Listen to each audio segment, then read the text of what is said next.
Good morning and welcome to another day in Tenerife. And guess what? It's windy, it's wavy, and we are going back in to competition. We've got the under-21s coming up. Did you see the pro men's elimination, single elimination yesterday? If you didn't, we're going to play you the highlights from yesterday. It was an emotional affair, and I'll leave you to watch it.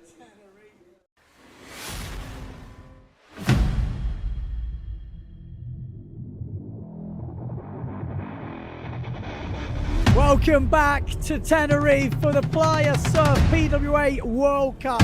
And what a day we have just had. Epic conditions for the men's single elimination.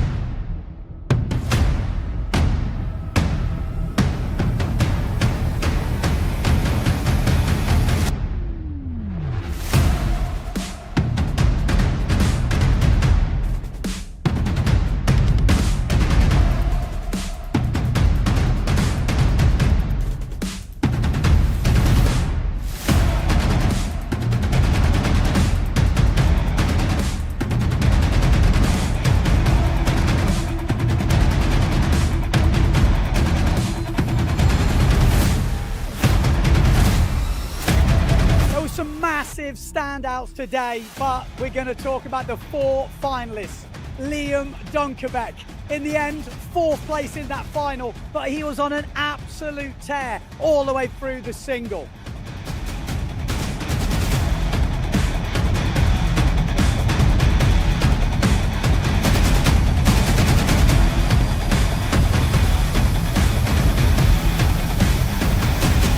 Third place and second in the current rankings, Victor Fernandez, 40 years old, and the guy has still got it.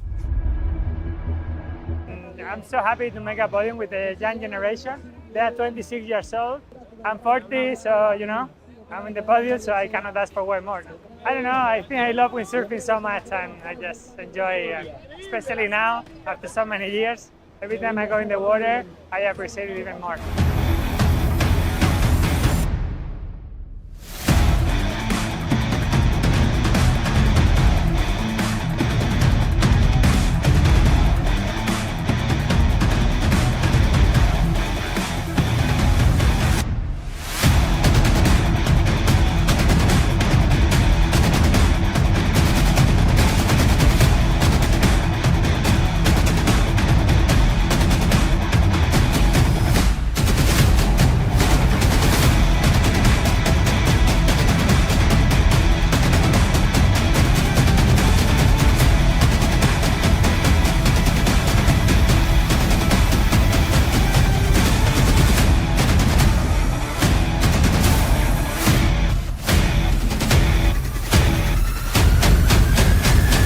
Then we have the top two. These two have been competing together since they were little kids. Here we're going to and fro between Julian Salmon and Marc Paré, but in the end, it was Marc Paré with an emotional victory.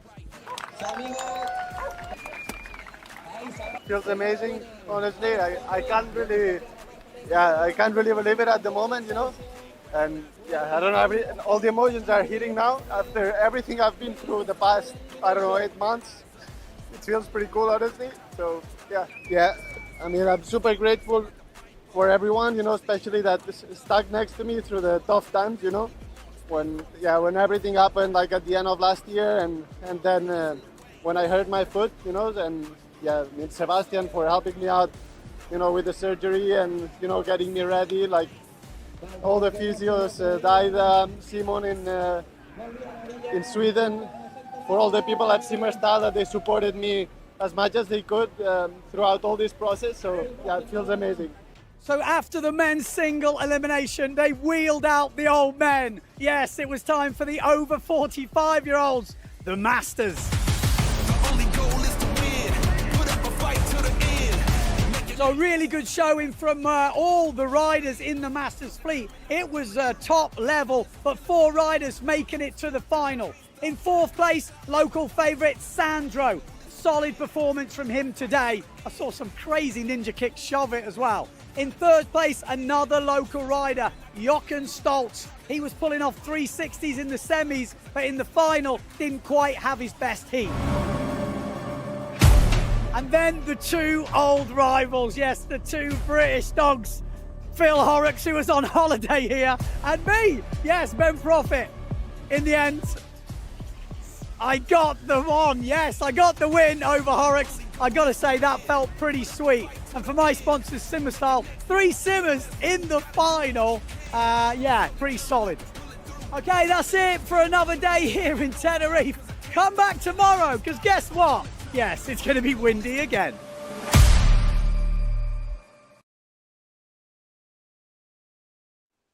And it is windy again. Yes, this is the Canaries. You can see why lots of windsurfers move to the Canary Islands. It is an absolute machine. And look at the conditions we have got out there. It is looking tasty. Maybe today will be the best we're going to get, or best we've had so far. But we are on with the under 21s. Let me just get my ladder up. Under 21s, we've got some good riders in this. Some big names. One of them was already in the top 4 in the pro men. Wow. But 45 seconds to go up in the first heat. We've got Hayata Ishii. Did really well in the pro men as well. I think we've probably got nearly everyone in this under 21s were in the pro men. There's only a few missing, actually. So this will be a hotly contested battle. So Hayata Ishii, we've got Bem from Czech Republic. We've got Liam Dunkerbeck and Rautnik from Italy.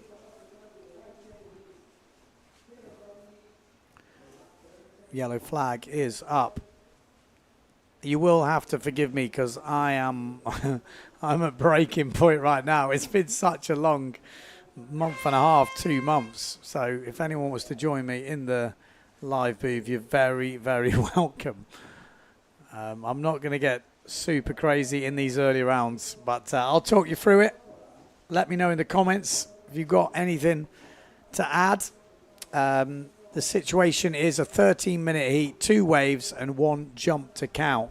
And we've got plenty of breeze out there at the moment as we get, a nasty back loop crash there on the end from Rautnik. But Hayata Ishii probably and Dunkerbeck have to be the top seeds for this round. I think Hayata Ishii got all the way up into the top 7. I'll have to check the single elimination scores, but he was right up in the mix. But yeah, you can see plenty of wind out there. This is Bem. Nice. It's a good state of tide, this. You just got to be careful not to come too far in. Look at the waves. They're holding up really nicely. There's plenty of wind. We could see some big scores today. You can just see there's just a lot more sort of vertical face on these waves at low tide, and it is quite chunky. When you get the set, you'll see there's some power in it.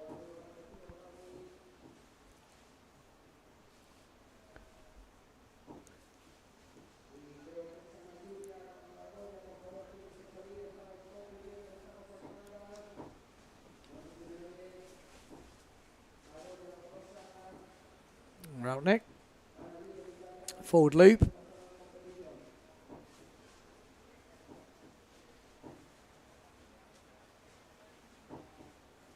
Is Liam Dunkerbeck. Is he looking for his double run? I'm sure he is. Okay, let's have a refresh of my Chrome. There we go. Liam Dunkerbeck is on for the run. Can he do it? What's he got in store?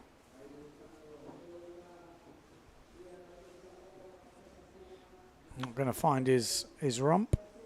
His rump? What did I can't even speak? It's it's been a long month and a half, 2 months. There we go. Trying the double, gets the single.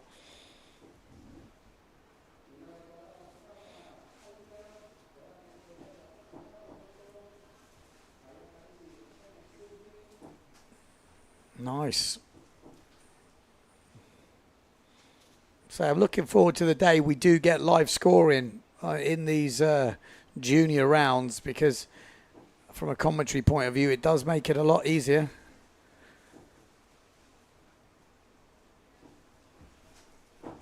Oh, did he hit a rock? That looked like a rock. You got to be careful. This low tide going so far in. It's not advised, that's for sure. Nice back loop. Just the next wave taking him out shouldn't make a difference to the score.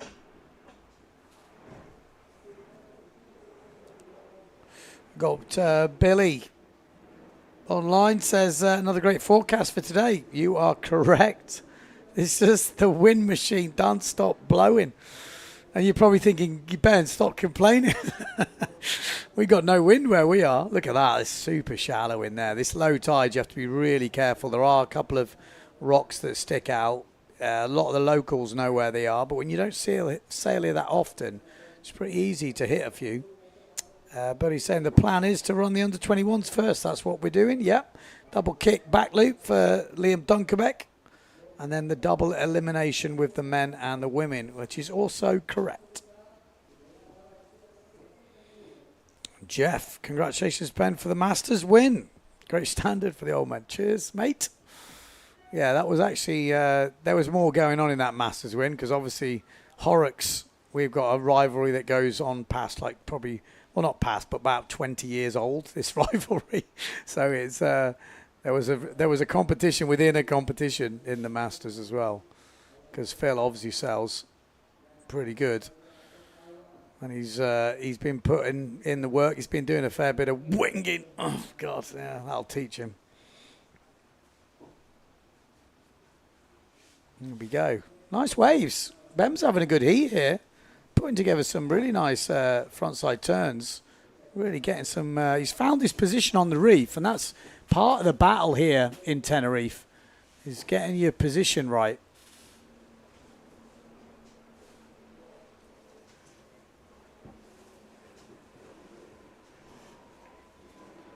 And we got Penn, says, hi Ben, tuning in, good to see. We're in for another long day.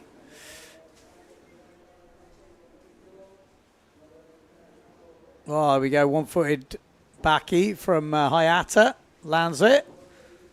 Oh, well, the judges will not like it as much as if he just sailed away cleanly.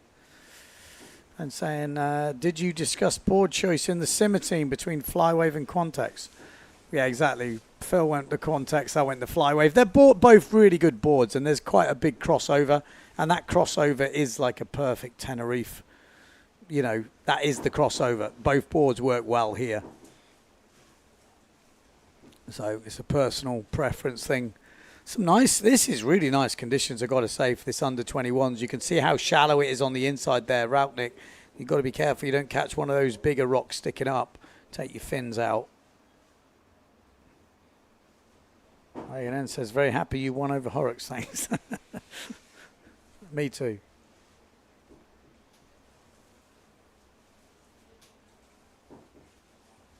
Yeah, Bem is having a good heat. Let's have a look, see what the judges are saying. Best scores so far. Back loop 5 from Hayata. We've got back loop 3.5 Routnick. 4 for Bem. And a 5.5 for a one-footed backy from Liam Dunkerbeck. That's the best of the jump so far.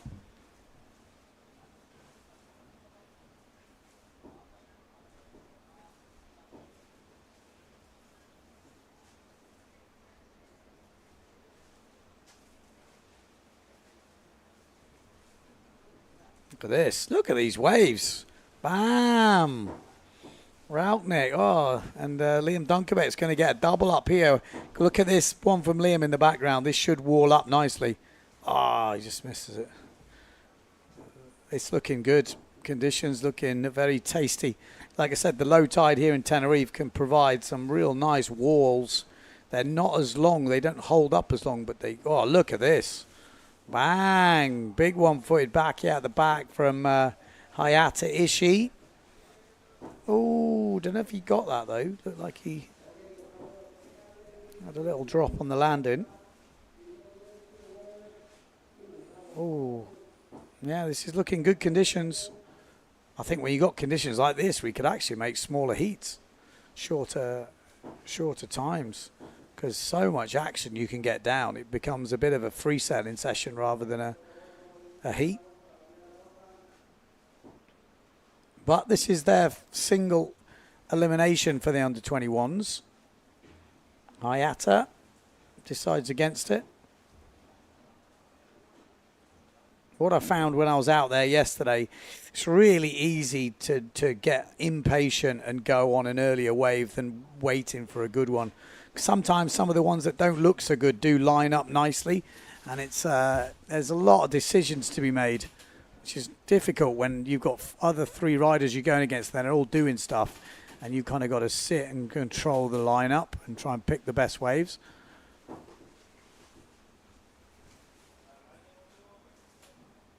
And that's what I saw yesterday in the comments. Someone said, yeah, but they're not moving very fast. And it's like a lot of the time you are just waiting, trying to position yourself. So you don't need to be flying around at full speed unless you're looking for a jump or you've seen a set that you're trying to get in position for.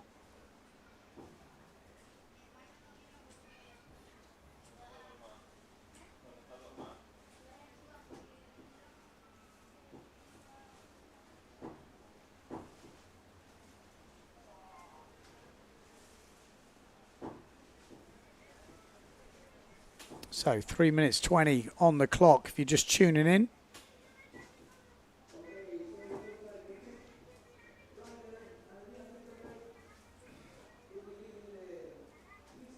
One forward, Routnick. Difficult here, isn't it? Under 21's level is off the scale. He's had some sick waves, Bem. I could definitely say, you know, Czech Republic not known for its waves, I don't think, or is it? Maybe I'm doing it a disservice. But Bem's had some good waves, almost. Oh, hello. That was a big back loop from Dunkerbeck. Great to have these replays, though. I mean, that's so good. You know, even if the boys are missing a move like on the live, we're seeing them on the replays, which is really cool. Like it. I like it. Got to say, this is next level live streaming. Alva Media providing the stream. And epic stuff. Just epic. Makes commentary pretty easy. I know we've got no live scores in this under-21s, but when we go into the main fleet, we'll be back with the live scores. But still, to see the action like this with the drone here. I know Danny Bruce was commenting on the finals yesterday. Bam. And was saying it's so good to see Tenerife with the drone. You know, because there is a no-fly zone here. You have to have permissions. And, you know, for free sailing, not many people are going to get permission. So to have it for the competition, it's like a special request because there's obviously an airport pretty close. So this is not the sort of view they're used to seeing, but it changes Médano to me. It changes Cabezzo and how it looks. Looks a different place from the drone. You really get to see how it is. Right, a couple of updates coming through in the scores. Liam Dunkerbeck with that back loop scoring 6 points. Liam and Bem are in the qualifying positions at the moment. Liam's top 2 waves, a 5-point and a 4-point wave. But Bem is looking very good. I have to say, this guy, we've seen him killing the waves in this heat. Had some really long waves, 3 turns. Could he take down Hayata Ishii? Oh, could he upgrade his jump? One-handed backy. Oh! Oh my life, that was a great backy, but how did the drone not get taken down then? He was, I think that was Adam Sims right in the mix there. Wow, you don't get much closer than that. Wow, yeah, we were on board with Bem there. Wow. That is as close as you get without getting taken out. Well, a 4 and a 3.5 on the waves from Bem, plus that back loop score, puts Attacker in at the end. Has he just taken down Hayata Ishii in the first round? I don't know. Hayata's had some good waves as well. That's the sort of thing he's been doing. So it's going to be close for that second place. That last wave might even do some damage on the scores.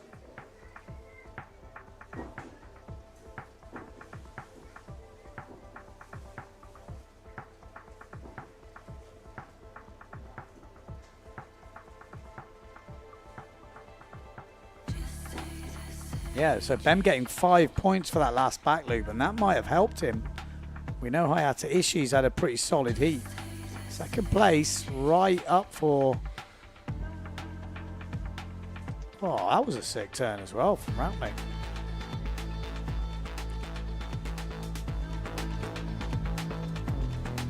Great heat, great conditions.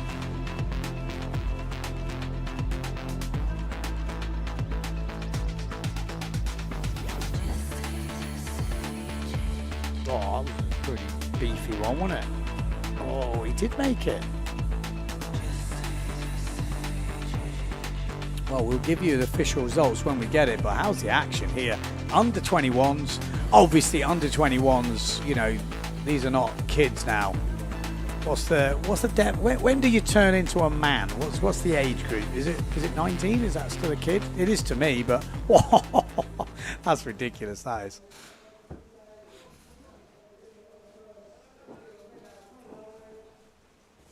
Okay, next heat on the water. We got another big name, Leonard Neubauer, Freestyle World Tour leader this year at the moment, and he is solid in the waves. 20 years old against 19-year-old.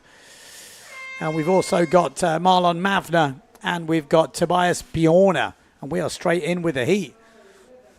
Obviously, they've speeded up the transitions now because they wanted to do more commentary. We got Matt Chetrakovsky tuning in. Says the drone can be a bit distracting when you're racing. Imagine seeing it halfway around a back loop. I don't think he even noticed. I think he didn't even notice. But pretty solid to land it.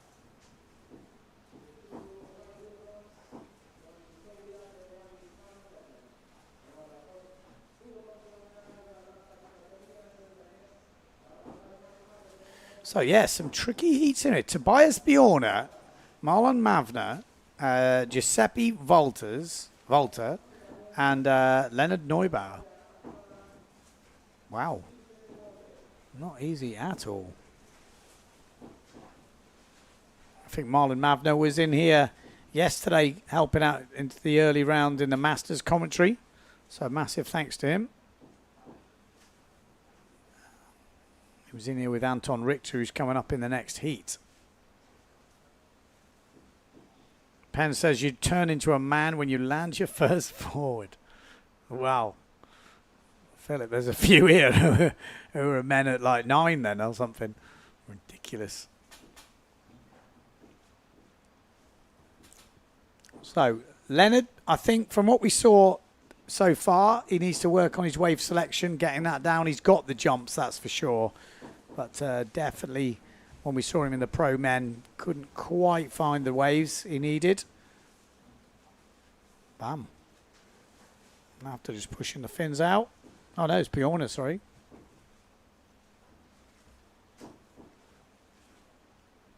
Oh, one of the locals, this is, Walter.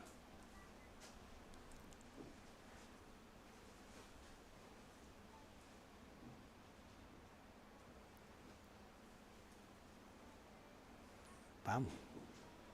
Yeah, it's nice. This state of tide, I always used to like sailing this. Not many people kind of liked it, but as long as there's a bit of swell and the waves breaking a bit further out, it for me, it's actually one of my favourites. There's a bit more wind usually at the lower tide, and the face is really clean, so you can really like press against it.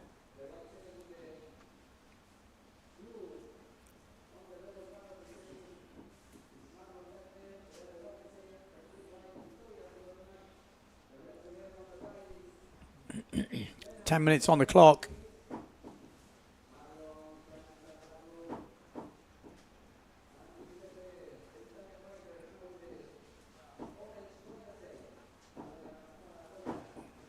Valter just tack around on that inside. So we've got Mavno with a 2.5 push loop. We've got Valter with a 3.5 forward. We've got Leonard with a back loop 4.5. And we've got Tobias Bjorna with a back loop 5.0. Heat scores from the previous heat. We've got in first place, it is E11 Dunkerbeck. Leonard is switching gear apparently. So, so Dunkerbeck did win. Oh, and it was pretty close for second place between Bem and Hayata Ishii. And in the end, it was Hayata Ishii that took the win. They were level on the waves, and it came down to that big back loop we saw with the 1 foot. So there we go, really close. But that's a good heat from Bem. Really showed what he'd got.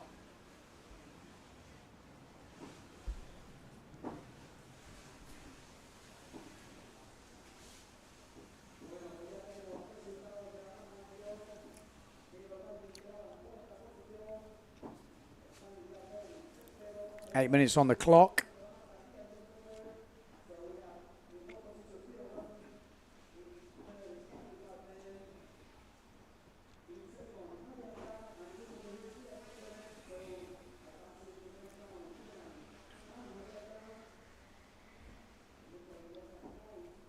Ooh.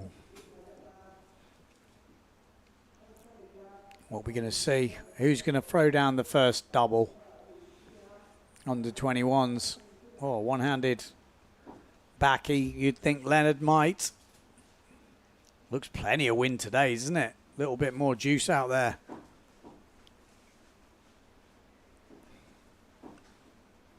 I only brought 2 sails to Tenerife, a 4.5 and a 5.0. So I was pretty lucky yesterday was 5.0 weather. It was interesting to see like the pro fleet, the pro men's 105 litre waveboards, Julian Salmon and Ricardo Campello. Impressive stuff that was.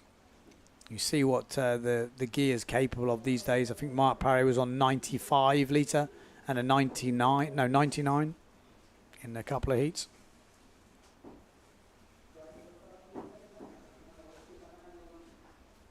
Which is interesting. You know, if you can do the moves on your big boards, you're going to carry more speed in the bottom turn, especially Tenerife here. Sometimes the higher tide, it gets a bit softer. The wave doesn't have as much power. Even though it jacks up, it's like on the bottom turn. Or it's basically to try and get the second turn. Wow, look at that powerful hit from Mafna. Leonard in the back. Bang. Good powerful hit from him too. Yeah, level is through the roof right now. Like I said, the under 21s, they're all pretty much in the pro men.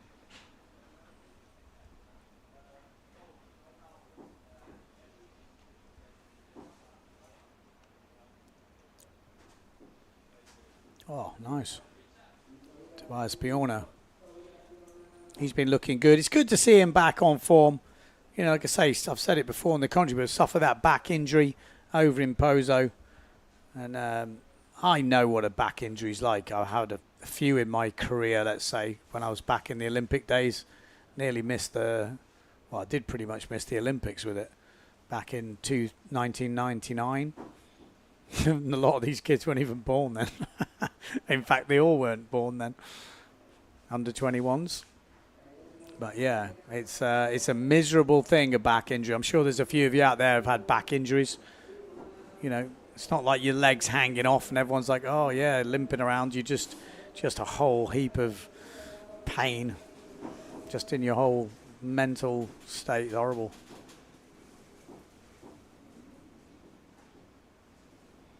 Well, Steve Ladderman says he's listening on his digger today.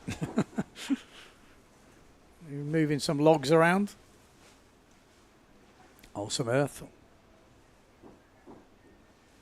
Steve Ladderman, Ross Snyder local, where Horrocks is from, and there's your double. Oh, and Leonard Neubauer not getting it right.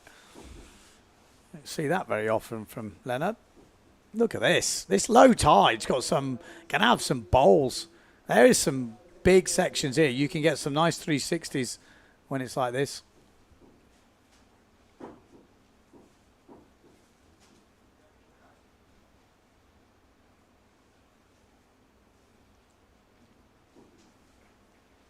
Four minutes 30 on the clock. No update from the judges just yet. Jumps, oh, and as I say that, wave comes in, waves, Leonard, oh, very close. So Leonard, Bjorna and Mafner all very close. So, jumps-wise, it was Bjorna that was leading. So this could be interesting. No guarantees at the moment. This is Mafner trying to upgrade his jump. At the moment, Mafner has a 2.5 push loop, so he does need an upgrade.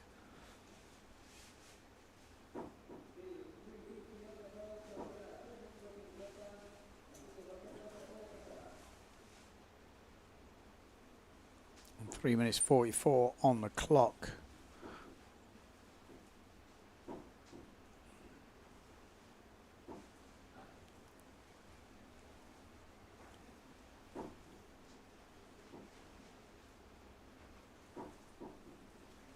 Leonard.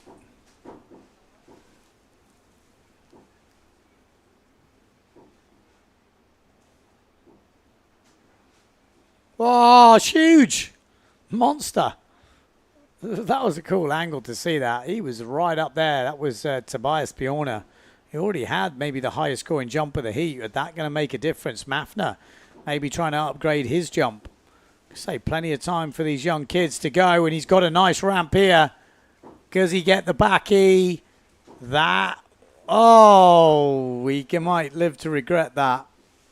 He might live to regret that.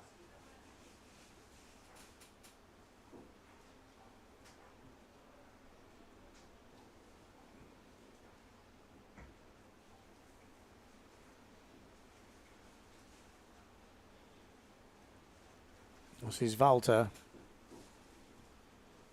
Forward. Nice. Clean landing. G3-1 is slightly ahead on the wave. So Mafner needed that back loop. If he could have got that, he would have probably been in the lead in this heat.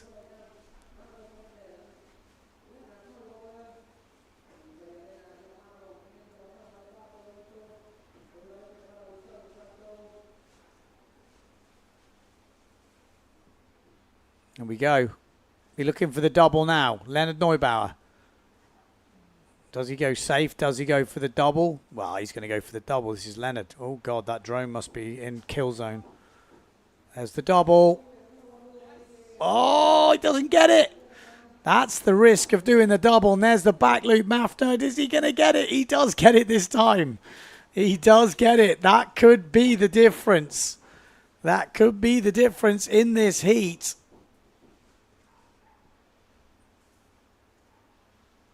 One minute 20 on the clock. It's still not all over.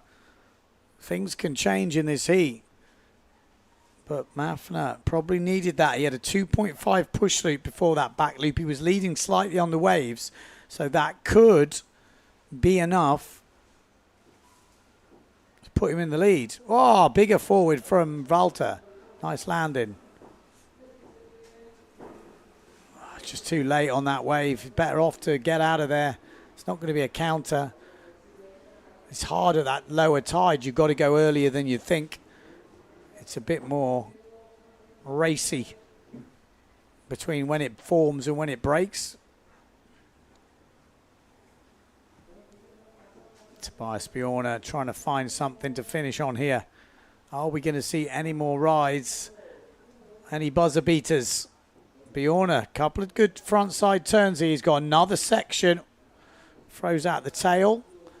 Oh, Leonard with the back loop at the end. He already had a 4.5 back loop, and that was a bigger back loop for Marlon Mafner, but doesn't quite get the landing.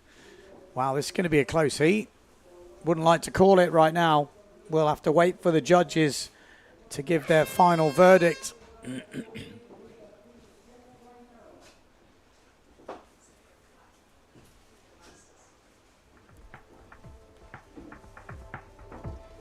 Go have a look through the heat highlights.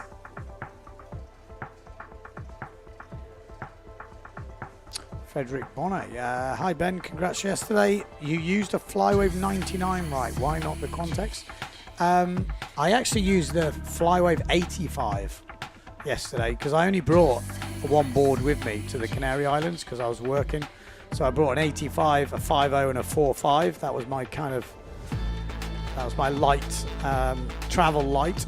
But the Flywave works super well here. You know, as long as you got a bit of power, the Flywave's got a hell of a turn on it. Context as well. Phil Horrocks, obviously in that final, favours the Context. That's his board. So not going to bring two boards. I could have quite happily used the Context, to be fair. But the Flywave, for me, is my probably go-to.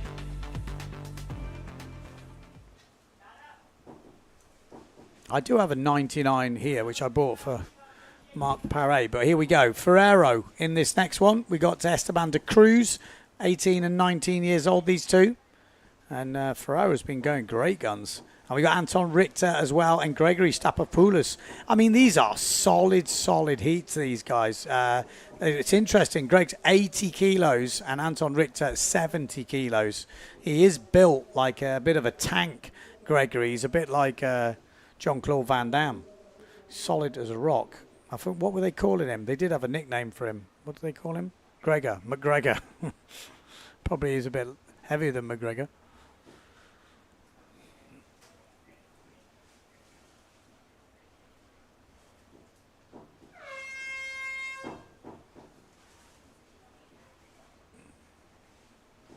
Nobby Rash says he's dreaming of Pacquiao Mayo. You should tune in. There's a competition going on over there as well.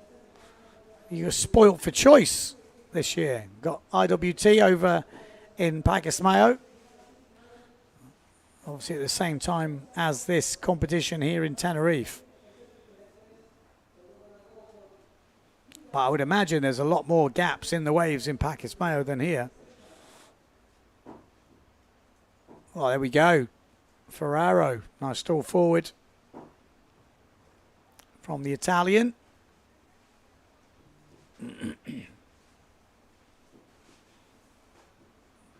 We got Monkey, another Anglesey local here. I have mashed legs still following Sunday.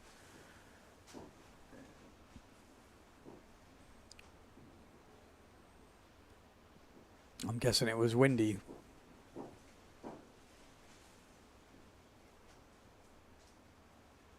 Pacquiao Mayo is having lay days. I'll be honest, I've been so busy. I have not really watched anything or seen anything. My whole life has been a blur this last month and a half. I've got a lot of emails to catch up on when this competition finishes. And the videos to watch, that's for sure. If you've got any send it videos, send it in. I think we're going to have a lot from the last couple of competitions, and I'm sure we're going to get a few from today. Anton Richter here on the Neil Pride. Again, stepped in to help on the commentary yesterday, so thanks to Anton. This is Stapopoulos. For these young guys, you know, it's probably their first, second, third time, you know, early days here in Tenerife. Takes a bit of time to get used to this break and work out how it works. Oh, that was a hell weird forward. I was about to say it was cool, and then you could see it was starting to go wrong. But it would have been super cool. Oh, Stapopoulos going massive on that backy. We didn't quite see the end of it, but definitely the wind is pumping, the waves are pumping, and the boys are going off. Here we go. This is Esteban de Cruz. It's going to get maybe something here. Look at this thing. Oh, stalled a little bit too much. That's the difference when you're on a bit bigger sails compared to Pozo. You've got to go a little bit earlier, and it does act a bit differently here in Tenerife compared to Pozo.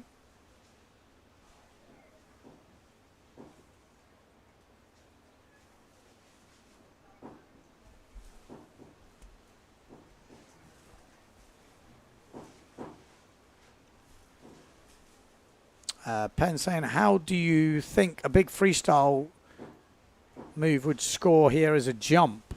An air cabbie, shifty or Pasco? I don't know. Maybe they should try. Be very interesting. Here's that back loop from Strathopoulos. Ooh, came down very vert, but lands it perfectly. That's going to be a good score. 6 points for that back loop we're seeing on the scores coming through. 4 points for that stall forward from Ferraro earlier.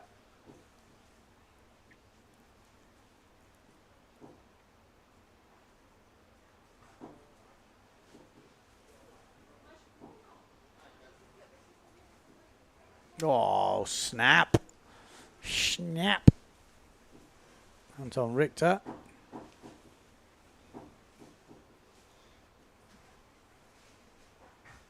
Judges looking for that big first hit, but if you can get a couple, it's definitely going to help your scores.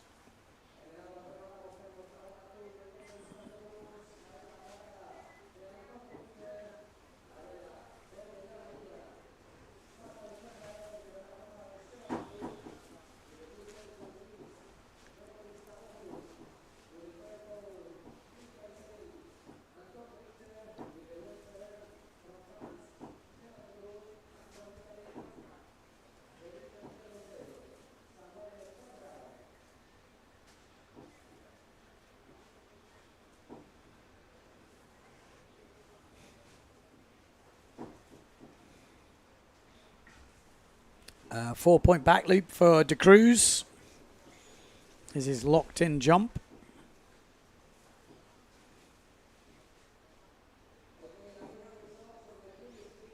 Just for anyone was wondering, Steve Ladderman is on his 10-pound micro digger. Small but mighty. Well, you never know. Might be some digger people out there. If you are in the comments on YouTube, let us know where you're watching from, who you're supporting.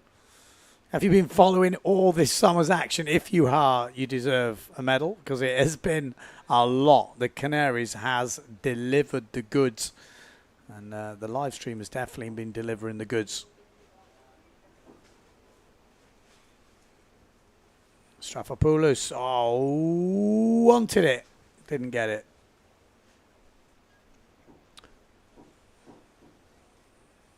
Ferraro trying to find, he's going to get it. Bam. Nice. Getting the nose up. Billy says the rumor is that there'll be a Pack Ismail live stream for the final day.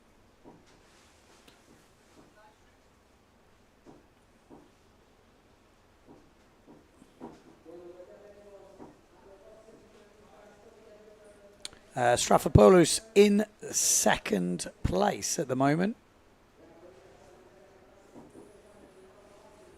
Wow, waves, G6, 5.5 on the waves for the German. Anton Richter, here he is, look at that, bang. He looks on it, looks in the groove.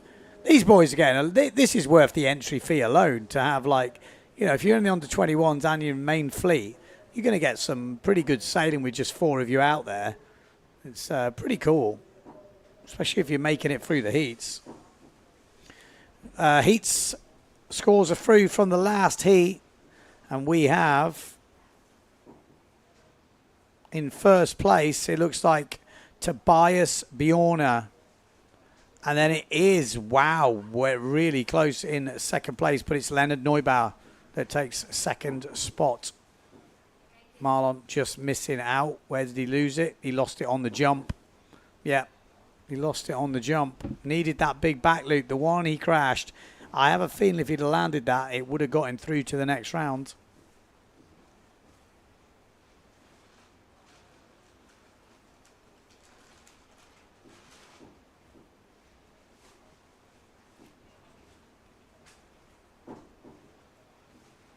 Stevie Ladderman on his digger says, thinking he should go to Tenerife next year and mix it up in the Masters. With Johnny McLawrence, who's over in Pozo. Sounds good. Bring him on. That will be superb.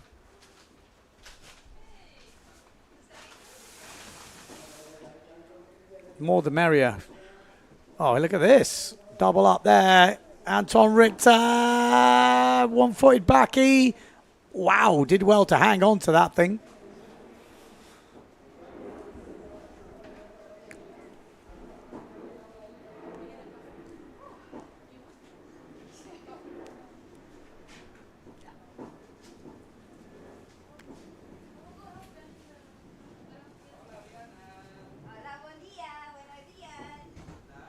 Here we go. Richter, bang. They're just getting it. I mean, this is a long heat for these conditions.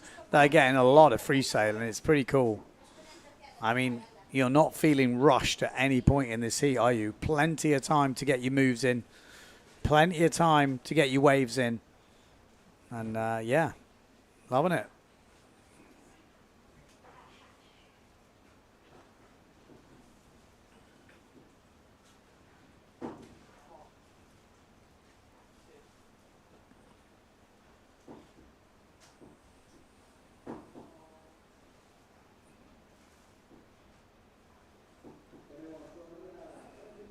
It is Esteban de Cruz.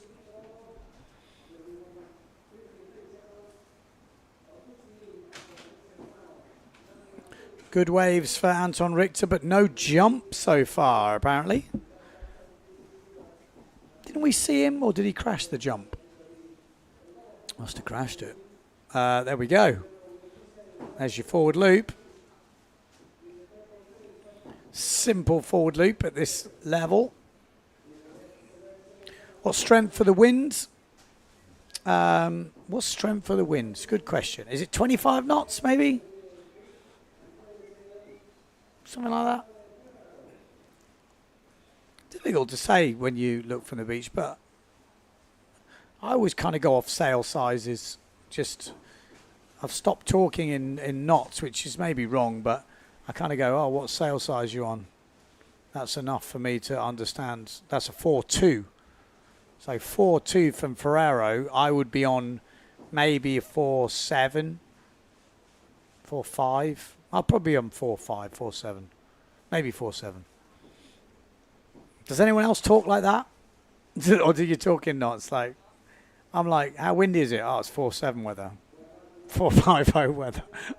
Maybe that's the wrong way to do it, but I've definitely got myself talking like that.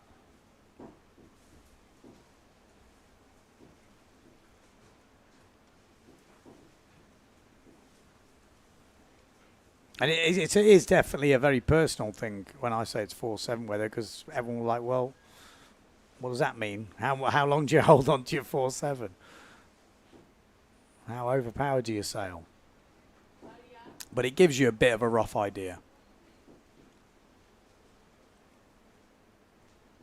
Here we go. Esteban de Cruz, 1 minute 40 to go. Can he launch into something?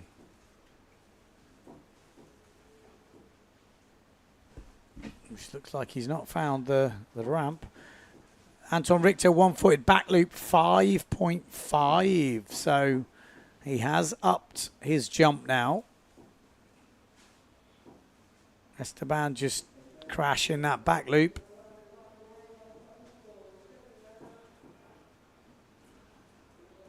Strathopoulos. Ben says, any news from Martin Garrix? Is the forward coming? I think he's DJing a bit at the moment. Oh, those are coming into land. Hot. Nice landing from the back loop. Anton Richter obviously getting his waves in early and then choosing to get his jumps at the end. He's just having a lovely old time out there, isn't he? Robert DeLu. At our beach, we talk like that. What is your sail size? What is your weight? Yeah. I wouldn't know. If someone told me 25 knots, I'd be like, I don't know what size sail that is.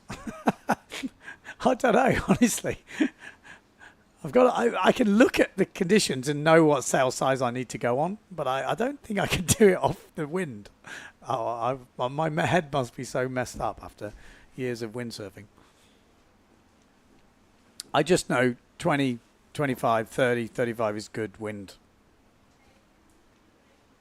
So clear lead for Anton Richter and Staphopoulos is what I'm hearing. So with no seconds left on the clock, it does look like those are the guys are going through.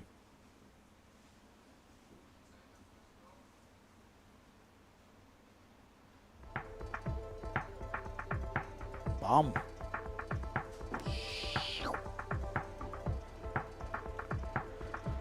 That was pretty cool. You're like, and then that's actually the way to kill the power in your sail. Did you see that? You push your body into the rig. Obviously, you don't pull in with the rig, but if you push your body into the rig, it gives you a very easy, light rotation. I'm just going to get the throw with the sail a bit more radical. Robert says wind speed alone is not enough. Also depends on the gusts. So asking for sail size is more useful. I mean, you've all been there, haven't you? We're all windsurfers watching this. I doubt there's many non-windsurfers watching this, but you know, when you've had the early session, you're coming out of the water, and then your mates are all turning up to the beach, and it's like, what size sail are you on? And after about the 10th person, you're like, oh my god. Ah, Mr. Dieter van der Eycken. Sarah Keita was just coming back with a coffee. Under 18 women, we are crossing over. Trine Govish going against Sol de Greek, 11 years old, 14 years old. She's only 14, Sol? Damn.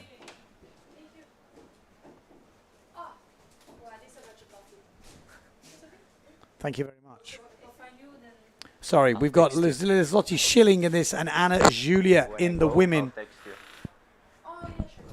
I did get, just bought a copy from Sarah Keita, the legend that is a legend of legends. Oh, Sarah Jackson, I take it. Another legend of the... And here we go, in with the heat. Dieter van der Eycken in the house. How are we doing? Pretty good. That looks pretty fun today. It looks epic. It looks really fun. Do you like the low tide like this? Yeah, actually, when there's swell, it's really nice. It's you can end up easily on the rocks, but actually, if you know it, it's more bowly. I was just listening before, so it's exactly as you said, and more ramps. So it should be a really, really good day. I think tomorrow is looking good as well, so can't complain. No, just your voice, Ken. I was gonna say, not the Running way she Man. wants to start the heat. Play that funky music, white boy. Exactly. Running Man. It's the second final, right? So who won the first one? That is a good point, yeah, because there's, Sol won the first one. Yeah, and who was second and third? It was Lizotti Schilling in second, Anna Julia in third, and Trine in fourth. Cool. So, yeah, then it's a combination of the two scores that will decide so they'll the probably winner. have to do another one. Yeah. There's a bit of south swell as well. So that's why they get sometimes the bowls that close out. So that can, on the higher tide, make a big difference. It can be hard as well to read sometimes, it's super isn't it? hard, Yeah. because you have to take a different line than normally. So, but yeah, good day, I would say. Well, Another Tenerife good day. is delivered. I mean, we really wanted this because obviously we want every competition that's ever been on, people behind the scenes are working A lot. their balls off to make it happen, you know. Exactly. And so, you know, with windsurfing, you could do everything right. You can nail everything. But if the forecast and the wind and the conditions don't play ball, it kind of will feel like it didn't deliver, you know, even if everything else is amazing. Exactly. I mean, it's the beauty and the pain of our sport at the same time. So, and that's why it is exciting, because we don't know what we're going to get. No, like exactly. Even yesterday, we didn't know what we were going to get. No. And I look back at that, saying it earlier, you know, the guys are ripping around on 105-litre boards. Yeah. That's crazy, isn't it? I mean, I was on a 92 and 5.2. Wow. And it worked well. So I feel like the boards are getting better and better in the big stuff as well. Yeah. What are the guys on that? What are the girls on that here? I mean, Trine, she must weigh, 30 kilos or something. I mean, she's 11 years old. She's on that sail must be 7 or 3.0. Yeah, tiny. Yeah. Yeah, I think they're on one size smaller. Like if I would go out now, I'll probably be on a 4.8. Okay. Yeah, I don't think it's for full weather yet, but it would be nice 4.8 weather. It's 12 o'clock now, so it should get pretty steady. Sometimes between 10 and 12, the wind is switching on and off a lot. But at the moment, it's looking pretty good, I would say. So I'd be on 4.7. Exactly. We were just talking about that. It's like people saying, how windy is it? And like, I don't actually use knots anymore. I No. just use sail size as an indication of how windy it is. Yeah. So it's kind of funny, really. Yeah, I would say 20 knots, 22 knots. The tricky thing is, at the bunker, it's always a bit less windy. I think the Yeah. buildings are a bit close and they kind of block off the wind. It's the same as in silt. Sometimes you have it when it's onshore. On the right of the competition area, you're like, oh, I can go 4-4. And then you come in the competition area and you're like, oh, I wish I had the 5-2. Yeah. I mean, same in Pozo. Yeah. You go test your sail further upwind, it's always Yeah. different. Oh, a lovely forward from That was a Sol de nice Greek. one. Very nice. So she's putting quite good heat together. Oh, Treen. 11 years old, people. 11 On a years old. 3.2, and she's going for it. That's pretty sick, man. Yeah. Nice- 11 nice years turn old, here. going round forwards. Exactly. I didn't learn to forward till I was 20 years old. I I cannot was a say late. that. I was a late starter. Yeah, I was a little bit earlier, but no, it was a good attempt. You know, their whole family is windsurfing. You know, Yeah. it's like, let's go sailing. It's like 5 people more. Oh, nice one. Oh, she wants it. Why? Has she got any? I haven't seen any, but the other day she did a perfect taka, I've heard. So she's She- stepping up. She is looking like she could be dominating in a few years. Like, well, Yes. not like dominating, but I mean, challenging consistently. challenging. I mean, she's the youngest one of that generation that's kind of coming up. Because I think there's a few gaps. You know, you have Ibaya, she was 46. Then you Yeah. had Sarah, she was 32. Then you have Lena, 27 or 28. And then you had Alexia, 19. Same for Maria, she's also Yeah. 19. So, and then you have Sol, 14. So there's like 5 years gap, you know. I Yeah. think those last 3 names will be the names that will be there in. Look at this. Yeah, nice ball. Oh, Wow. nice. Very nice turn from Sol there.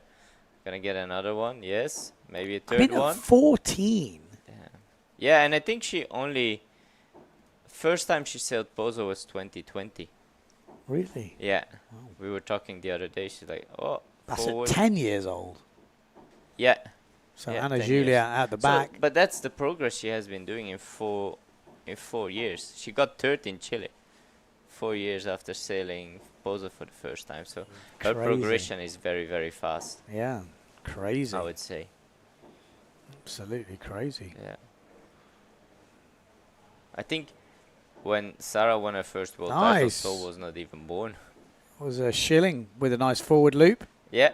She's 14 years old as well, I think. Okay.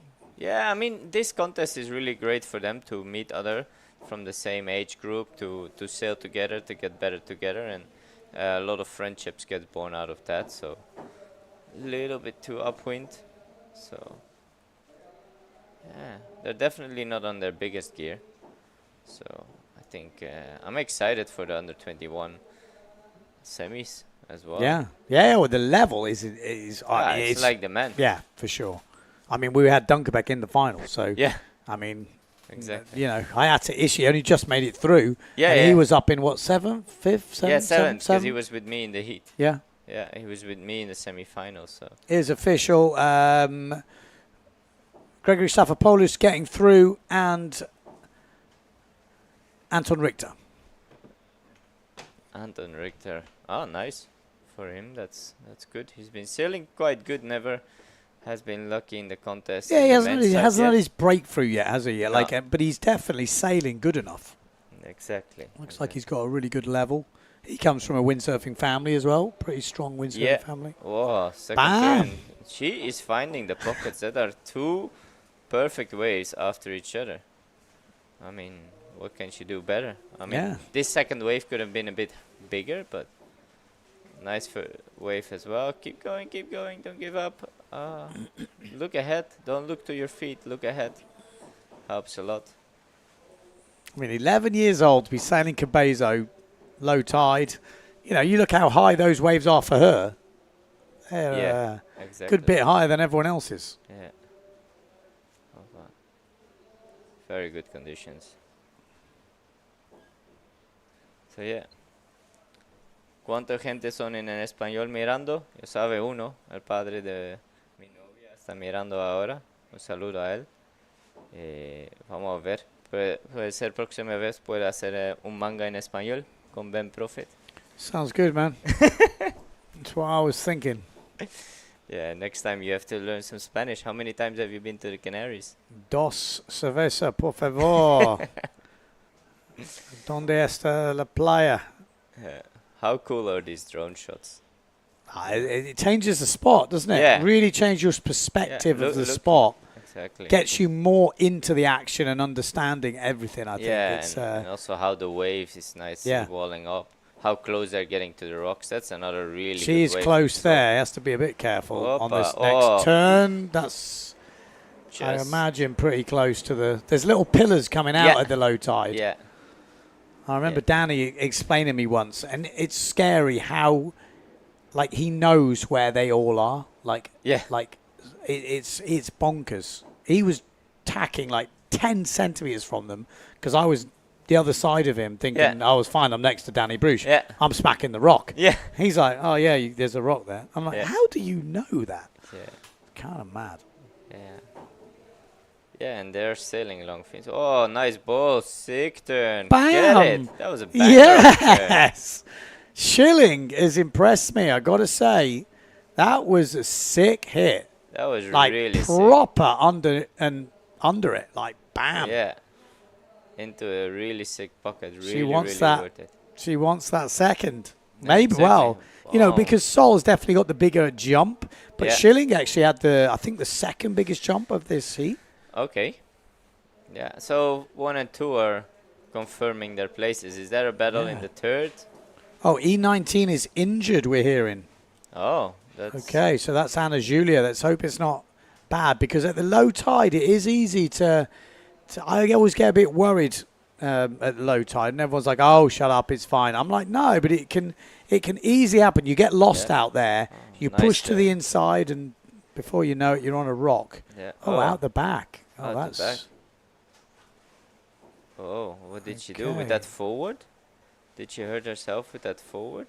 Well, she's in the boat at least, which is good. Yeah.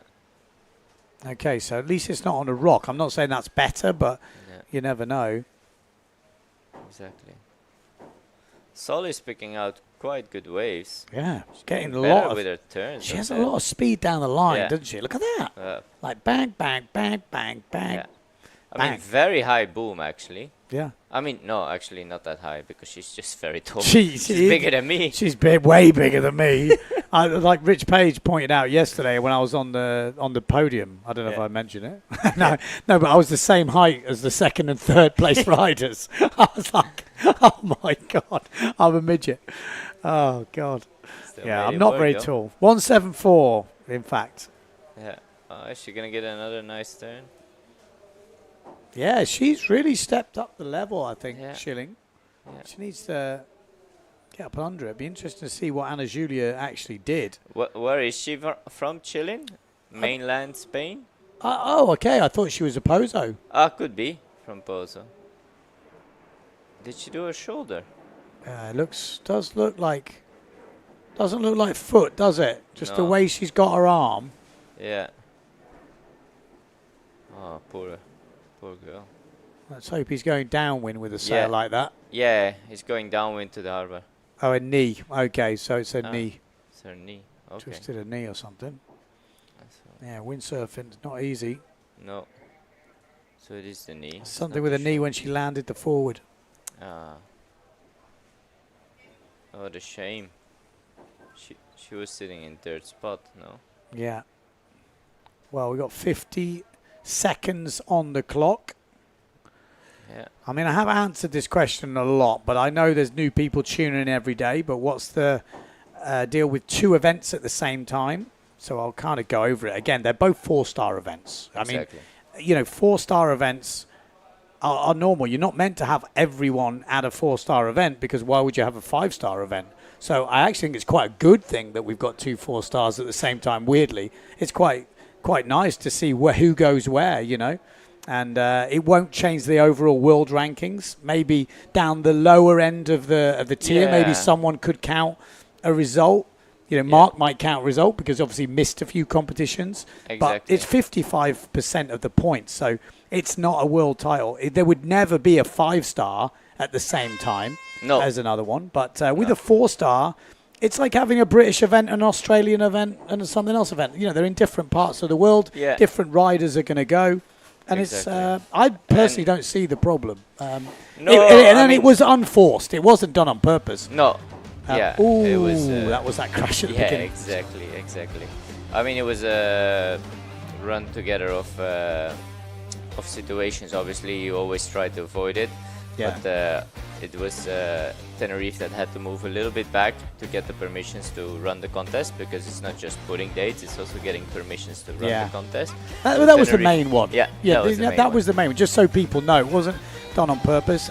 This competition wouldn't have happened if they didn't run it now. Exactly. And the problem is, if you don't run it now, you know what councils and governing bodies are like. It's like they then go, oh, well, it didn't happen, and then next year it's harder to get it. There was some hell turns in this heat, Yeah. just as I'm watching exactly. this highlights. Yeah, they're getting really good turns. They sailed really well, I would say. I mean, I'm waiting for Sol to do a taka. This turn was sick.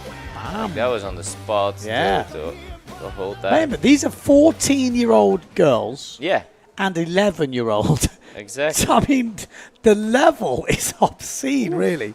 And talking of level being obscene, we're about to see Liam Dunkerbeck going against Leonard Neubauer, both 20 years old. Obviously, Liam Dunkerbeck, I mean, in the final yesterday in the pro men, leading the under-21s rankings. Leonard Neubauer, 7th in the rankings at the moment, a bit bigger than Liam, 85 kilos versus 77. And then Anton Richter. This is I guess it's a semi-final. Yeah, semi-final. 70 kilos, 18 years old, and he could cause an upset here. And he's sailing really good. He has a hell of a stall on him, and he has some really good wave rides. So, yeah, it's going to be... We're going to see some doubles, I'm telling you now. Yeah, I'm sure. We're going to see some doubles. Yeah, we're going to see 2 doubles.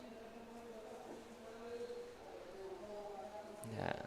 Bit more wind. Sometimes on the low tide, though, the ramps are very steep, so it's actually quite hard for the double sometimes to not get thrown. There we go. Start off with almost a planing back loop from Leonard. I mean, they're becoming, with these youth events, they're becoming competition animals, I would say. Yeah. Well, they're getting more time on the water, aren't they? You're right. Yeah. They're getting to compete. They're getting used to winning. And when you get people used to winning, there's a whole mindset change. Exactly. You see it with Julian Salmon as well. You know, maybe you as well. You know, when you start getting those, knowing you can beat people, which I know you already know that, but, you know, it's like that confidence comes. And then the other guys know you've been up there. So then they fear you more and everything just snowballs. Exactly. I mean, now as well, with 2 from the 4 advancing, it's really I think that's good. the biggest game changer for me. I would have killed for that to have been the case when I was, you know, back competing in the pro men's. Oh, 2 jumps counting from now on, and I think that's fair enough. You know, the level we've got here in the men's fleet, the conditions we've got, you can easily pump out 2 jumps. Anton, nice. Liam is searching for the double past the bunker. I'm just going to touch on this 2 events happening at one point. And we have got people like Marsilio Brown not doing either. You know, like Robbie Swift, I don't think he's done either. So, you know, you don't have to do a 4-star event. This is for the guys that want to do extra events, put the time in. You know, Brown doesn't need to do any more events. He knows how to win. He knows what he's doing. You know, he's looking for that world title. So, yeah. Exactly. I think we're so used to seeing Tenerife as a 5-star and as a fully counted result, it probably feels weird like that. Yeah, exactly. I mean, hopefully that's the main goal as well, for those 4 stars to happen, get the ball rolling and becoming 5 stars. Hopefully we get next year here a 5-star. Hopefully Peru can build up to a 5-star, have the dates a bit more separated, and we can all gain. But to shut down an event based on incoming double. Yeah, well, oh no. Anton was just in the way. That was frustrating. Yeah, but like I said, the whole idea of a 4-star is to turn it into a 5-star. And if everyone... Yeah, well, hang on. Let's wait for the double. Wow. His doubles have gone next level. Yeah. They got so good compared to Pozo. He has really stepped up. Every time I see him go sailing, they get better. Yeah. Like, they literally look better now than in Pozo. It's crazy. Exactly. They're looking perfect. But yeah, the idea is if everyone turns up to a 4-star, what's the point in the 4-star becoming a 5-star? Yeah. Exactly. So it's a good thing that that it's a bit different. Yeah. Hola. Yeah, so Leonard Neubauer looking solid right now. But 3-person heat, we've got 3 top riders. Liam And the Dunkerbeck. best to make it through. Yeah, Whoa, look at that hell turn. That's what I mean. Anton has a really nice turn on him. Double forward, 8.5 for Liam Dunkerbeck. Yeah, well, it was spot It's on, got to wasn't be. it? What we're seeing for the back loops is sometimes 6s. It Yeah. makes sense for it to be on that. Exactly. So, I mean, it's gonna come down to the what should I say? Finding those ramps, because to be honest, like it almost is easier to find a wave for riding here than finding a ramp for jumping. Yeah. So 2 jumps is gonna actually with 30 minutes is gonna make it quite intense, I would say. But you can find 2 jumps in one run. Yes. You know, exactly. it's like one of those, you'd never know, but you could easily have an empty jump run, but at the moment... Oh, massive stall. He's got his 2 jumps, like the pressure is on. He's looking good. He's looking good. Yeah, Liam is looking very good at the moment as well. So, yeah, it's a very tight heat. I think maybe Leonard is, if anyone, Leonard is maybe on his back foot a little bit. Yeah. The most of the 2. Leonard's got a 4.5. That was that replay that stalled forward Exactly. for a back loop. We've got Anton Richter with a 5 point for his one-footed back Liam loop. has his second jump as well. So both Anton and Liam have both their jumps, so they can concentrate on wave riding. And Leonard is still looking for that second jump. He's still looking for that double. Just reading this in the comments, Danny Bruce mentioned they are looking to include Slalom X next year. Yeah, so he's really keen to build this event further and further out. The council is very keen. Anyone who is on Tenerife or is thinking to come, you should come. The setup is really, really amazing. Wow, that's a sick one-footed back loop from Liam in the meantime. So it's yeah, the setup is amazing. I think the vibes are really cool. You're actually even more closer to the action sometimes than in Pozo, I feel like. And yeah, he's building up step by step. He's putting more time in it, Danny. So big ups to him and his wife, because it's teamwork from them both. And big up to the politicians to push this as well. Hopefully they can push it even a bit more next year. We can get it back to a 5-star, include slalom, and yeah, get it even bigger. Maybe have a 10-day window so you get even more chances for good conditions. Liam just wants a little bit more out of that way. Yeah, hopefully freestyle as well, because obviously actually on one spot you could on the average day get some sick freestyle as well, but I guess it's step by step. And imagine that would be cool. We're here for a month solid, I reckon. Yeah. Yeah, but it's possible, you know. Yeah. Nice turn from Leonard there. He's gonna need some more connecting waves though if he wants to get in. He's gonna get another snap. Oh, does he? He wants the taka but just can't get it. Maybe on this one. That's not going to score the points, though. He needs that big face, doesn't he? Yeah, he needs that pocket. They're gonna be a bit harsh on the wave size here, so would be interesting to see what Anton scored so far on the waves, and if Leonard already had a double or not. Well, Liam's got a one-footed back loop 6.5 and a double 8.5. Leonard on the waves a 5 and a 3. And actually Liam a 3.5 and a 3.5. So actually Leonard is leading on the waves. Okay, that's very interesting.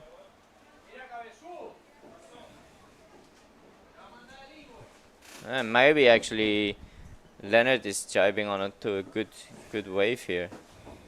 I mean, what does Richie have to do? Whoppa. That was nice. That's going to help. That's going to help. Does he get a second turn?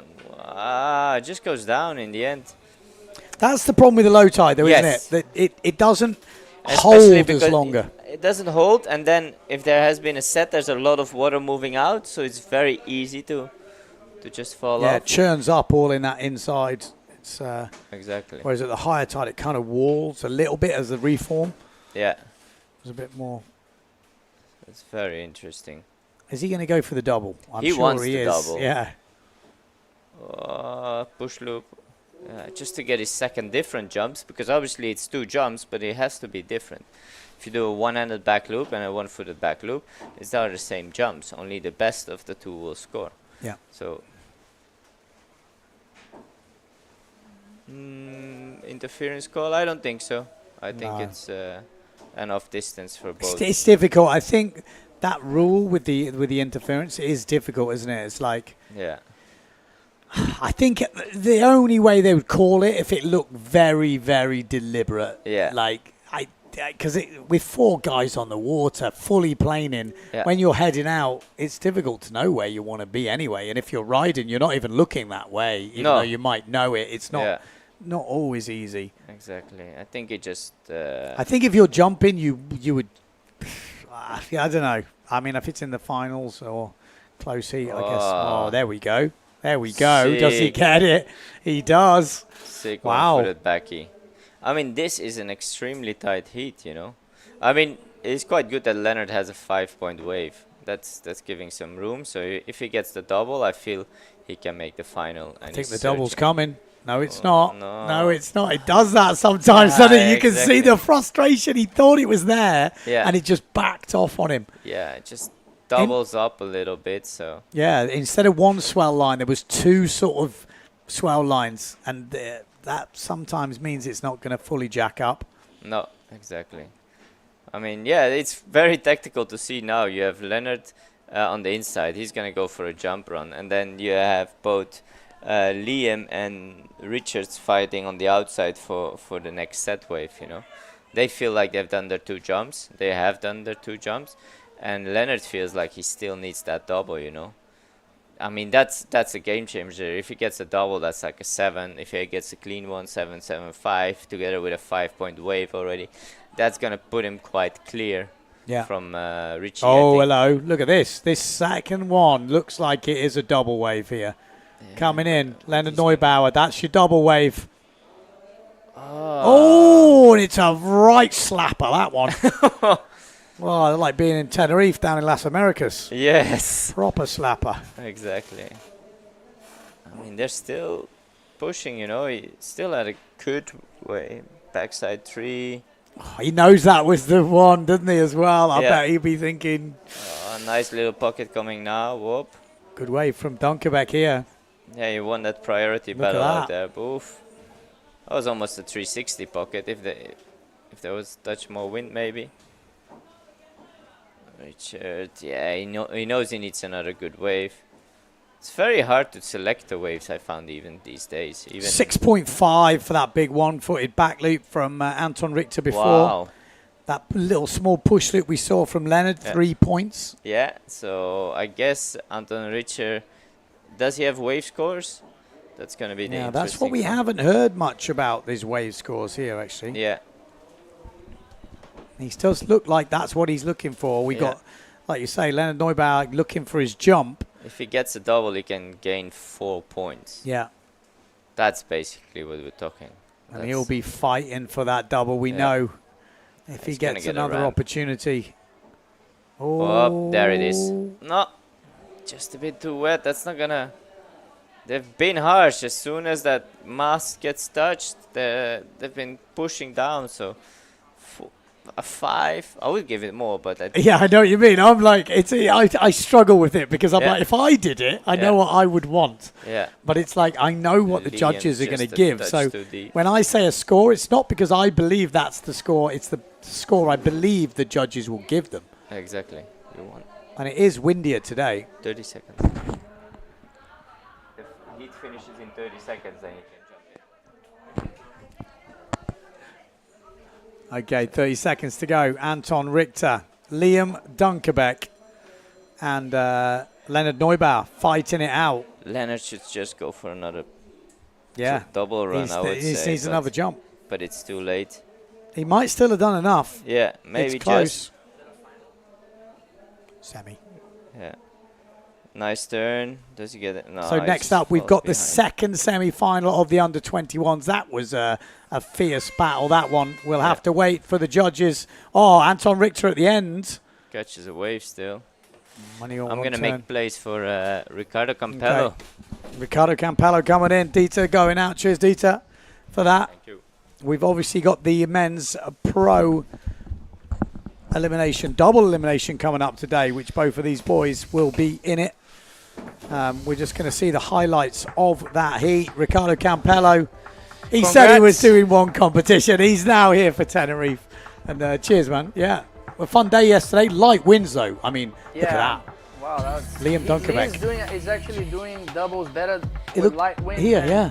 Mad, isn't The it? little bastard. He's improved his doubles. Yeah, I mean, it's kind of crazy. Yeah. Okay. Yeah, so talking about yesterday, obviously, single elimination. You were on a 105-litre board, I heard. Yeah. Wow. Yeah, I was actually quite surprised with how that board works with these conditions. Yeah. And oh, that hurt. that hurt, didn't it? That's what I thought. It's not my thing, you know. It's not my favorite conditions, competing with 5.3 and 105-liter board. But I was getting, you know, I felt I improved every heat. Me too. Watching, you could see your improvement. Like the first heats, you were doing different things, and as it went through, it was like you understood it better. The board, I guess, the equipment's your first time, and then you were getting some proper wraps towards the end. It looked good. Yeah, I felt that my last heat was my best heat. I was actually a bit bummed. I think, you know, I wasn't happy with the couple scores that I saw on that heat after watching the replay. But that's the way competition is, and yeah, you know, I gotta do better on the double elimination. It looks like the conditions are getting better. Yeah, this is going to be a tricky heat. We've got Tobias Bjorna going against Hayata Ishii and Gregory Staphopoulos from Greece. Have you seen much of him, Sally? He's got some good moves on him, Greg. Yeah, the boys are actually really ripping. The level right now is amazing. Hayata has some really, really good heats. Yeah. I saw a very good heat from him yesterday. I can't remember which one it was, but... Have you ever sailed with him in Maui? Because I've seen a video from him in Maui. It looked like he was ripping. Yeah. They both of them, they have so much balls. Yeah. They always hit the lip late and always landed, and they always stoked to be competing. And yeah, they rip. They really rip. I think these are also not his favorite conditions. Yeah. But I know these guys are. They even bought a car here. Really? They bought Marino's old Toyota Hilux, 4Runner, and they're gonna spend a lot of time in the Canaries. I guess it's smart to get trained, and they really want to be at the top. They've been a good addition to the tour, the Japanese crew, haven't they? Yeah. Really Every good. year there's more and more. Yeah. They're pretty fun. They're always super humble and always smiling. It looks like they're gonna get a proper ramp. We should watch this. Yeah. We should watch. Okay. Oh. Tobias Bjorna. Oh, nice back loop. Greg. Back loop, but I think Tobias is going to go with the higher score on that one. And Hayata. Bam. Nice. He's in the good position here, right next to the bunker. Yeah, nice turn. Wow, this live stream is so amazing. Yeah. Like the drone gives it another dimension the here. Drones and the camera from every angle. I think it's a step ahead on our sport. I think we need stuff like this. I was watching the slalom. Tobias on a nice way. Boom, nice. Oh, stayed behind there. Watching the action in Fuerte, and it's so entertaining. Yeah. That you really want to watch, you know. Yeah, it's you get stuck to it, don't you? You're yeah. I'll just watch one heat, and then you're like, oh. Yeah, exactly. But I think that's what we need, and hopefully we can get Alva Media in every event from now on. Yeah, the boys doing a really good job. Like I said, some of the drone flying has been epic as well. Nice back loop. I guess that was better than his other one, but we don't know because different. The other one was from the drone. Yeah. What's the score? You have scored? We're waiting for scores to drop in because we don't have live scores with the under 21s, which hopefully at some point we'll see. Says Andy Wood says, great to see Ricardo out in Tenerife. Will we see him at some other events? Surely Maui. No, not surely. Yeah. Daddy Yeah, Campello will it's- be probably. I mean, I haven't spoke to the wife yet. I would obviously love to do Maui, but it seems like from what I heard, we still don't have the Maui confirmed, and there's no funds for it so far. But we never know. I would love to do it, but my wife is due pretty much a week before, so that's you know how it pretty is. That's pretty tough. So let's see. I mean, it's not on my plan, but you never know. Yeah. Well, we'll see. I think this year I'm gonna take it take a little break again. Well, not again, but like take a little break. Be a father, and hopefully next year I can find a sponsor and go full on. Oh, double! Oh, that hurt. Double That hurt my from back. Strafopoulos, so that will hurt. Tobias is really, really flowy on the waves. I like his riding a lot, Yeah. as well as Hayata. Yeah. Hayata's got like this ninja Yeah, spike where he smashes yeah. out. He's so tiny, Yeah. so like sharp. Yeah. And Tobias has got like this flow with like a bit of Yeah. extra kick. He's I long. like it. He's Yeah. completely the yeah. opposite of Hayata. He's super long, super long legs. And A couple of scores coming through. Bjorna's 5.5 for that back loop we saw at the beginning. 4.5 for Greg's best back loop. Scores from the other heat. It is Dunkerbeck wins the other heat. And in second place, it is Anton Richter. Leonard Neubauer out. And there was just 0.5 in it at the end. Super close. Anton Richter absolutely destroyed it in the jumps. And that's actually what put out Leonard Neubauer, which you wouldn't have said. Neubauer led on the waves. But Richter did him on the jumps. yeah. So who made it? Liam and? Liam and Anton Richter. Oh, Leonard didn't make it? No. Oh, sorry. Lost on the jumps, which is Yeah, I guess the he one thing you crashed that probably- double. Yeah. It's so tricky here. Like I was trying to do doubles yesterday, obviously, but we had really short heats, and this spot is completely different from Pozo. Like you to make your jumps, if you're ahead, if you're before or after like a fraction of a second, you lose the jump, so you pretty much lose one run going out. And sometimes you say, okay, I'm going to ride a wave and then jump, but sometimes you get stuck on the inside and you lose time, and then you go back again, and Yeah, it's you don't have really, time. it's really critical, the timing of the wave. Timing isn't is it? perfect. It was- has to be perfect here. And I was seeing yesterday, I made this mistake years ago when I was here. Like, I did 3 or 4 jump runs, Yeah. and I missed every time. And then I learned that I've got to wait on the inside like you would for a wave ride. Yeah, exactly. And try and time that Yeah. run, like rather than just going in and out and hoping to get lucky. It's and even then, trying to time it is Timing crazy. it's super, super difficult. So then you sometimes take off on a real downwind angle because and then you've you had lose to- it. Yeah, And then you have, I should have gone Yeah. so far downwind. yeah. Yeah, that's I was really looking forward to do my wife's like, why didn't you do a double? I'm like, well, I wanted to, but I was on a 5.3, barely going, 105 liter boards, and it's not like this, like Liam and Mark were lucky and had the chance to do it in every heat pretty much. Yeah. And I barely could do a 1 foot, 1 hand forward. Yeah, and then the risk is more. So Yeah. you're thinking, when you get that ramp, do you risk Exactly. it to go for something that you might not Yeah. get? And then you crash it, and then you have to do another run, but Yeah. maybe you don't get the right. And that's another 2 minutes. Gone. Yeah. Oh, that was not. Come on, make it. That was a nice turn. He's so good with those legs hanging out. All Proper 360 turn. try. Yeah. He He's just gets stylish. that bam, tail I like comes out. Tobias. Yeah, I like Tobias' style a lot. Yeah, it's good to see him back because obviously he injured his back in Pozo, which he did compete in the end, but I know he didn't really have the warm up he wanted, and I think this place suits him better. He's been showing some good skills. Yeah, the level is really high, and I love watching the young generation and supporting them, and I think that's what we need for our sport. Yeah, we're And- seeing them push through though, aren't we? Now, when you look, Yeah. when you look at I think the oldest guys to come through that thing is Paré. Julian Salmon, obviously Marino. You're seeing all those guys, and then you're seeing now the younger guys also pushing through. Liam and you know, everyone else. It's mad to see that Yeah. 10 years ago, Yeah. that whole bit of work that Dida did setting up all that youth fleet in Pozo is now pushing through to the top of the men's. Yeah, it's nice to see, and I love watching them on action, and now they're starting to beat me. yeah. Liam and Julian beat me already twice this year.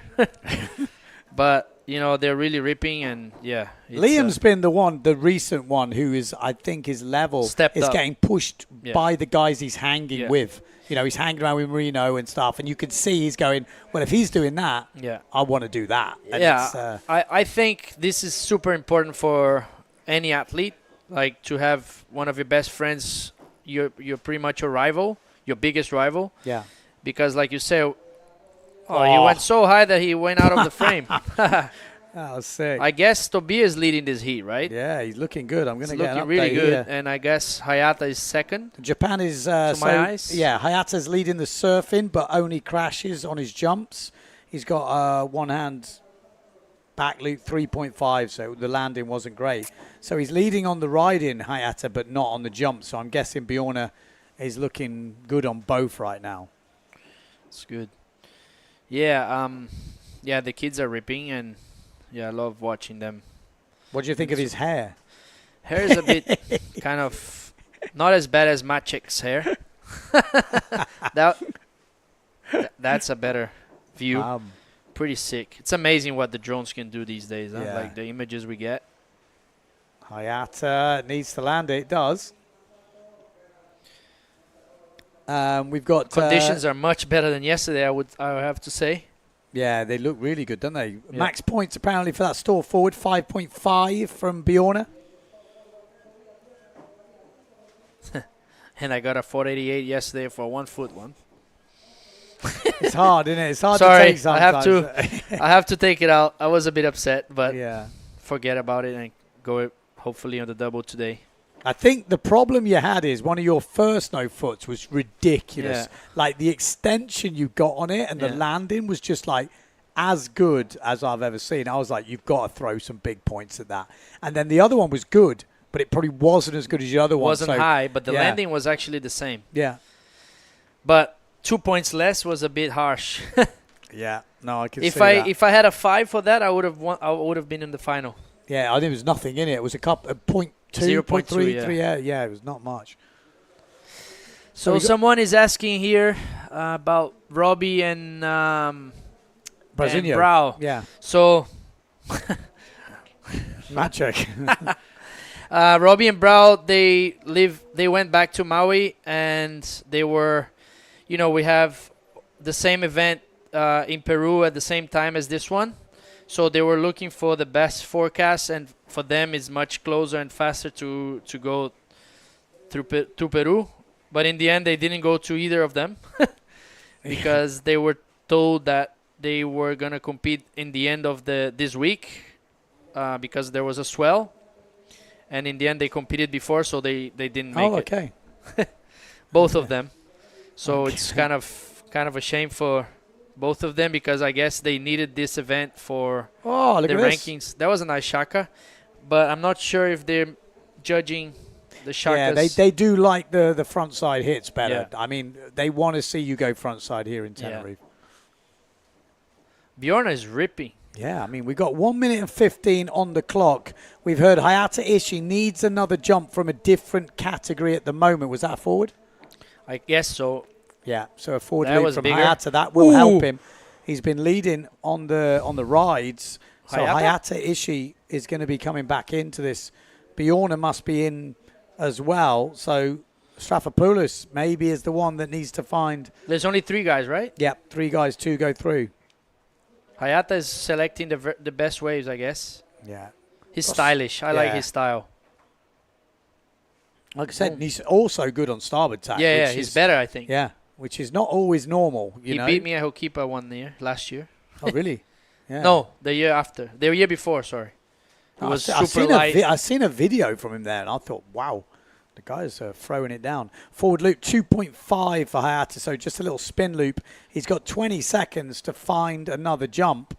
Will it make a difference? I mean, just that 2.5 will help. Oh, that look was at nice. He's so stylish. Yeah. Unfortunately, the wave didn't really give him more opportunities. Yeah. And there we go. That is the end of the heat. So we'll have to wait for the scores to come through. I'm guessing we'll have a heat break now, or unless we go into another women's heat. I'll give you there will be a heat break. So we'll have a heat break while we work out the scores. But just look at the highlights from this heat. The boys are going off. We'll catch up with a few of the comments. And conditions looking good today. Amazing. Sarah Jackson delivering the coffees today. They look good, but I spoke to Liam before. I thought it was windier, and he said he was under par on his 4.7. Oh, okay. So similar to yesterday, 5.0. Oh, that hurt me. Just tell people what that feels like. That hurts a lot. Like, that hurts a lot. It even goes to your brain sometimes, you know, Yeah. like you landed so hard in your back that the pain goes all the way to your head. But he's doing the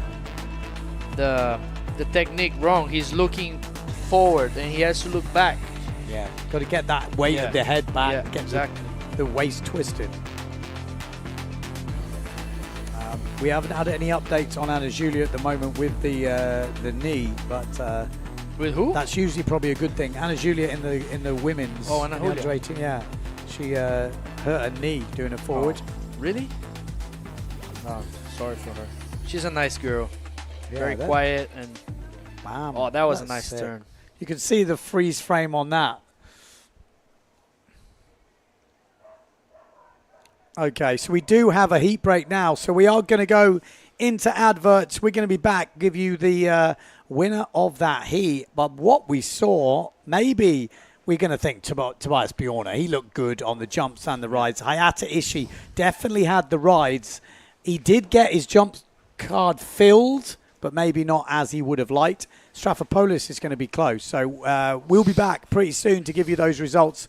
But we're going to take a small break because we have got a long day ahead of us. Maybe the double elimination. This bloke could be in action later. Let's see.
Tres danzas rituales.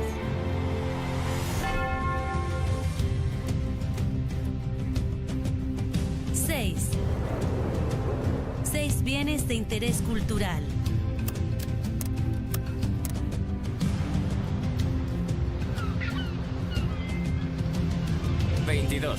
22 grados de temperatura media.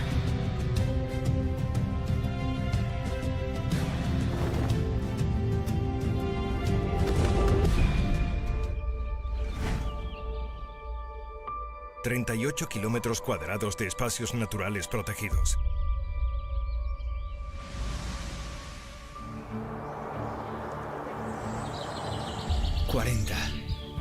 ...40 kilómetros de red de senderos.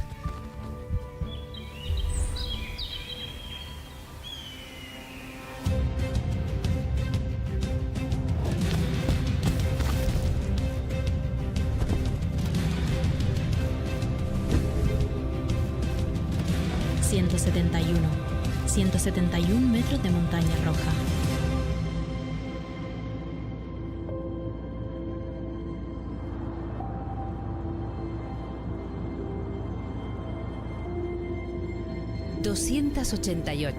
...288 hectáreas de zona arqueológica.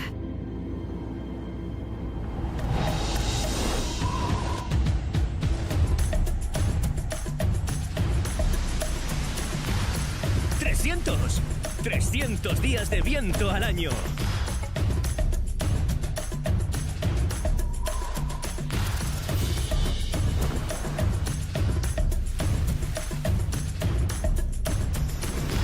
...504 años de la escala de Magallanes y Elcano en la costa.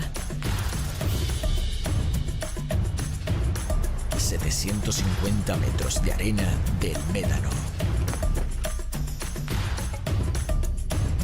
898.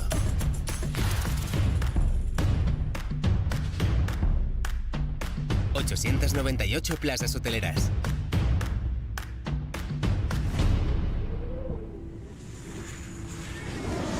1000 Granadilla de Abona. 1000 razones para volver.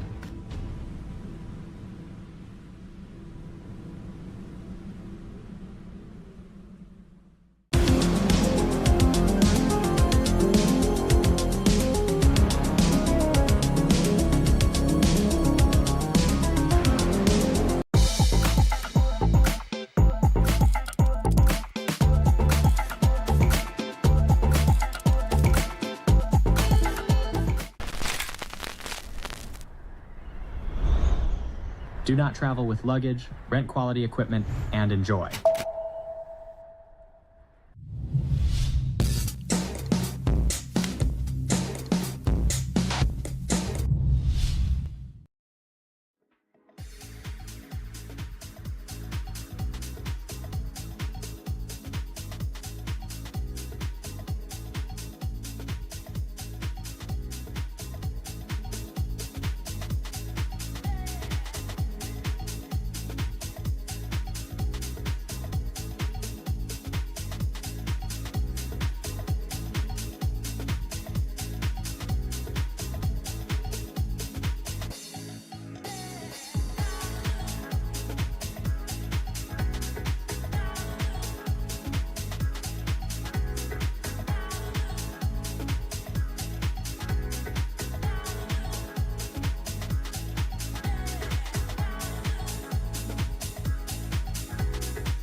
Okay, we are back. Red flag has just gone up for the under-21s final.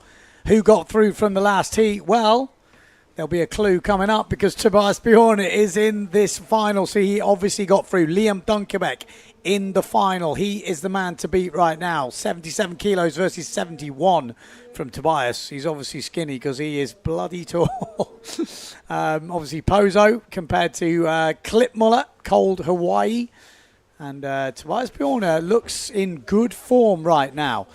So does Liam Dunkerbeck. And on the other side of the draw, we've got Anton Richter looking very good in that semi-final. And Hayata Ishii is the other rider to make it from that last semi-final. 19 years old, 18 years old from Anton Richter. So this is, going to be a real good final. It's not easy to make it to the final of these under-21s. They are all time rippers. Liam Dunkerbeck has to be the man to beat, though. Tobias Bjorn is definitely looking good. He's got that double on him. Maybe the wind has eased a little bit. Just speaking to Moritz Mout going out, he's going to take a 5-0, 4-7 or 5-0. It seems to be the sail of choice for the mid-weighted rider. I think I'd be on the 5-0, maybe 4-7 out there as well. I'm like 80-odd kilos. So 30 seconds on the clock.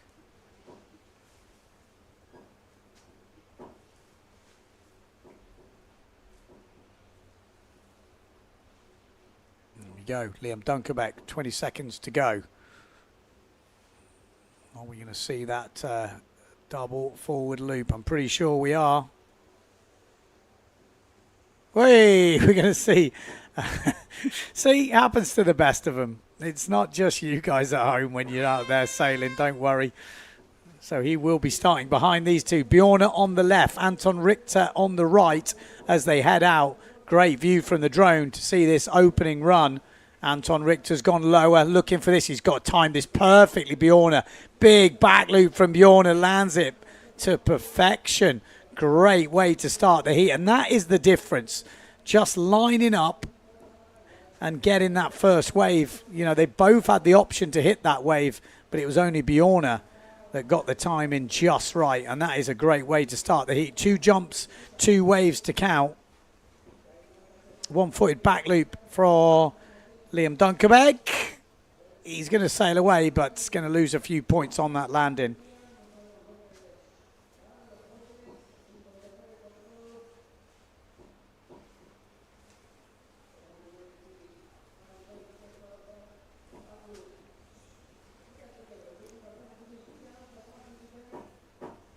$12 minutes on the clock. We got only Philip saying he's on his way to Klitmuller. He's going to copy the moves from today. It's very easy to hurt yourself after watching the live stream, is my theory. You watch the guys ripping it up and you go out there. I mean, I did it with freestyle years ago. I was like, yeah, I can do this. And then I ended up hurting myself. Oh, look at that 360 attempt and gets it. Hayata Ishii. Super inverted on that 360. Tail throw from Anton Richter. I told you the level here. Going off big double. What a double from Liam Dunkerbeck and a huge forward from Bjorn. Crazy scenes here in the under-21s final. Really great conditions. Cabezzo Beach, El Médano in Tenerife for the Playa Surf Tenerife World Cup. Wow. What a start to this heat.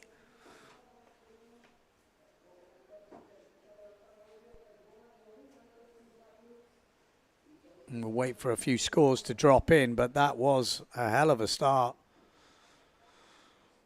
That double forward from Liam Dunkerbeck is going to be a huge score.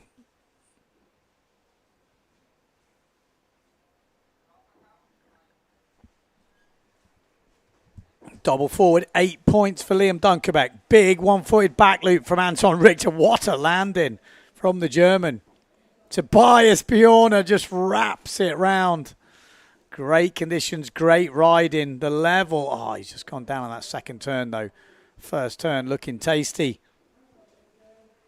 We've already seen that 360 from Hayata Ishii.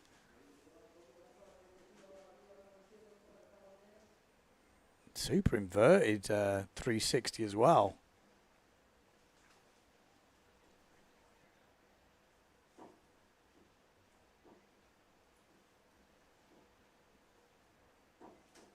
Here we go. Liam Dunkerbeck trying to get some waves on the scorecard. Just missing the section there, a bit late. This probably won't be one of his scoring waves.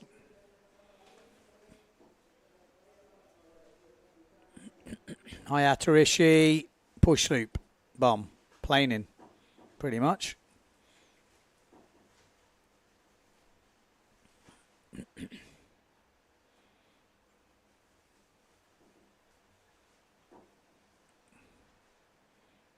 Anton Richter, Liam Dunkerbeck, back loop. Oh, that was a big turn from Anton Richter there by the looks of it. This is going to be a hard heat to judge. All riders got everything going on here. All got their own moves. And kind of stand up. Look at this set from Hayata Ishii lining this up above the bunker. It's just going to be on the little fat bit for a wrap to kick things off, and then hopefully it walls up for the second that it does. Bang. Just going to have to try and chase it down to the end. So 3-turn wave from Hayata Ishii. Back loop 5.5, 1 foot from Liam Dunkerbeck just coming in. Waiting for a few more scores to drop. Bjorna 4.5 back loop and a 4-point forward. So you can see the difference on the jump scores. Oh, look at that. Liam Dunkerbeck. He wants another win by the looks of it.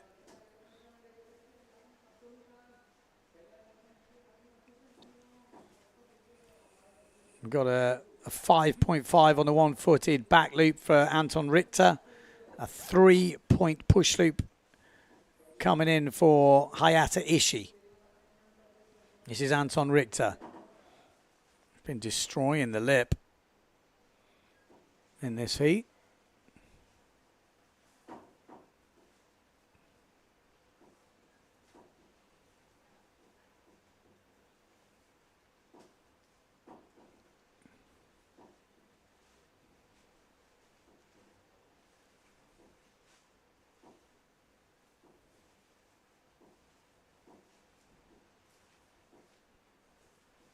There we go, you see Godzilla poking out. Looks like the boys are coming up for a jump run. Anton Richter looking for his second jump.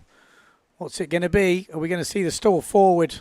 We've already had the one big one-footed back loop. Looks like there's a wave out the back here. Anton Richter could launch this thing. Here we go.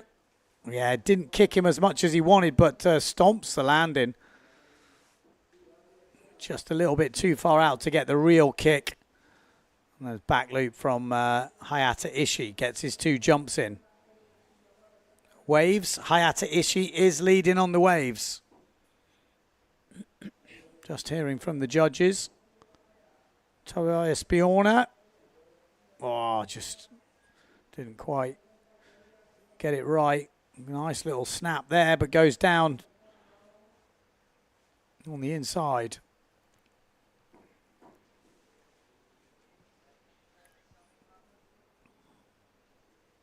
Oh, look at this. 360 from Anton Richter with a board reversal. Let's quite get it back in. Only 5 minutes 50 on the clock. Look at the conditions here in Tenerife, Cabezzo. Bam. You can see, I mean, I know we're doing about a competition here, but it is interesting to see. If you're interested in wave sail, improving your technique, look at the way these boys are riding. Look how far that hand goes down the boom. Get your weight all the way onto that inside rail. And then how much you move the hands off the top, depending what you're trying to achieve. You see Liam didn't do it then. Oh, big forward loop from Anton Richter as we cut away from that wave ride from Liam Dunkerbeck. Yeah, whether you move your hands together or not depends on the lip when you get to it. Especially if it's an open face. Moving the hands makes a big difference. But you will lose the board a bit more into wind. So if you want to carry on down the line, you're probably not going to move them as much.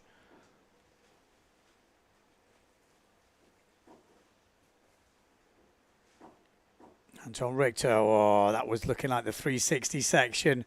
If he could have got some speed. Hayata Ishii, does he go for the 360 again? No, just wraps it around. Big crack off the top. 5-point forward for Anton Richter. Dropping in. Tobias Bjorner heading out. 4 minutes to go.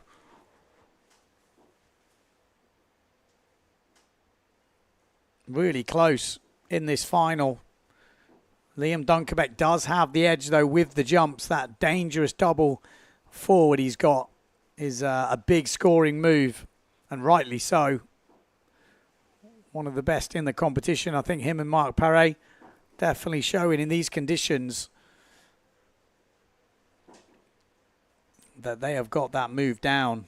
Here we go. Hayata Ishii, one-footed backy. Doesn't get it.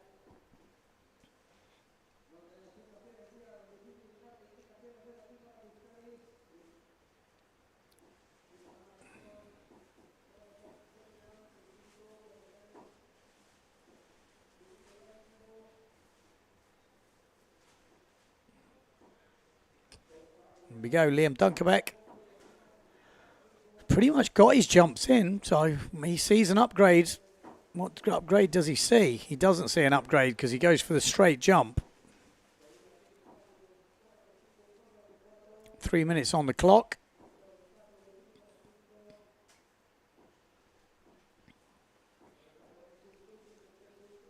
Are we going to see anything crazy here? What a hit from Anton Richter, but couldn't keep it in. Guys are having some fun sessions here. That's what windsurfing's about. Fun sessions with the boys. Cabezzo, to yourself.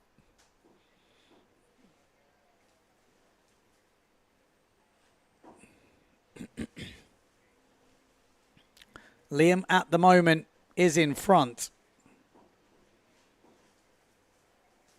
with the combined jumps and waves. But Hayata Ishii stall forward. That could help him. Hayata has got that crazy 360 at the beginning of the heat. Don't forget that. 2 minutes to go, and he's just had a bit of a jump run there. As Liam Dunkerbeck trying to throw down the waves with that tail out. Doesn't get it.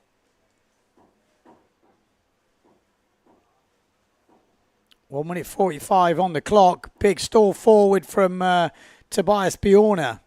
Could help his title bid.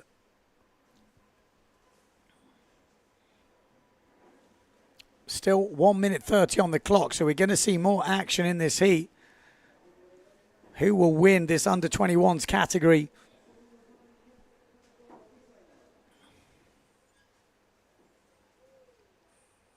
Oh, Anton Richter, that was looking nice. He's been picking off and he's upset with that. You could see him punch it.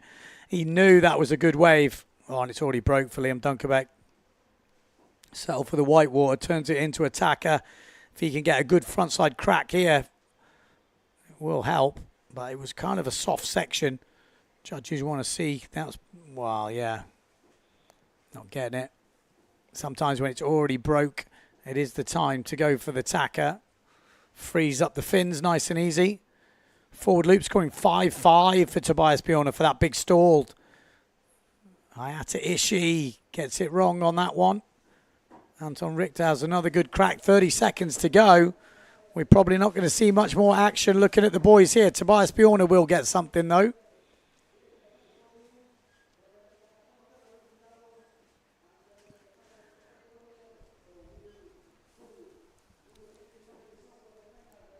Bam. Well, 10 seconds to go. Anyone else on something? Anton Richter still. How has he got back out there? This guy's been Seems to be on waves all day long. Yeah, it's not a good wave. He probably couldn't get right out the back, so just an inside wave won't be a scorer for him. And there we go. That is it. End of the under-21s final. Let's have a heat highlights. There was that back loop at the beginning from Bjorna. There's that 360 from Hayata Ishii. And that's going to score good. Perfect double forward from Liam Dunkuek there. Forward loop from Bjorna. Yeah, really good heat. 1 foot back. Look at the boys there flying. That's sick.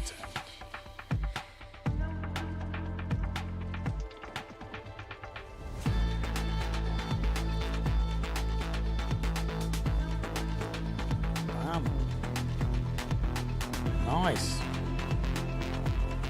Level of this final was right up there, and so it should be. I mean, these guys, they're adults now, under 21s, 19, 20 years old. I said Costa, I think, won his first World Cup at 14 or 15 or something. These boys, some serious level here. Who won it though? That's the question. We will wait for the judges. That was a pretty sick turn as well from Hayata Ishii. He did come back better with the jumps towards the end. I mean, how do you split that heat? It was pretty tight. Very tight. It's going to come down to very small margins, I think, in the end. A few of those tacker waves, Liam Dunkerbeck, but maybe not the lips. Will it make a difference to the judges' scores? Well, we'll have to wait and see. We will have another heat break, I think, now. And then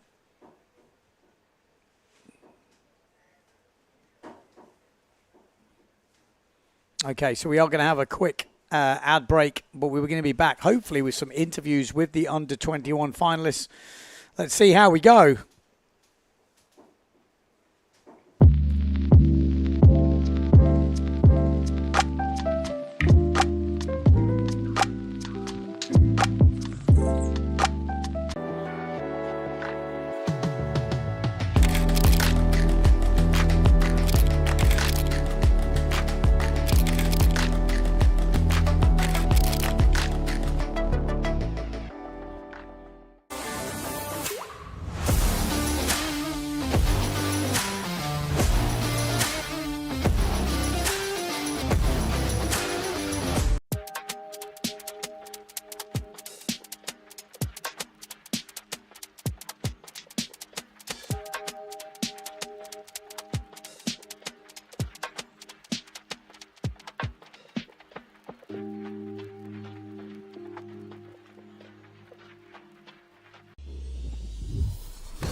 Rituales.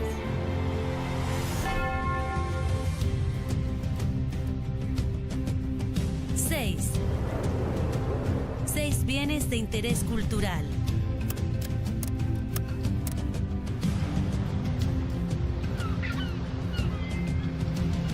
$22. 22 grados de temperatura media.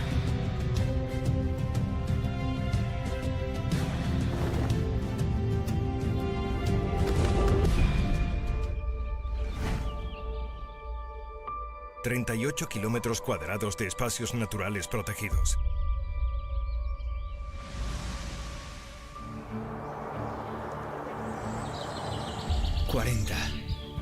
...40 kilómetros de red de senderos.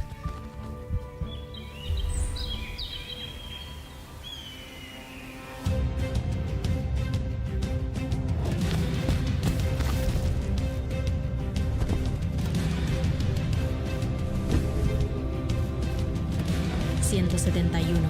171 metros de montaña roja.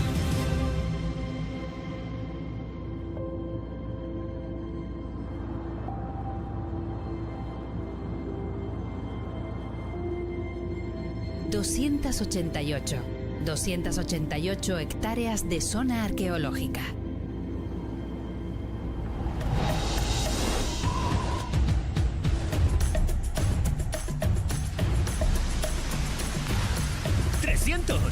¡300 días de viento al año!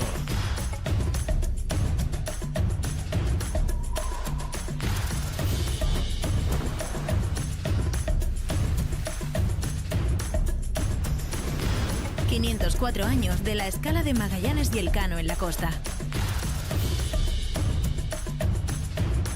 750 metros de arena del Médano. 898.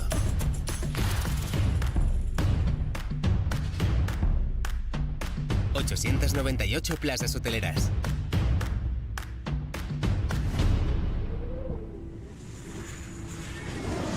1000 Granadilla de Abona.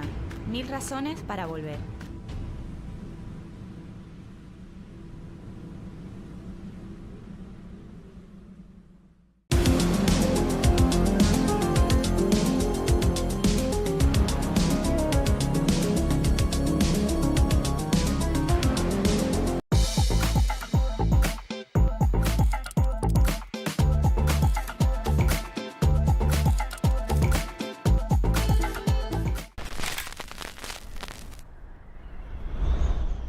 Do not travel with luggage, rent quality equipment, and enjoy.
Por el podio supletivo de estos años que compiten también en la categoría Pro, visualizador de competición de Pro, allá también de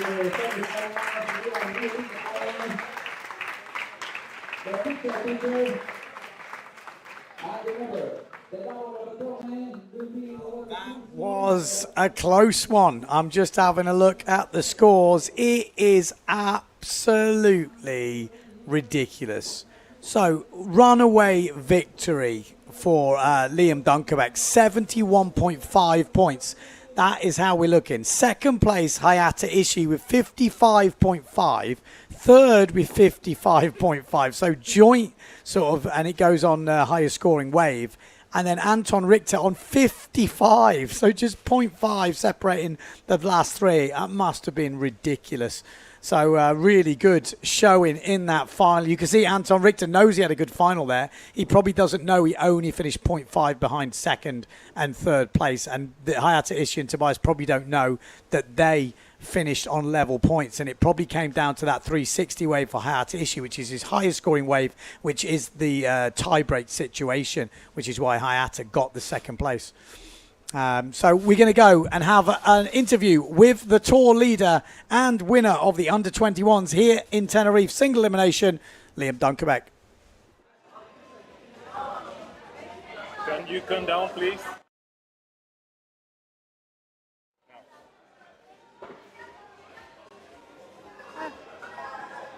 Liam, winning the under-21s, how are you feeling?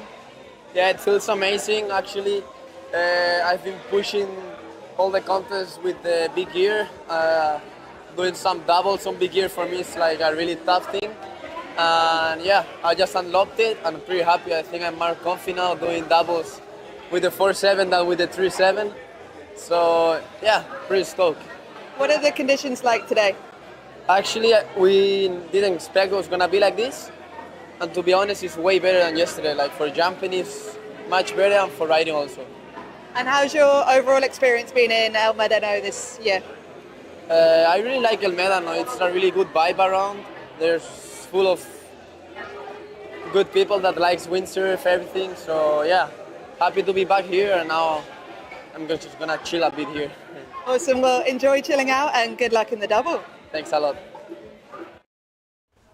Yeah, Liam Dunkerbeck, he has definitely got the skills right now, hasn't he? I mean, when your dad's Bjorn Dunkerbeck, it's no surprising, but he has definitely leveled up this year. I think a big breakout year for him, and it would not surprise me to see him on the podium in the Pro Men at some point in the near future. He is pushing that hard right now. And that under-21s level, like I said, just ridiculous. So, yeah, and talking of Pro Men, we're going to have the Pro Men coming up very shortly. We're going to be going into the double elimination of the Pro Men and women. And we're going to take an ad break before then, and we'll be coming back with the men's double elimination in a few minutes' time.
Do not travel with luggage, rent quality equipment, and enjoy.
Okay, red flag.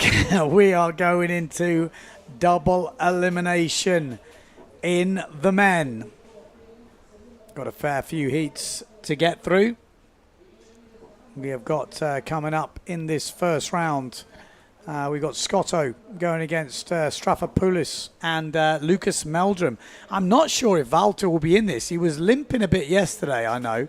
So we'll have to see if he is out there. Obviously in the Masters, 56 years old, bit of a local legend, going against the young guy, 18-year-old Gregory Stavropoulos. We just seen him in the under-21s.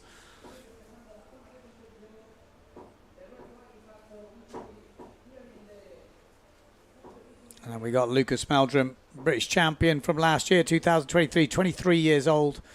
And yeah, he's pushing on through. Qualified over in Chile through the qualification rounds and the trials, which was a pretty hard one to do. You see Ricardo Campello there in the background going out with the old Insta 360. Actually see Lucas's dad there on the left-hand side watching on. Got De Cruz warming up with his shades and his headphones on in the background as well. It's like people watching. We've got the Polish rider, Nikodem, on the Goya sail on that inside. We've got Mike Friedel just walking in. And here we go to the water. Like I said, will Walter Scotto be going out there?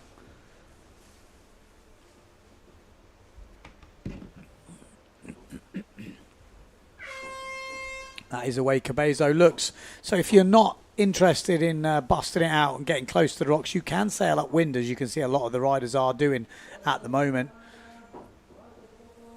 There we go. This is Lucas Meldrum.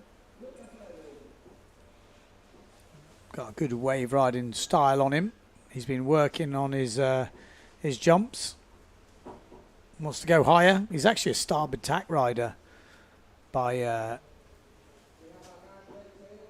from where he grew up sailing. So this is obviously the other tack, and Walter is out there. I'm sure he's going to have that knee all strapped up. Yeah, you can see that, the right knee. But good conditions to have here in Médano. There's Lucas Meldrum, be looking to push through today. Oh, we have got the live scoring. Hallelujah. That's what we like here in the commentary booth. Live scoring makes all the difference to understanding how they're heating. Here we go. Lucas Meldrum, he tried to force it off that sort of left braking wave there, which is never easy. Oh, and a nice back loop from Strafopoulos there. And we're going to have a co-commentator join us. We got Mike Friedel, Senior, in the house. How we doing, man? Might have to put that a bit closer. Okay. Good. Thanks. A little bit injured, so... Yeah, I was going to say, injured yourself in the early rounds yesterday. In the first round of the master heat, so I cannot sail anymore. So I felt good to comment my heat, the next heat, when I cannot be able to sail. Yeah, okay. I was going to say, you're coming. Okay, you're in the next heat. Yeah. Well, we got one of the other masters who looks like he's also carrying a bit of an injury, Walter Scotto. He's got a bit of a knee. He said he bent it the opposite way, which is never good. Yeah. But what do you reckon to the level? Obviously, you've got one of the young riders in it still, Mikey Friedel Jr. Yeah, he's still in the... He got to the quarterfinal, so hopefully he could do well. Yeah, it's going to be interesting because he probably will get one of the riders coming through this double elimination. Yeah, looks like it. He's already Ishii in his heat, and then he would get two riders or 1 or 2 riders. I was saying before on the live stream, I remember commenting on your son when I first noticed him at Pozo, and I think he'd been sailing like a couple of years. He was a really quick learner, because he started late, not late in terms of a lot of people being like, that's not late. When did he start? I started with 14 years. Yeah, so in Pozo, that's not late, but it is in Pozo standards. Yeah, he was competing first time in 2016 in the juniors, and it's really good 3 years already. All the but time he was podium. like forward looping after 2 years or something crazy. Really. Then he to do the studies, he stuck there a little bit, and now he's again advancing. So he's really motivated. It's really good to see. But you used to compete back in the day on the PBA. Did you do? Yeah, the I events? competed actually the first wave competition in Pozo. Yeah, I think it was 91. Really? Like this, yeah. So it was fun. But I only couldn't do Pozo, so I could not go to the whole tour. So I got all the time the seeding, from Björn, Robin Nash and Nick Baker, all these guys. Not easy. That was difficult. So actually it was really nice to advance this in the single elimination one heat. Yeah. It was really beat a couple of the young boys. Incredible for me. Yeah.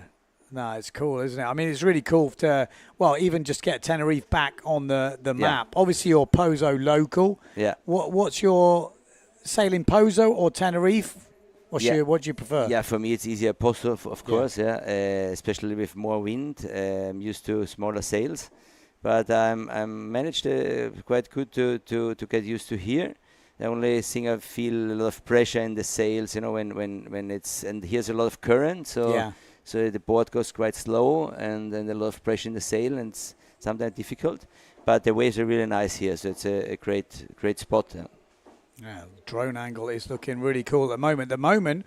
Walter Scotto, the 56-year-old, I think. 56, he's up there, but he's definitely more than double the age of his opponents in this competition, and he is actually leading at the moment. So that's pretty cool to see. We'll see a breakdown at the moment. He's got a 4.5 back loop, which is the highest scoring jump of this heat.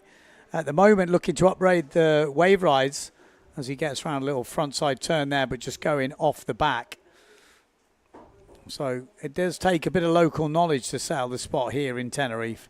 Sometimes it's tricky to line up with those waves and being in the right spot. What size sails everyone on? You've been out on the beach looking? Now I think they are in like 4.5 or something like this. So definitely today the most windy day in the event, I think. Yeah. So, I mean, that's the thing. I've said this to a few people about, Médano, Cabezzo. Don't look so much at the forecast. As long as it says it's windy, you never know what you're going to get. As long as it said there might be a few waves, you never know. And today is like a classic example of this. This wasn't looking the best day on the forecast, but it's probably the best day. Yeah, it's the best day. And actually, a week before the event, it looks like that we have no wind at all in the forecast, and then everything changed. I wrote to Danny Bruch, and he said, no, don't worry, this will be a great event. I said, it cannot be true. It cannot be true. Yeah. See the forecast, but then it changed everything. Yeah. I mean, Pozo was doing the same thing. The forecast looked bad 2 days in advance, and every time we got a day closer, the forecast stepped up. Yeah. It's like someone at Winguru was having a bit of a laugh on us, I think they have vacations in Winguru in August and September. In July, August, they are on vacation. So. Oh, here we go. Lucas Meldrum's got a chance. Oh, no, it didn't jack up for him. It's tricky jumping here sometimes. You really got to go a bit later than you think. If the wave looks like it's going to jack up, maybe give it a bit more room to jack up a bit more. I think you have to get the Walter with a... Oh, nice. With good one-footed back loop from Strathopoulos. But that looked a good turn from Walter Scotto as well. And sometimes the wave rides are underappreciated and they can do some proper damage. But it does look like Gregory Strathopoulos with a 4.75 on his last wave has gone into the lead. We'll wait for that last wave to drop from Walter Scotto as Meldrum is in third place at the moment with 6 minutes to go in this heat. What sails are you using at the moment? There's a question here saying, is there a big difference between 4 and 5 batten sails? Because we've got a few of the Severn riders riding the Blade 5 batten, and then most of the other riders are on 4 batten sails, I would say. I think it's the tendency to go to 4 batten sails. I'm using also 4 batten sail, and I think it's more powerful, and on and off is good. Yeah. I think in the last 10 years I'm using the 4 batten sails. Yeah, me too. I've definitely changed over. I was a 5 batten simmer icon man, back in the day. I used to love it for jumping, high-end control. But I do like the bit of juice that the 4-band sort of offers for wave riding, a little bit more depth in the sail, especially with the newer boards. I feel like it suits it better. But still quite a few riders. Oh, there we go. Oh, it doesn't make it. He's not getting... Second back in a row, yeah. Second back in a row for Lucas Meldrum on one run going out. So it's still Strafopoulos that's leading. Valter Scotto. Having actually not a bad wave here. And Greg trying to put it to bed with a stall forward. Nice delay on that. Nice one. Huh? I think Meldrum was not finding so much the rhythm, the flow in the beginning, but now it's getting in it. He needs to get in it. There's not much time left. Yeah. He's had that 4-point wave at the beginning, but he's lacking a kind of backup wave for now. And then, he has. He's he's just putting that small back loop on the board has actually moved him up. But I think with Valter's next wave to drop, he will drop down again. And he does, 3.5 for the last wave from Valter Scotto. Puts him up into second place. So 4 minutes to go. Lucas needs to find something a bit more tasty. Looks like there's a good wave lining up.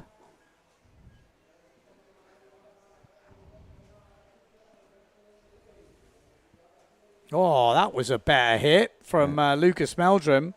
And that will definitely help him if he can back it up with another turn. But there isn't much else on the offer. He did really good in the single animation. Meldrum was really sailing. Looking really good. I think he was suiting the more loaded up conditions. It looks like it's gone a bit more hectic right now. Yeah. Looks hard to find a rhythm. But it kind of seems like that. When you see it from the beach, it always looks like that. As soon as we see it from the drone, it looks way cleaner. Yeah. You kind of see, you can see how it is there. It's like much easier to see. And there you can see the A-frame. You see the way the white water is doing that triangle. That is pretty much the peak. On the point of that triangle, that is your peak. And then the wave breaks both ways. So if you're a bit downwind of that, you can ride it downwind. And if you're upwind of it, you're going to ride it back upwind, sort of backside with front side coming into it. It's actually incredible how consistent is the wave breaking here. It's almost all the time on the same point. Yeah. Huh?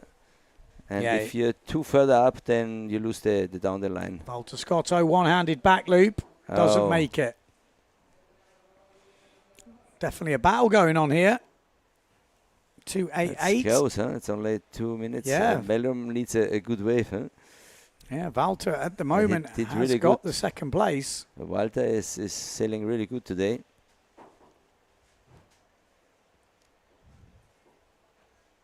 So, Meldrum needs to find a wave. Sometimes it pays to just be a bit patient out there. It's hard to do it because everything's going on around you, but you've got to get in that triangle there. Yeah. Try and get that first hit.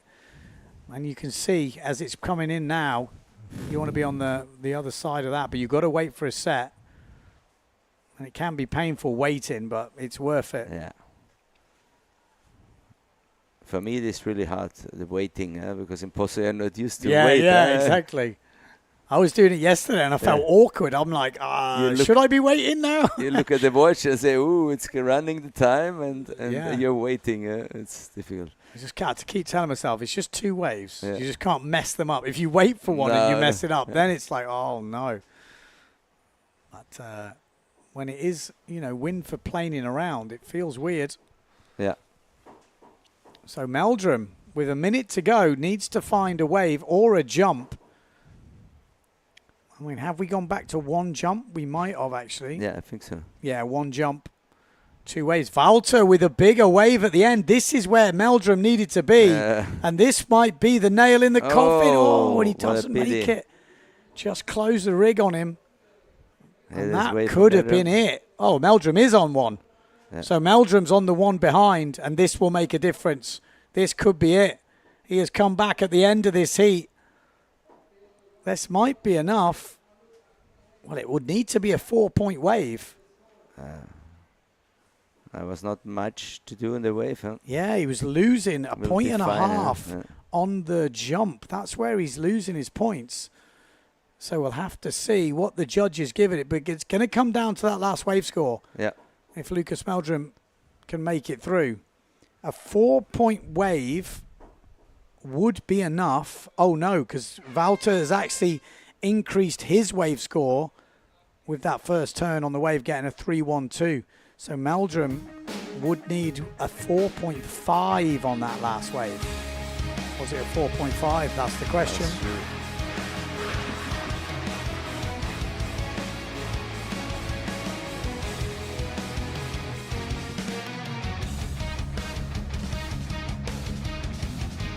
Good sailing. I mean, the standard is through the roof these days. You look at the early rounds. There's not many easy heats, that's for sure. No, actually I know that. That was a really nice start forward. Yeah. Not delayed, waited. So we'll have to wait. Oh, we've got a big matchup coming next. So we will be waiting for that score to come through. I'll keep my eye on it. But it looked like a pretty solid last wave. I think he could have executed it better. It will be close, I think. Yeah. For Meldrum. But this is coming up in the next heat. My heat. Yeah, we got Mike Friedel Senior. Have you heard about him?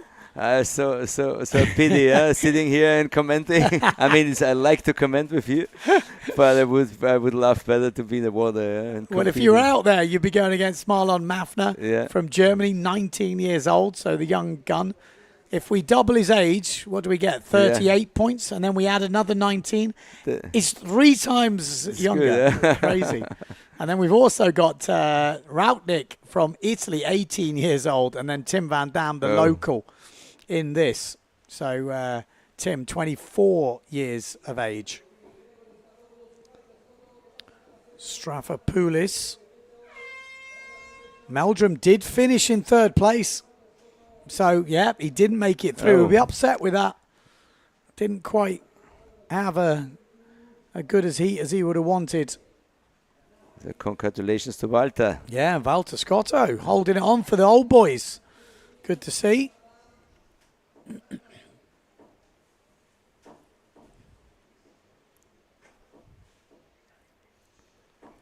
we go. This is Tim Van Dam on the Bruges boards. Gun sails. He can throw down a move or two, Tim. He's a Send It Sunday candidate, if ever I've seen it. And Maffner's got a solid turn on him. Seen him hitting some nice waves at this event so far as he just milks the inside of this one. Actually, this is Leon Maffner, I think, is it? It's actually amazing to see. Oh, it is Marlon, sorry. Actually amazing to see almost the whole under 21 fleet in the pros, huh? Yeah, really good.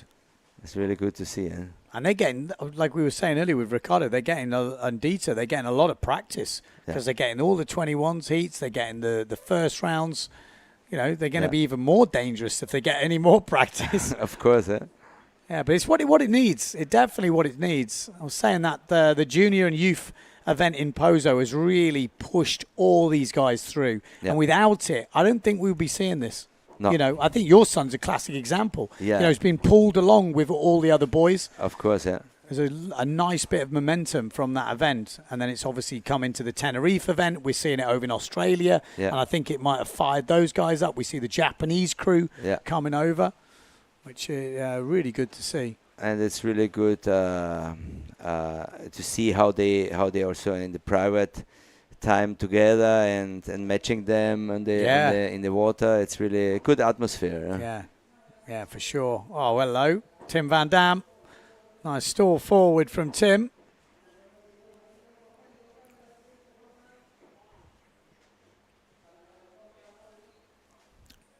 Mike Friedel's not having his best heat so far. 0 points at the moment. That's bad. That's bad. It makes you want to go out there, doesn't it? Really, like, really. Come on. We can rate him for commentating. So obviously Mike Friedel is sitting next to me. I'm not taking the piss out of Mike Friedel. He is sitting next to me here in the commentary booth, in case you've just tuned in. So injured your, well, dorsal, what is it, the lat? Dorsal. Okay. Dorsal. I had already injured. Hey, I was already injured before and tried to do the best. And then in the first hit of the Masters, I hurt the crack and injured more the muscle. Because there was talk you were going to go over to Peru for the I had IWT to fly event. already on Monday to Peru. I have to cancel it because I have to get ready again to get physiotherapy, work with Daida to get everything. Is it a long recovery from this sort of thing? Last time it was 2 weeks, but it was not that worse like now. So I think it will be at least 1 month. Yeah. No, I was saying to you earlier, I saw that back loop on the live stream. There was one that you landed absolute perfect, but you could see the pull from the sail looked this pretty was actually vicious. when I had the crack in the muscle. Yeah. There was too much pressure on the backhand. Look, Tim Van Dam having a pretty solid heat, and you know that's the local knowledge. You know, he just bogs that rail at the end. But there was nothing. You could see a couple of turns there, right down the line. That's what the judges have said they're looking for. It's not, it's not a secret. If you can get front side turns in these conditions, that's what they're rewarding. Obviously, there needs to be power in the turns like that, but the timing is everything on that first turn to set you up for the other turns. It's really hard to see when you're waiting on the point which wave will build up and not, and what the wave is doing. Yeah. Even if it's the set wave, but you never know. You have to react all the time. You cannot say, okay, let's go for it. As you said last time, we have to react all the time what the wave is doing. Yeah. It's not like down the line spot like Chile or Peru. No? There's a lot going on like that. It's difficult to see from the live stream, but just going out there in the Masters yesterday, it really reminded me about this spot. I've been talking about it for a few days, but just going out there is a big reminder. It's a tricky spot to master. I've sailed here a lot, and I do like sailing here. And there's definitely an art to it. I came here for a couple of seasons, and I stayed on, and I definitely learnt a lot in those times of where to sit.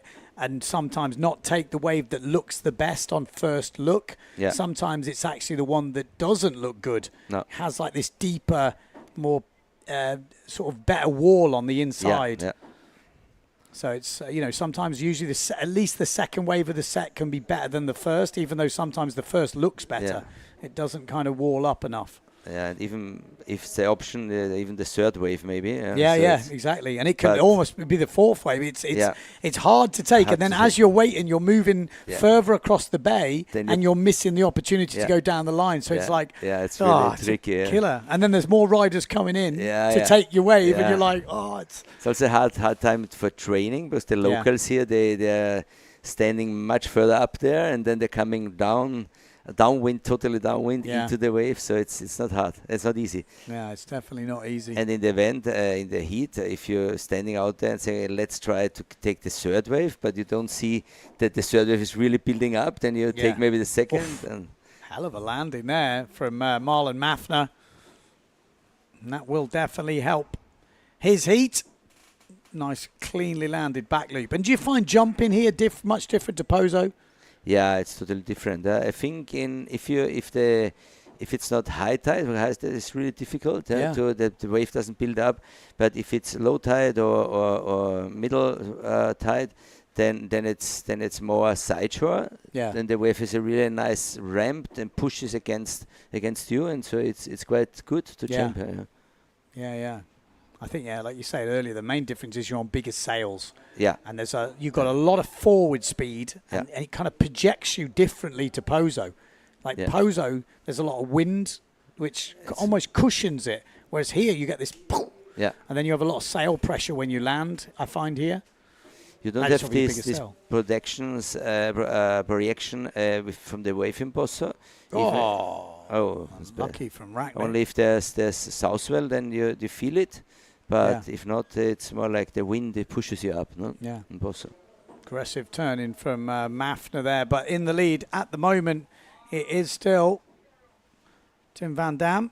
is doing good heat. Van Damme is sailing really good this heat. Yeah, he's got a 4.5 for that stall forward at the beginning, 5.5 on that wave where he had a few turns down the line. We saw that. Mafner, 3.38, next best score on the wave. Mike Friedel still yet to still score, mate. 0. I have to score. No jumps, no waves. Oh. Oh, Mafner might have just took the lead. No, that must be... We'll refresh the scoring at the moment. Yeah, there's only one wave scoring for Tim Van Dam. That will change soon because he's just dropped a 5.38 on his second wave score. So expect Van Dam to go quite clearly into the lead. Mafner into second place. And then the freestyler, Rautnik from Italy, I think in his first ever competition in the waves. And he's got good level. I was going to say, I've never seen him before, but it makes sense that one of the freestylers, because they've all got pretty good level, the freestyle. I'm surprised we don't see more freestylers in the wave, to be honest. I'm shocked by that. But then you speak to some of them, and Yentor Cares is a great example, who is, world champion a few times now. He's not that interested in the waves. No. And I find it strange because I'm obviously more interested in the waves. Yeah. But I guess that's just how it is. He really does like freestyling. You know, he enjoys the jumping side of it, but doesn't really enjoy the wave riding, which I'm the opposite. Yeah, Leonard Neugebauer is doing really good also in waves. Maybe he's going to push a few more into that, into the waves, because when you see other riders pushing on, you look at the old school freestylers like Ricardo Campello, Guido Estredo, Cowley Ciardi, when they moved into the waves. I mean, all of them have had good results in the waves. Of course. After their background in freestyle. So, yeah, it will be interesting to see if we see more freestylers trying their hand in the waves. Looking at the scores right now, it is still Van Dam, but he's only scoring one wave on the live scoring system for some reason. It looks like it's not adding up his second wave score, so it's a little bit... oh, that looked a nasty one. Hooked in, one-handed backy. But yeah, there we go. Van Dam's score has updated now. 15.38 points. Great score, that. Yeah, it's a really good two waves, a 5.5 and 5.38. Yeah. No? Solid wave scores for Van Dam. Danny Bruce will be happy. Obviously, we will give you an update on the Bruce injury. Again, the update is there's no update. No broken bones, but, and there's always a big but with feet, because if there is some sort of ligament damage, that can almost be worse than broken bones. So Danny will probably give us an update if he finds out anything more, but at the moment, no more news. And I've seen him almost painting like quite a rosy picture, like, well, it's given me a chance to slow down a bit now. Saves me running around all over the place. I'm sure his missus might be a bit more different on that. So 1 minute 50 on the clock. Still. Oh, double attempt from Rautnik. Yes. Oh, it was a pretty solid effort, that. Yeah. That would have made the difference, to be fair. Well.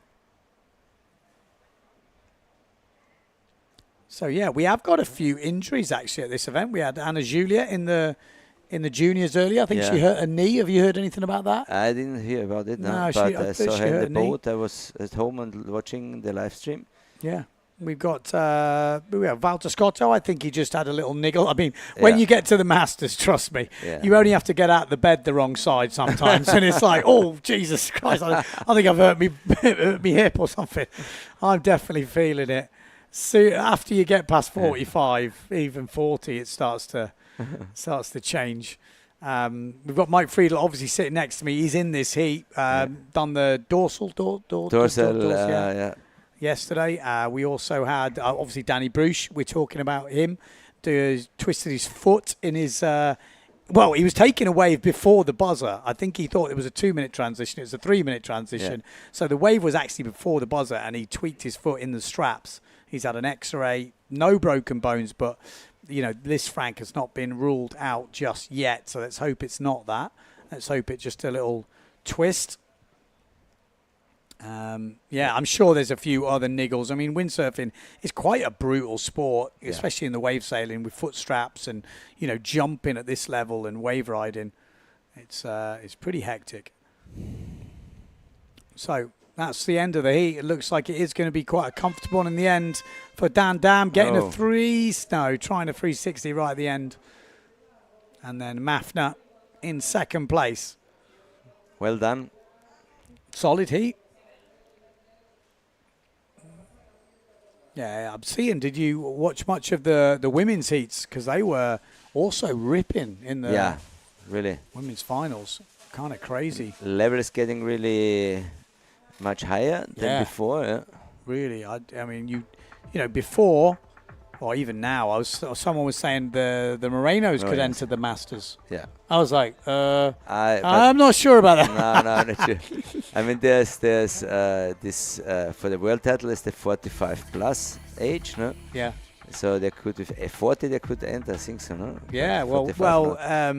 I think Dido Moreno and Abaya Moreno are 46, same year as me. Oh, really? 78. Ah.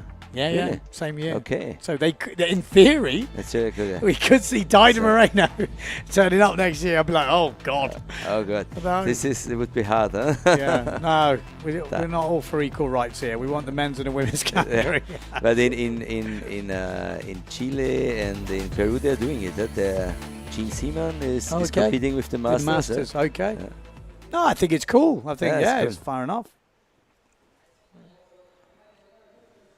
Here we go, talking of the Masters. Joachim Stoltz in this one, 46 years of age, same as me.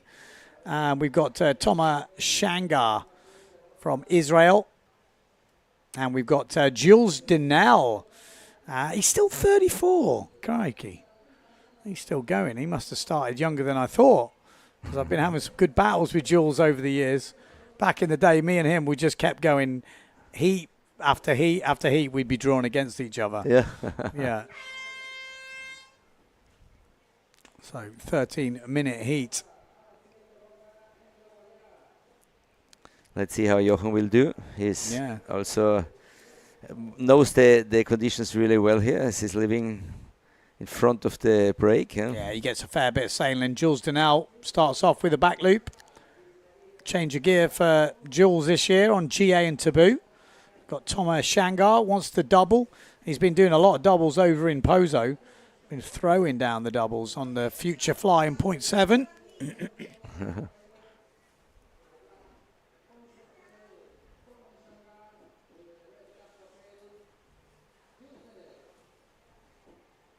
Yeah, Jochen had a couple of 360s in the semi-final. Yeah. The semi-final was the better heat from him. Yeah, for sure. And in the final, he didn't find the flow. Yeah.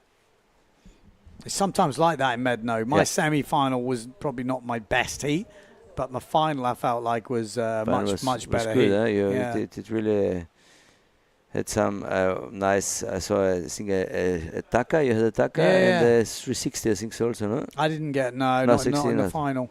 Yeah. I had a couple of good waves. I mean, the thing is with Médano, it's finding those waves. As soon as you get in sync, life is easy. When you're out of sync, it feels hard work. And here we go. Toma Shangar wants to double. It's on the bigger sail, and it does make a difference. That is a slap. I think I remember in Posa, I saw him making in one heat 5 double and trying That's the difference, to Mike. When you're a bit younger, well, actually, he's not one of the youngest.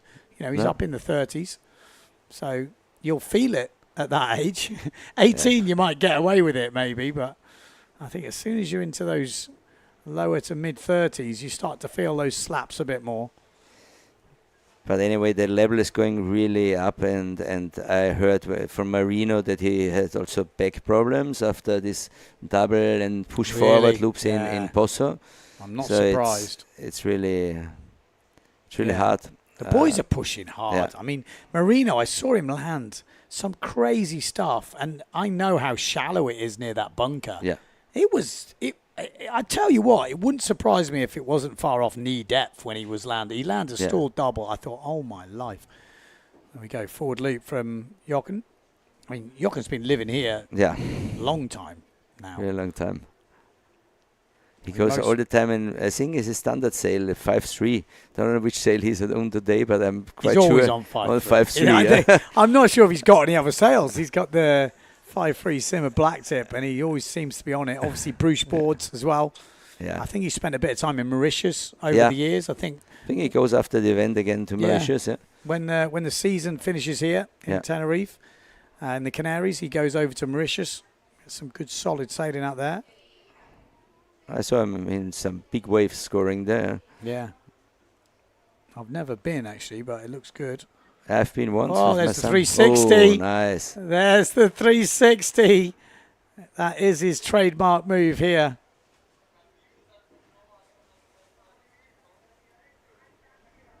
So Jochen Stoltz with the 360. That's going to help. That's for sure. Jules Donnell leading at the moment.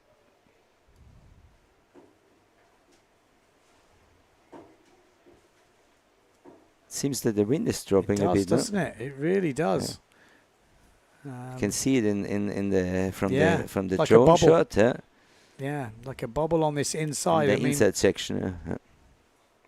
It's a horrible feeling when that happens here. Yeah. And this is what I was saying to a few people. They were like, "Oh, you masters." I'm like, the problem is with here, you do need some caddying or some help, like, because a lot of the time you can be having a heat for free sailing. It's fine, but in a heat, you can go from 5.3 to 4.7 or 4.7 to 5.3 pretty quickly. Here's that 360 from Jochen. Smashing it different around. to jump to do this 360 here than in Poso, for example. No? It's more like against the shoulder of the wave and not it's in a little front bit of the wave. different for sure. I used to love doing 360s actually here in Cabezo, especially the harbour wall, which we're not sailing at the harbour wall in this competition, but it's around the corner for anyone who sailed here. But that wave is an amazing really 360 nice wave. It kind of bends away from you, but it's got an epic, like, punchy section. So if you ever wanted to learn 360s, the harbour wall at low tide is probably the easiest place to do them in my eyes. My hit rate here was like insane. I mean, you go somewhere else, you're like, oh, I'm not as good as I thought I was at 360s, but here definitely is good. I did a good one in Poso. Huh? Yeah. Poso, it's interesting how that different style of 360 has now come about, and then there is a Poso style 360 now, which is like more jumping out now and coming like a back, more projecting down the line. I had some good ones in Poso, but here it's difficult for me. So Donnell still leading. Stoltz getting a 4.38 for that 360 wave, which, I mean, some people might think that's pretty low, but they've been pretty consistent with that. If it is just one move, they want to see it leading into something else, or they want to see a turn and then something else, and that has been picking up, obviously, the big points. But still, the highest wave score of this heat so far is going to Jochen. I think they're missing some results from Tom, no? Yeah, maybe. I don't know if it's only one wave. There's that back loop. Oh. Lands it, little bit. I mean, pretty clean, but what there was no you wind. See from the judges, they want to see it landed really clean to get the proper points.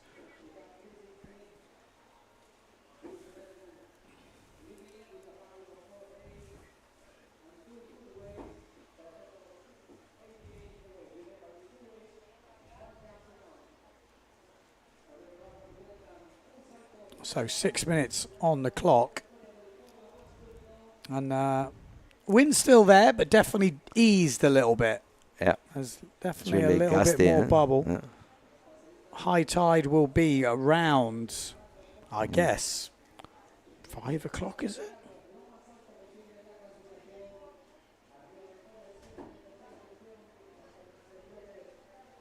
If I knew how to work my watch, I could probably tell you. Apparently, I'm calling the emergency services right now. Not a good thing to do. Mr. Colin Whippy Dixon. Hello.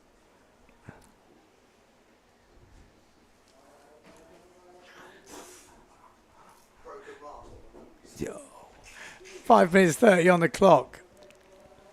And we've got Denal on a nice wave now. If he can get over that lump, he's going to get a really nice, juicy second hit. Bam.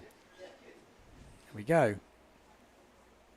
So Shamgar at the moment needs to find some waves. Needs to find some jumps, actually. Needs to find a bit. I mean, he's been saying a lot in Pozo.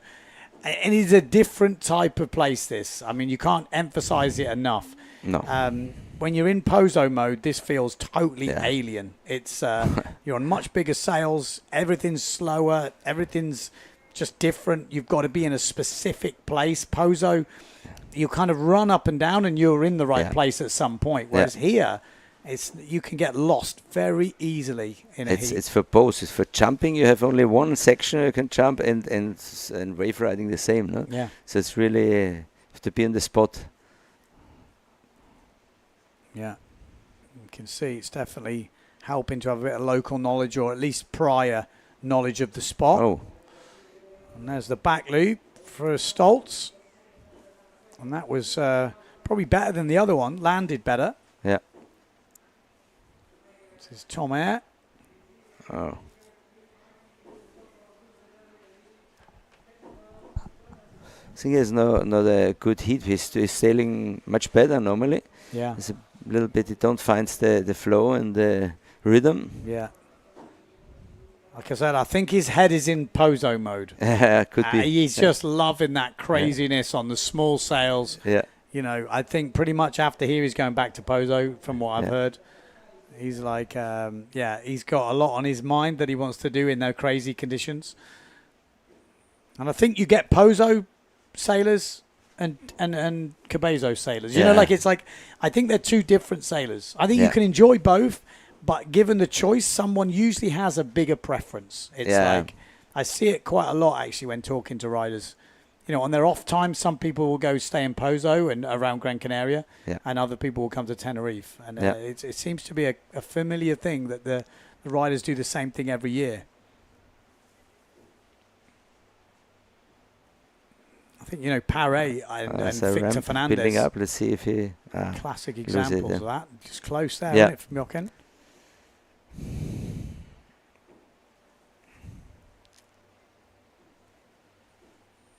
So I think the under-21's got the best of it. Still good conditions on offer. Look at the sets, though. As that tide comes in, look at this. Yeah. This is walling up. Bam. Oh, nice turn. Yeah, that's that 360 section there. You can, Yeah. if you've got enough power, you can get it, but tricky for Jules to get round the section there.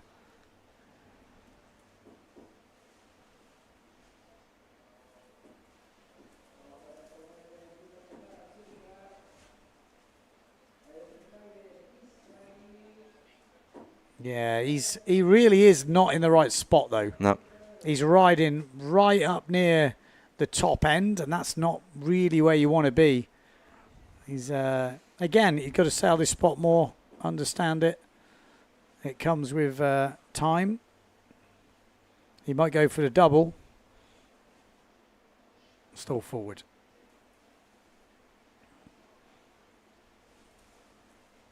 One minute 40 to go. I mean, the crazy thing is, a big double like he could do and one good wave, he still would get straight back in the game. Yeah. You know, he can, and that can happen in a minute and a half. Of course. That's the mad thing with just 3 scores, 1 jump and 2 waves. Yeah. 1 jump and 1 wave can happen in a minute. You get your jump on the way out, turn around, pick up a set wave, smack the hell out of it. You could have a huge score in little time, but it doesn't always happen like that. Yeah. That's what we know.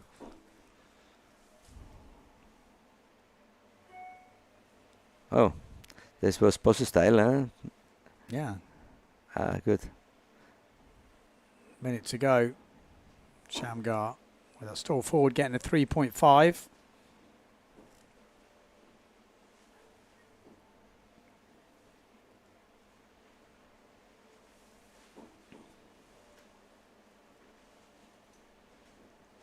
Oh.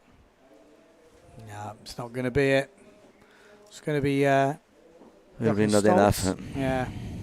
It's going to be the local.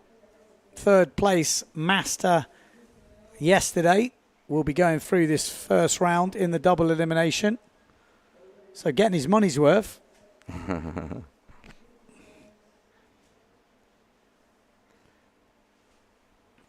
10 seconds on the clock. Don't think he's going to find the double. No. And there we go. That will be the end of the heat. Jules Dinell, we saw the action at the beginning of the heat. He put down a 5.62 and a 4-point wave towards the end, and that was enough to give him the win with that 4.8 back loop at the beginning. And Jochen Stoltz did pretty much all of his best work at the beginning of that heat with that first 360 wave, scoring a 4.38, and he will be in the next round. Great.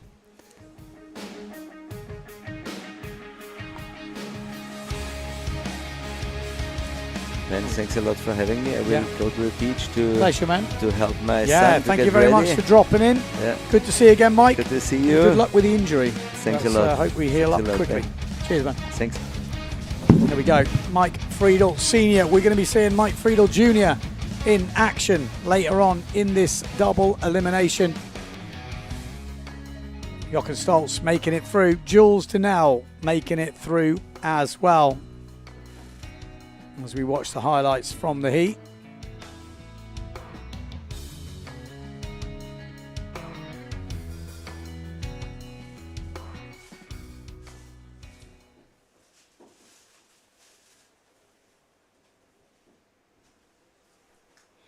Here we go. Danny Bruce. He will not be sailing in this heat, I don't think. But he is in it. Lawrence Smooth operator, will be coming up. He's got a lot of experience here in Cabezo. We've got Henry Kohlberg. And we've got Ben. Ben was looking good this morning in the low tide, that's for sure. Let's see how he goes in this stuff.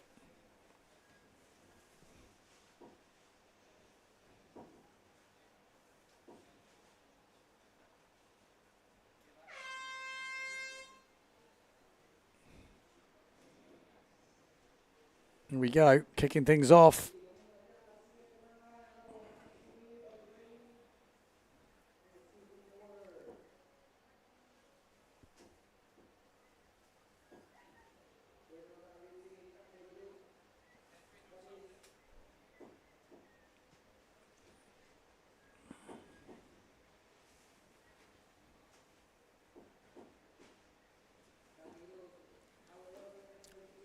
This is Bam.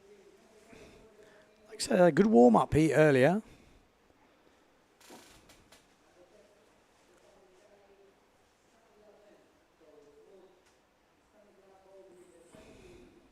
Could he get through here in the Pro Men's division? Henry Kohlberg, big backy, Bosch. Smooth, not so smooth there.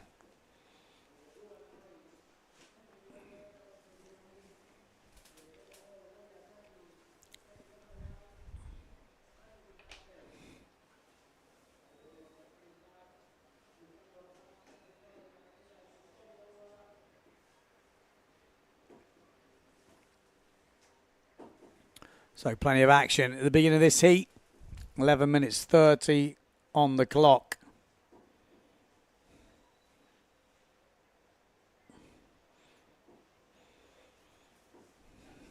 Back loop from Smooth. Good landing.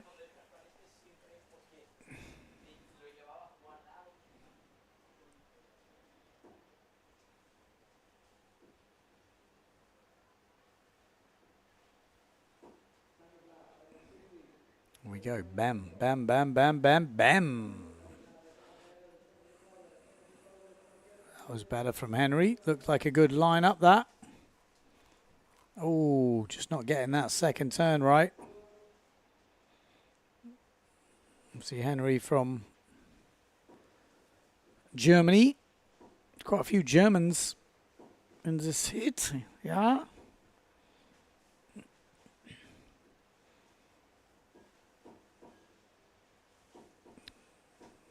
Smooth What scores has he dropped so far? Not a lot. Still waiting for them to drop in.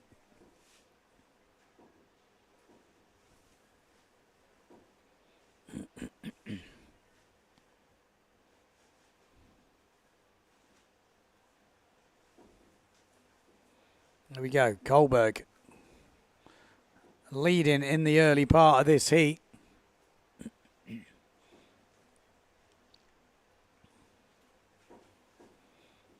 Bem is actually leading in the early part of this heat. Bem, bem, bem, bem, bem. What's he had on the board? Yeah, Smooth puts down a 4-1-2 back loop. Bem with a 3-7-5 wave and a 2-2-5. He's been pretty dangerous on the waves in the under 21s earlier. He was unlucky not to go through, but he definitely showed some good wave reading, picking out some good ones.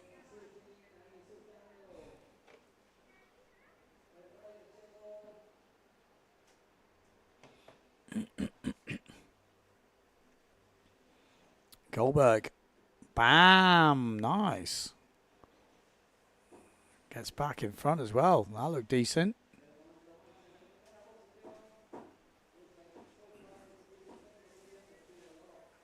Bam. Ah, there's still some nice waves out there. There you can say the bunker.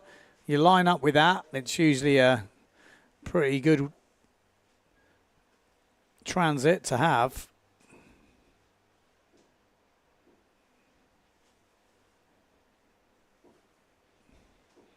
Backy from Bem. Nice landing as well. He's going to be leading this heat. Henry Kohlberg. What's he just dropped on that wave? Henry dropping a 3-2-5 on the last wave.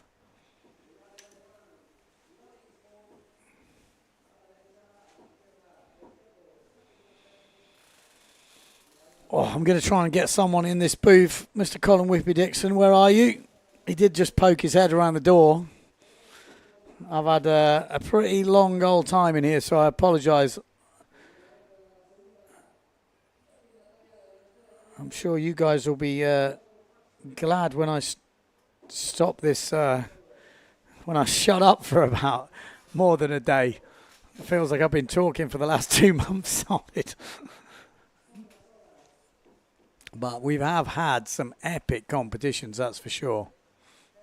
It's been non-stop action in the Canaries. I think it's been a great advert for the Canaries. Obviously, this advert for Tenerife here.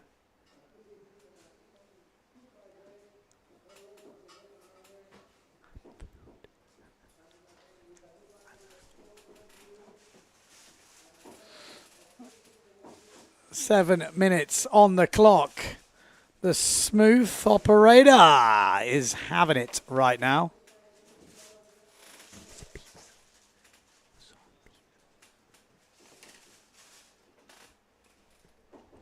All right, buddy. Whippy Dixon in the house. How's it going? I am knackered. Yeah, I bet. Congratulations for yesterday, you little ripper. Thanks, mate. Thanks for the commentary. I haven't really watched it back fully, but I was a bit thrown in the deep end, to be fair, but it was. I hope I didn't upset anyone. But I know your pronunciation is worse than mine, so you always make my pronunciations feel good. So we're a great team. Exactly. I'm butchering. So who's in this heat? Fill me in. I've just come off the water. How was it? Oh, is Danny Bruce back on the water? He's injured, so obviously not sailing. Okay. It is nice, actually. It's windy. What size sail? I was on a 4.7, a bit overpowered, actually. 4.5 really? would have been perfect. Wow, where? Yeah, I was just upwind of just what we're seeing at the moment up here. Are you overpowered on a 4.7? Okay, Yeah. so it's pretty breezy. Yeah, it's just very gusty. But as you can see on the screen now, there's some bowls, like some real big, sucky waves, so it's quite nice. You got a bit of a mark on your face, mate. I just literally got the sail. I've just broke a mast on my face, basically. Really? Yeah, I thought I broke my nose. Oh, God. It was just on the ledge upwind. I normally sail down here, but of course we're not sailing down here. So, and there's a bit of a ledge there, and it just sucked right up and ate me, basically. Wow. It's good. Reminds me that I'm still alive. A little bit of a cut on the head.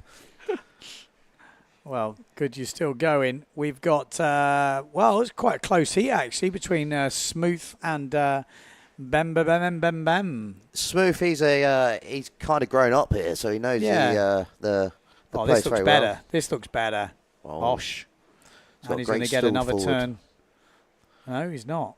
And just fill me in how many jumps, Ben? It is one jump, two waves. 2 waves, okay. Yeah, the wind's just up and down, that's the only problem, so it's quite hard to decide what size sail to rig. Okay. Oh, nice back loop. Oh, solid.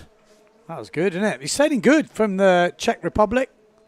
It's funny, I've seen him at such a young age, and since COVID, they've all come back as men, and they're all really pushing. It's good. I was thinking the last time we sat here, watching Donkerbeck yesterday, Liam, last time we were sat here together, you were calling him Shrunkerbeck. Yeah, now he's huge. Now I'm going to say, someone was laughing at me yesterday when I was on the podium in the Masters. The other 2 riders who were lower than me, because I won, were at the same height. I'm like, I can't believe I'm that short. Look at this. That is a great looking line up there. Look at that. Look, he's on a I was saying earlier, it's so good to see that drone. You see that triangle, and I think that really helps you understand the spot. I think we're going to get some good waves now. We're at that state of tide where it's pushing through the middle, and you get some pretty chunky waves as they come through. So I think the guys that are out there now are going to get some absolute bowls. Oh. Be great. Be jealous. I suppose even if they do a double in the Masters, you're sat at number 1 at the moment. So you. There's so much to get through. We are like least priority, but. So what have you covered today? I will do catch up when I get home. We've done under 21s. We had some epic sailing from the under 21s. I mean, they're fully men now. Yeah. Under 21s, they are pushing. Dunkerbeck obviously won it because it was close, but actually Dunkerbeck won it by a bit, but second, third and fourth, there was half a point, 2 people level for second, went on wave count back, and then their fourth place was 0.5 of a point behind. No way. Pretty insane. I couldn't have split it from here. Watching from here what we saw, I was like, it's anyone's. Look at this. Look at the waves coming through. Yeah, we're definitely getting Cabezo at its, or more like Cabezo, should we say. Definitely the last. This is a normal good day. Yeah. I mean, you obviously get the turbo flat days and stuff, but for a summer day, this is a decent. This is a standard day, isn't it? Maybe a little bit more wind, but as I said, it is windier out there than it seems. Definitely out the back.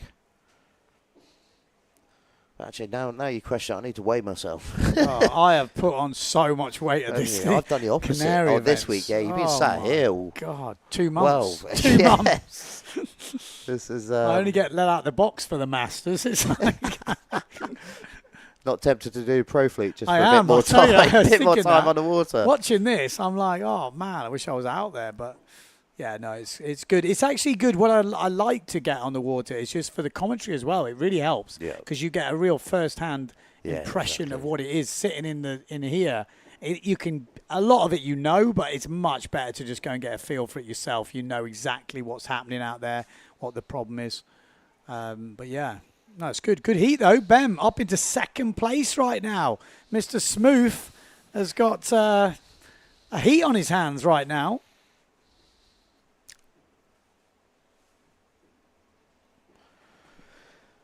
Smooth. God, you can see. He's 0.4. Great view.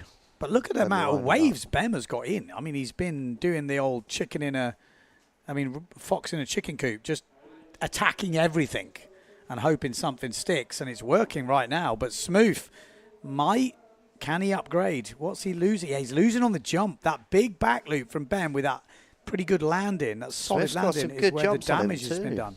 He's got a very good stalled forward. He's got a solid back loop on him. It was funny watching your heat, Ben. Very clever competition sailing. I felt I sailed a good heat. Yeah, it was. You could definitely tell you've done it. It wasn't your first rodeo. No, it was coming back to me slowly as I was doing the heat. I was like, I had to really tell myself so many times to wait. Yeah. Not just go hunting for that jump too much, because you miss a few good waves, and those waves can score you sometimes more points than trying to find that jump. But you got one in really early, didn't you? Yeah. So it's quite a relief, isn't it? You got your jump, get a few waves, and then once you get a few waves, then you can then go and drop that foot and get that one-footed backy. So yeah, look at this. I would say this is an upset. the Czech Republic, Bem. If he beats Smooth here, this would be a great result. Smooth looking for a jump there, just going past. I don't think he's going to get one. No, 20 he's seconds quite to far go. out, isn't he? This is Henry Kohlberg. He's more than qualified here. The real battle is between... Oh, stalled. Well, like cheeky little stalled at the end. And here we go. Bem's got another wave. I mean, this must be the record for amount of waves ridden in a heat. He's on 6th, 7th wave. Impressive stuff. Still count though. He's still on the way. Yeah, huh? well, he's already in second. So Yeah. unless Smooth has goes done for something, Tucker and he gets it. I think he just put the nail in the coffin. Oh, nice. Really solid sailing. He looked really good in the under-21s, to be fair. And I think he's definitely deserved this. Sailed a really nice heat. Been in good position, you know, Nice. against a local pretty much. I mean, Smooth. Yeah, I'd say. Yeah, it's definitely. Great last wave. I think he's totally nailed it. He's on the beach. He's on the rocks, but he's doesn't need his fins down. He's going to walk straight, going to break all his gear. But apart from that, you know, he's had a good heat. Right, I'll leave you with the highlights of this heat. I'm going to quickly just chuck a bit of food down.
Right, and that's it. We're off straight away. Looks like Pons is straight onto a ramp. Is that Pons? I think so. Oh, big stall forward. It's definitely Pons. Boom, opening the heat like that. I'm just trying to finding out who's in this heat. Let's see if we can have a look visually.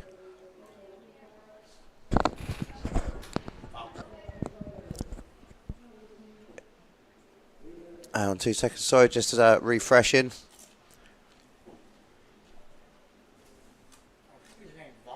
Valter. Sorry, so that's Valter on our screen on the Nil Pride. We have Pons. He from Japan is riding. What's he on? Just quickly, Ben. Let me just kind of refresh us.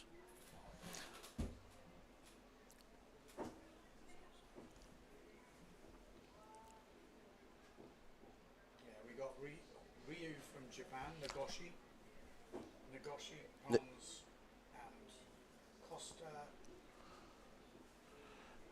Costanzu. Where are you looking there? Sorry, we're just trying to... Costanzu, Suzuki and Pons. So there's Pons on the way. So that's... Sorry, I'm not the best at pronunciations, but we'll go with the sail. So there's Pons there on the 0.7.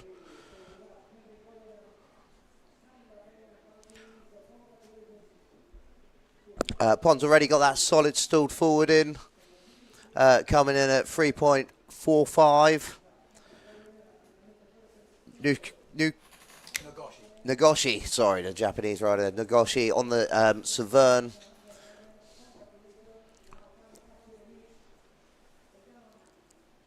Pons on his way out. On the 0.7, already had a solid jump, but oh, nice back loop. Oh, perfect on the landing. Clean as a whistle. Solid jumper, Pons. Then Constantino. He must be Greek, is he? Greek? No, he's Spanish. Sorry, do apologise. He hasn't got a jumping score down yet. The Back loop came in for the little Japanese rider at 4.12. So just a little bit higher. We're still waiting for Pons's back loop to drop. It was pretty clean.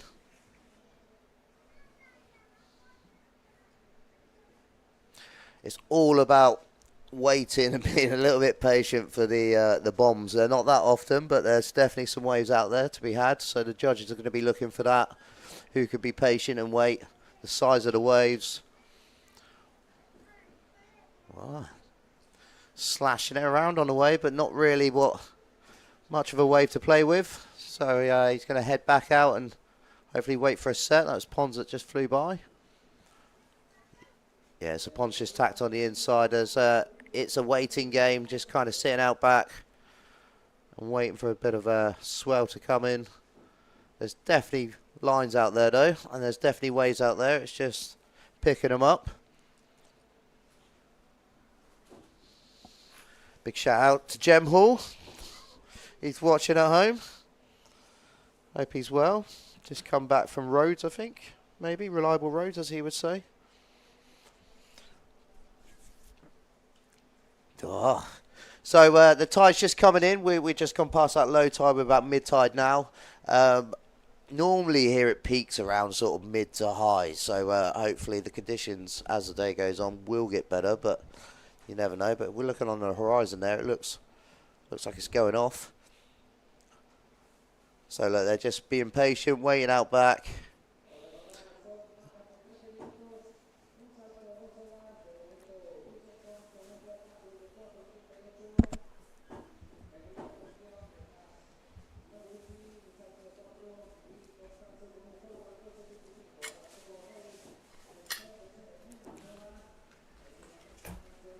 Constanzo.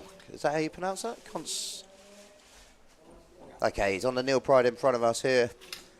T27, so he's a local boy, so I should know this. I do apologise.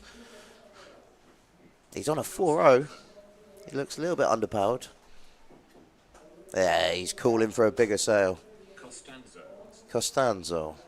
Pons on a nice bowl there. Look at that. That's a good size wave. A little bit late, kind of closed out a little bit earlier than he wanted. He's still on it though. And this is what the judges are looking for, not just that one turn. They're looking for 2 or 3 turns. That's 3 turns he's got on that, so that's definitely going to help the cause.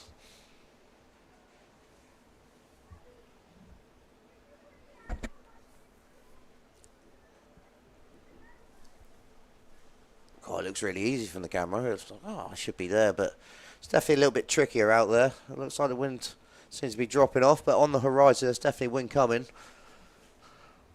Ah, so he's changed his sail now. So he's going to do all right now. He's got a Goya.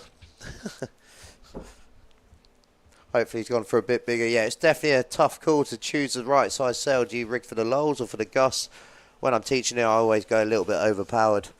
I kind of rig for the gusts a little bit here and have a bit more volume under my feet for the inside, because definitely on a high tide you've got all this water coming in and it's channeling out. It also goes with the wind, so it kind of kills it a little bit. So it's always good to have a bit of volume and a bit of power. He's searching for the jump. Oh, there's something bowling up here. Still looks a little bit underpowered there.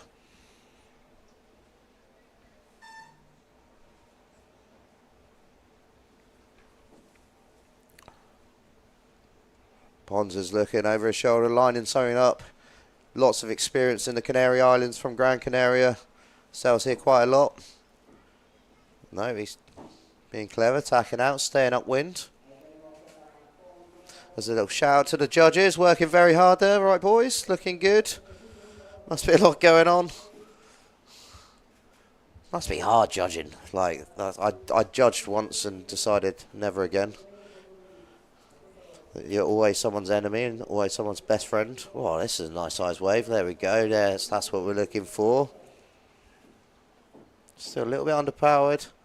Can he outrun the white water? No, he's not really overtaking. Looks like the conditions have dropped off a little bit for this heat. Still have 5.5 minutes to go. So still got plenty of time. Let's have a look at the scores. What have we got? We got Pons on the back. Luke came in at 4.38, so he's definitely scored the highest jumped the highest so far, or scored the highest on the jumps.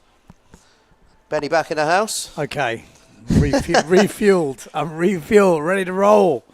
5 minutes to go in this heat. Joseph Pons leading by quite some way. Nagoshi at the moment has got a bit of work to do. He's not really nailed any decent waves, and Costanzo has just put in, well, a low-scoring wave, but still keeps him in touch with the Japanese rider. Nagoshi is just known for going absolutely mental. He's only young, still in the under-18s category. Really? Wow. I think he's like 16 years old or something, but he's a bit crazy. I like it. Yeah, there's a strong Japanese. Oh, here we go. What nice. Better wave from Nagoshi. Oh, Oh, 2 frontside there you go. hits, and he's still going down the line. This will be a really good score. I mean, when you find those waves and they open up. Pons on the way behind. Missed his first turn, but I think that was the second.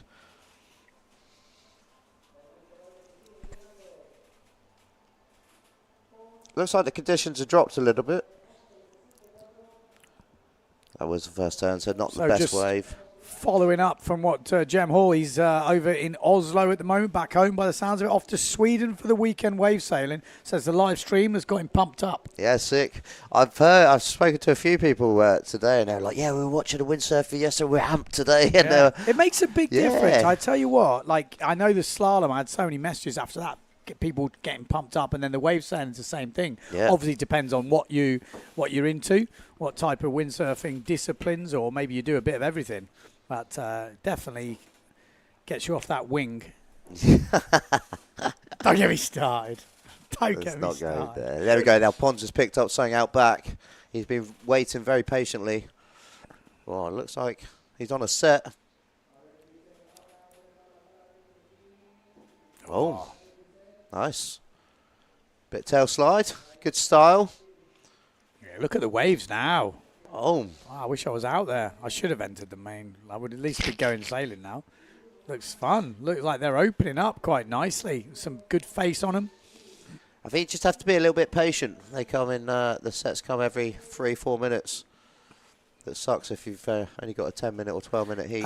Roland Lucas saying, so no pro single this time. No pro single. No, that it is a single double elimination. Are they going to push as hard to finish the double? I'm not sure. I mean, there's a lot of categories, and it's a lot of work for a small team, media-wise and judging-wise. But they are, by the looks of it, just pushing through. I've kind of put the surrender flag up at the moment. I'm like, I am broken right now. But they are pushing through. I think it's really important in the double to get the early rounds in. I think that definitely is worth doing. Get the guys at the rear end of the fleet going against each other to sort out those minor places. I think the top 4 is definitely a fair result. All 4 riders went against each other in a very good final. But if they have conditions, by the sound of it, they're going to push through. But I thought in the women's and in the men, it was a deserved single elimination. I mean, everyone watched it, and I think from what we saw from the training, what we saw from the heats going up, I think the result was pretty solid. But there's definitely a few riders wanting to come back in the double. So, yeah, definitely. But it's not major, championship points as well. It's a hectic week. You've got to remember, and I keep saying this to people, we have a week of an event, but it's more just to guarantee that we can get the result. Whoa, nice. There we go. These conditions That's are getting nice. better, and Pons is making the most of them. This is when Cabezo's good. Yeah. When you're out there and you get a session like this and it's opening up, you can get down the line. Look at that. He's got 3 good turns. Whoa. A bit light on the end bit, but still, don't nice. they all count, don't they? They're nice, solid turns, good wave, good size wave. And here, the conditions keep changing, eh? The forecast every day keeps on getting better and better. Like and I said, it's weird. Like, usually you would have a week-long event to make sure you get a couple of days so you can get the competition. But so far in the Canaries, we have literally nailed every day. In Pozo, every day, I think it was. In Furta, I think every day, maybe the last day of freestyle we didn't have a full day or not much action on that. But apart from that, every day has delivered non-stop action. Hell of a hit there from That was a hell of a smack. Yeah, that was lovely. It was a bit like mine today, but I took it on the head.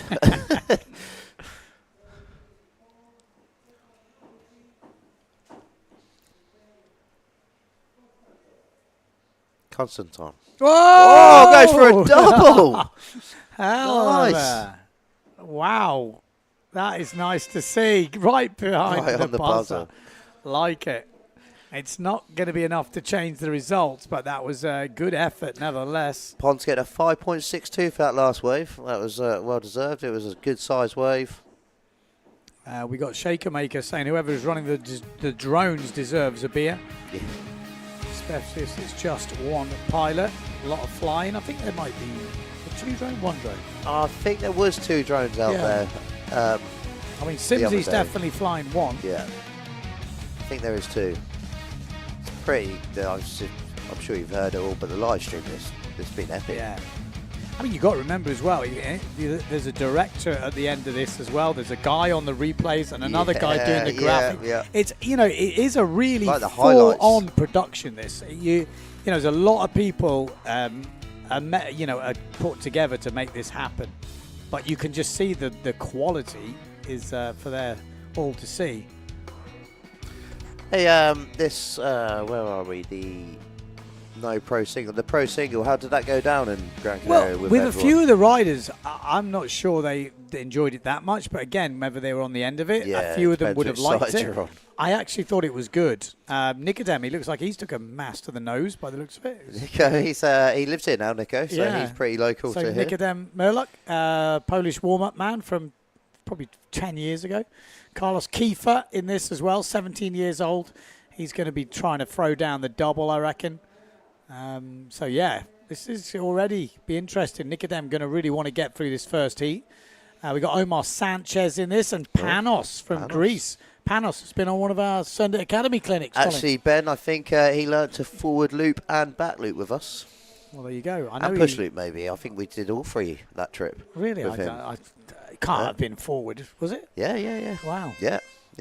Well, he's definitely gone turbo now. Yeah, he's got a great forward on him. He goes for doubles all the way from Athens. He's Danny Bruce team rider. He's spent the winter out here actually working for Danny and just loving the conditions. I think Danny persuaded him to come back and compete. So it's good to see him on the water. Yeah. Is that one of ours? Back, no, jump. He's a full sender. He's on he's full on the Bruce team, isn't he? Yeah. Hamburg Sail Loft and Bruce boards. Sanchez, he's change sponsor, is that right? He's GA, yeah. GA, yeah. GA. There's Nico there on the new Goya stuff. He's got good, Nico, over the last couple of years. Yeah, started really pushing the level. He's been around a fair bit. Like I said, when we did that Polish warm-up video, I should probably put a link in the chat. Yeah, Omar Sanchez, 326,000 followers. Wow.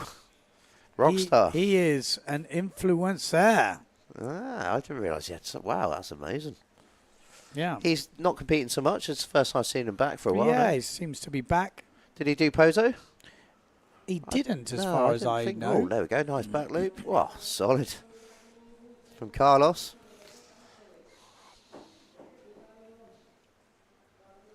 So remember, it's 1 jump, 2 waves.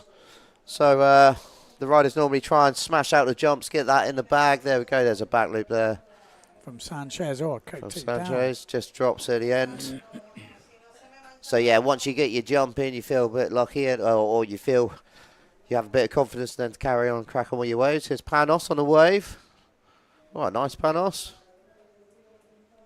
Thanos says not to take anything away from the other categories, but maybe for the smaller events should only be a double elimination for the pro fleet. I think to even just fit it in is a monstrous achievement, or even try it. Again, I'm just speaking because I'm absolutely broken, but it's it's full on. It's a full on event when you're again for the single to get the result. I think is fine. I think we're going to push through today. Again, depends. It's always conditions led. Yeah. If there's conditions, we will go, but I think in the double, we're not going to go till dark. No, Whereas if it was a 1 day left or 2 day left and they need it to get the result, then everyone pushes through till the end of the right at the end of the day, as long as you can go. But I think the double, it's difficult to do that. It's also, there's a massive kids fleet now, isn't there? There never used to be. There's like how many kids? Well, masters, you've got juniors. juniors. You've got, it's huge. Yeah, it's huge. But, so but you can lot see, of stuff to go you know, some people might be like, but we have to get rid of I have heard that, or we need longer events. The difficulty for longer events is they're longer. It's not. It's a long time anyway, isn't it? It's a long old thing, but you've got to have the youth fleets. I think, interestingly, obviously, I'm in the Masters fleet. I think it's interesting whether it should be a separate event, the youth and the Masters, as an add-on to the main. What, the event. week before or the week after? I don't know, something like that. I think maybe there's enough of them they could justify it. Once all the logistics and everything and all the stuff is in place, if you could generate enough from the entry fees and stuff, it is difficult because then you never know. They might score the best conditions. And ideally, you want the pros to get the best conditions. 4 waves he just got there. 4 turns, on 1 wave. That was a very nice. The judges are going to like that. Talking of the judges, Michelle's saying more of a general question. Who are the judges and how are they picked? Well, at the moment, I think here there's 6 PWA judges which have been doing it for a long time.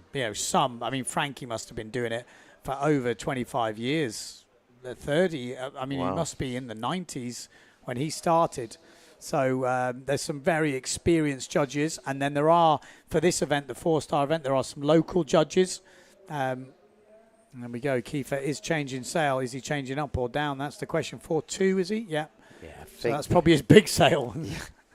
He's local from Pozo, huh? Yeah. Yeah, so probably only rigs once a year when he comes to 4-2, he said was his. I think he said it was his big sail. Wow. Maybe he was on 4. What size were you on yesterday? 5? 5.0. Yeah. 5.0 and 85. But that was kind of my only kit I got. Whoa. Just undercuts it there. Nico with a stalled forward. Boom. Nice. So Murlac leading at the moment. I think we've still got Sancho's wave to drop, haven't we? That 4 turn on 1 wave. I think it hasn't come in yet. Let's have a look. Not yet. No. Yeah, Nicodem leading the way. Carlos Kiefer still waiting for some scores to drop in. And then Sanchez in 3rd place, Panos at the moment in 4th. Still needing a jump, Panos. Looks like he's staying downwind though, trying to catch the waves. There's something nuggling up. Like this view here is great. Here we go. This looks good. There we go. Just goes downwind to cut up into nothing. Yeah, it was a bit like that today. Yeah. It was. The problem here in Tenerife, as soon as the tide, in Cabezo, as the tide changes, it starts to peak in different places. So as it gets deeper, the peak moves into either to the right or to the left. So definitely people like Nico, he lives here now, so he knows the place very well. He's been sailing a lot in Cabezo, been building himself up to this competition. So that's how he's probably leading the waves at the moment. Bit of local knowledge. Oh, there we go. What Goya sails he got? He's got the new carbon. Was that the Bonsai 11? Yeah, Bonsai 11. It's the carbon edition. So it's like the Brasilio signature one. Okay. It's nice. It looks nice. Super light. The boards are amazing. Oh, there we go. Like a wave inside 360, but backside, sorry, but didn't make it. Just got off the back of the wave. Oh, just sneaked that one round from Panos. Looked like he forced it a lot, huh? Yeah, he had to swing it in. We didn't teach him that, did we, Benny? I didn't teach him. Yeah. He's picked that up from the locals here.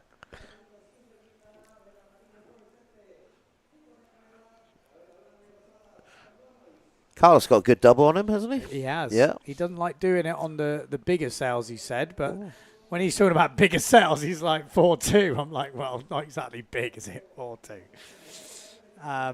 So at the moment, are you Sanchez sure that just was got that back loop Kiefer there, with he that needed wave? that. Because at the moment it's not dropped in. Looks like Nicodem still leading. Oh, no. Nicodem Merlak. 5 minutes to go. Polish rider, Nico. Yeah. Does a lot of clinics. Isn't he got one right now? Yes. I did speak to someone the other day who was on his clinic. Yeah, he's teaching down in the bay in the morning and then coming through his heats. There we go. There's a nice forward. We can claim that one. We taught him that. It's all a blur to me these years of clinics. But he's a talented bloke. Like I said, he has been going for some doubles as well, hasn't he? Yeah. And he's super young. You don't realise how young he is. But I think when we met him, he was like 17. Now, his brother's a professional mountain biker. Okay. On the world tour, so he's definitely got the craziness there. Oh, that's a nice little few turns on a nice wave there from Carlos. That's what the judges will be looking out for. How's the scores looking? Well, at the moment, it is still... Wow, that was better from Nicodem. Oh, didn't back it up, though. Just trips to rail there. Palo's got a nice wave behind. Omar.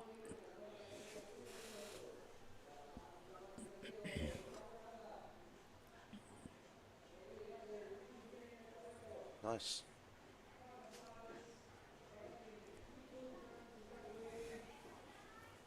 Bit of pressure though. Panos, I think it's his first PWA. You know, it's a bit nerve-wracking, isn't it? The first. Yeah, I mean, there's a lot to be said for, you know, competition savviness. Yeah. You know, it's not all about free sailing. You know, some of the guys who are some of the best free sailers don't always perform well in competition, and vice versa.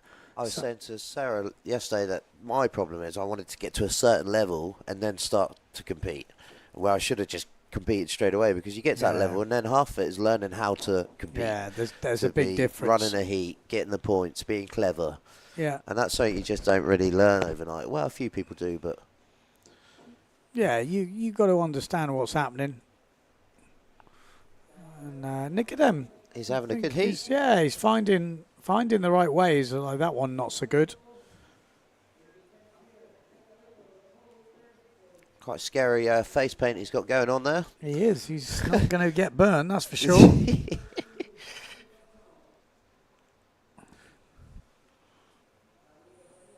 Kiefer looks pretty relaxed, considering it's super close with 2 minutes 45 to go. His foot off. If you are just tuning in, we're starting the double elimination here in Tenerife, Cabezzo Beach, for the Playa Surf Médano Tenerife PWA World Cup. Sanchez. He's been having some nice waves, huh? Sanchez. Yeah, not seeing much scores coming down, though, so I'm guessing the judges are not seeing what they want to see just yet. Oh, that was better. That was better. Panos actually just put in a 4-1-2 on his last wave. Nice. And he might get another opportunity here. And he got that back loop, so he's got a scoring jump. Oh, that was unlucky.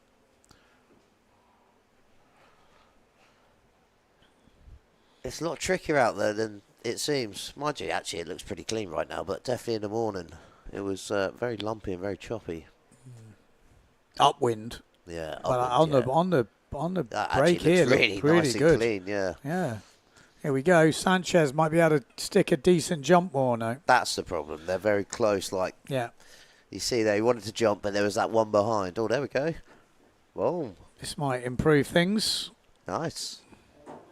Panos with a chance to improve things as well. That's better. There we go. That's a better backy. 1 minute 14 on the clock. It's definitely not all over. It's really close, and Sanchez looks like he might have just took the lead here.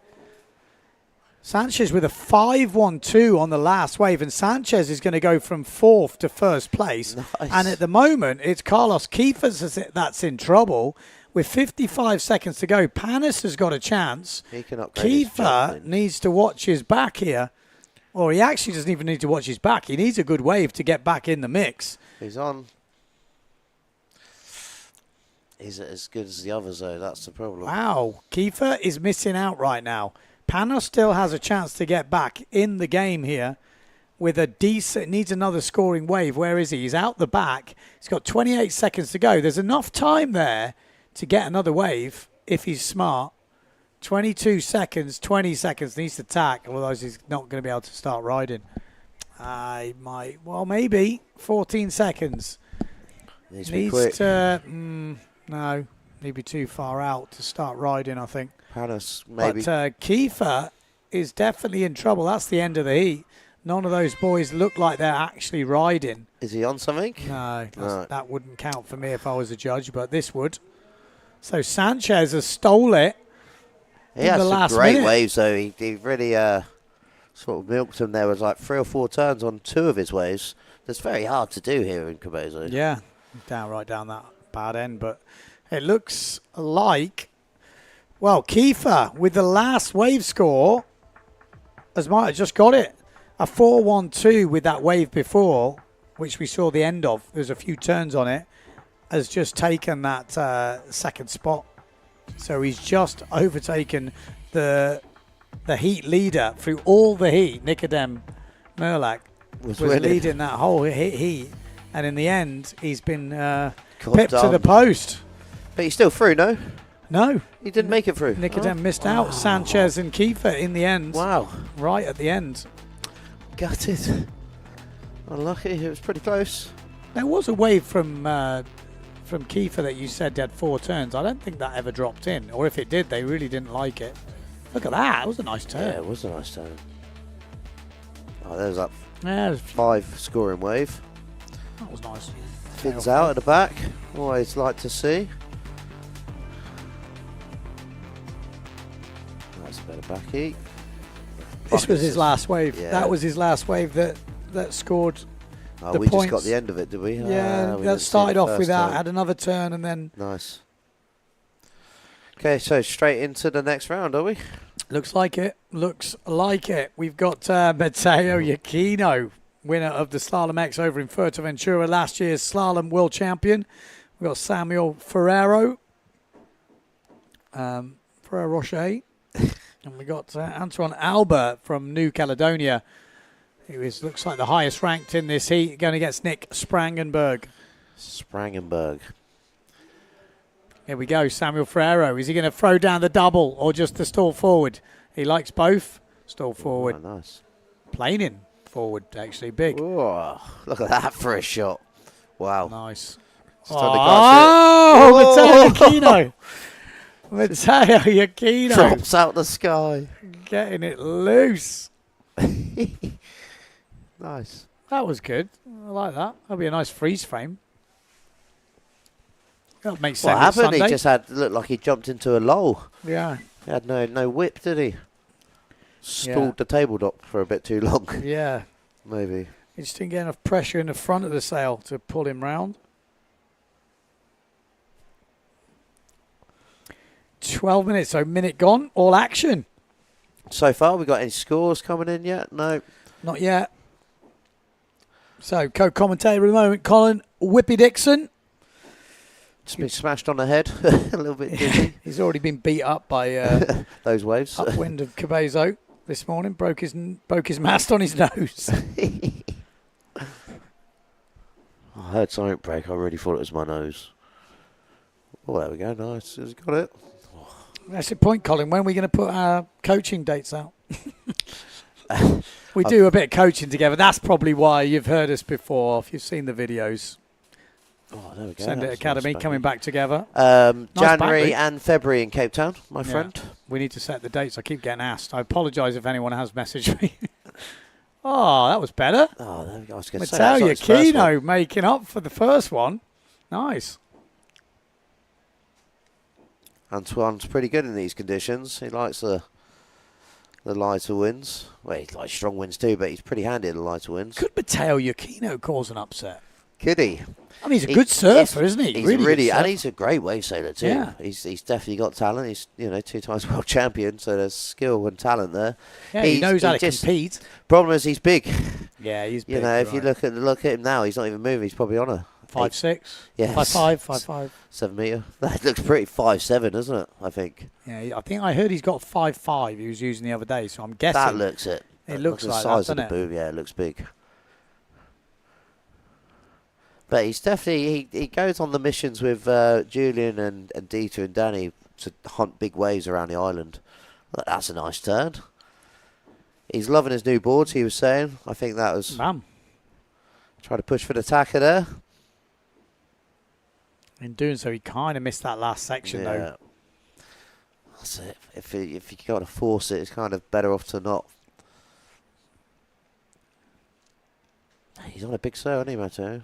Well, he's got the stall forward in. He needs to concentrate now and just position himself for those wave rides. Oh, he's going to get another section here. Backy. It's hard to tell how big the ramp is from the drone.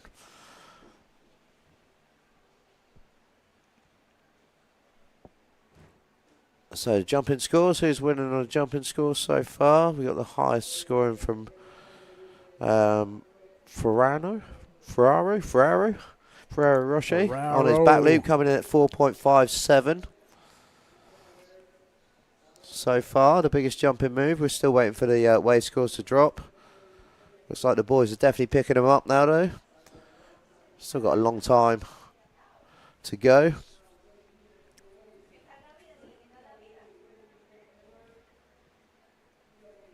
What's your plans for the rest of the year? Sleep? I'm going to need a sleep, that's for sure. My life. Are you silk? You going to silk? I've got to figure it all out, but yeah, I think we've got another competition coming up the end of this month. But yeah, a bit of time at home would be nice. Bit of family time. Oh, there we go. Nice one-handed. Oh, wow. That's never comfy, is it? Landed like that, hooked in still. Yeah, he just that was got looking a bit good. too much whip on that takeoff. Sent him into another one. God, that's savage when you over-rotate back. It's definitely when you're hooked in too. It's not ideal. Matteo, a little bit of a nugget. Gets another turn on it. That's what the judges want to see. 2 turns. There we go.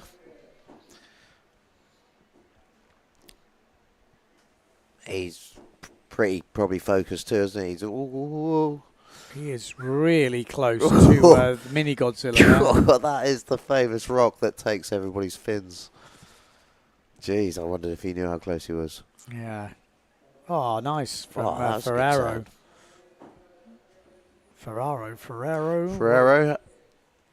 Oh, He's, some good turns coming in. Conditions look good.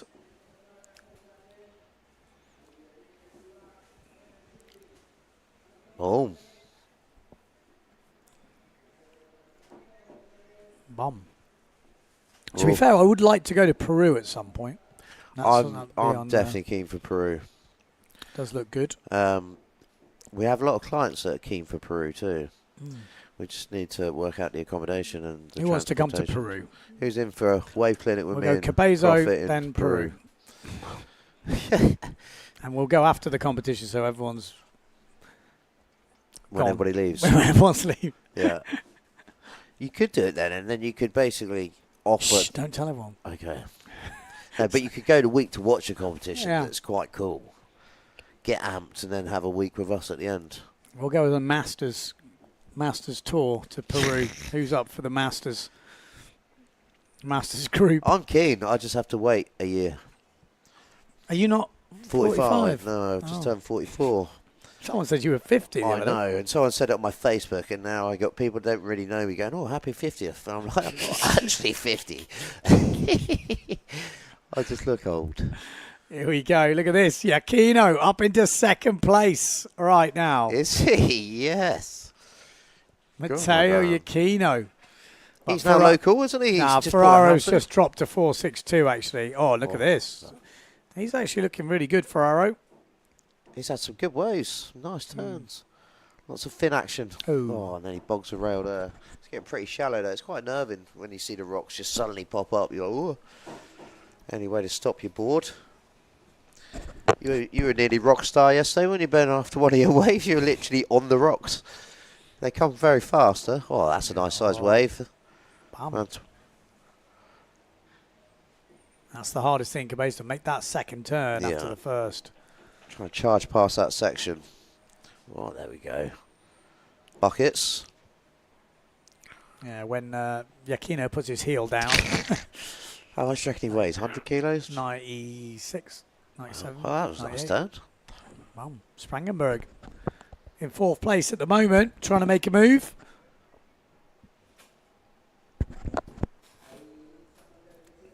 But Giacchino drops to 3rd place. Ferraro goes up into 1st place. With that last wave, it was nice. Albert has... He's definitely going to want to be upgrading his jump, I reckon. He's got a good selection of jumps on him, being a very talented freestyler. As you can see there, just patiently waiting out back. That's the key. You don't want to just come in on the inside on a little lump. You just want to be patient and wait. Oh, there's a nice line there. Who's on it? Looks like a set's coming. Sometimes that second wave is better. Yeah, it looks good. And that will be good. Matteo could be on a bomber here. Yeah. Because that is looking good. This, from the top view, it's not easy to tell, but I think this is a great working wave. Early sort of like wrap, not too hard. You needed to go a bit easy on that. And then that second hit would have been pretty tasty. Just pushed a bit too hard, didn't it? It wasn't really throwing. Yeah, it needs to build up a bit, that wave on the inside. That 3 o'clock local time, still a few hours off high. Oh, what time is high? I don't know, actually, that's a good question. Actually, no.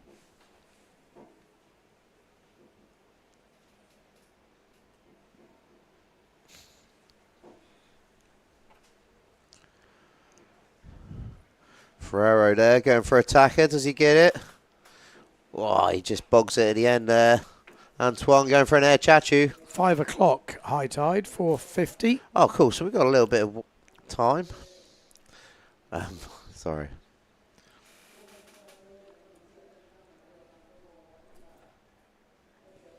Looks like Kevin Mevson's up for Peru, Ben. The Mev. We could go on tour with Mev. How old's he now? How old's Kev? He's always younger than us, isn't he? Yeah, he's not a master. No.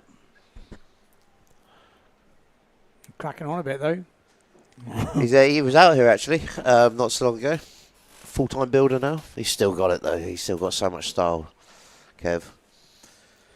Okay, 3 minutes to go. Looking at the scores. Matteo Giacchino still in the game here. Probably needs to upgrade a jump if he could get a good backy in. Well, I mean, a wave would do it. But he needs to find something like 4.5 to 5 point wave.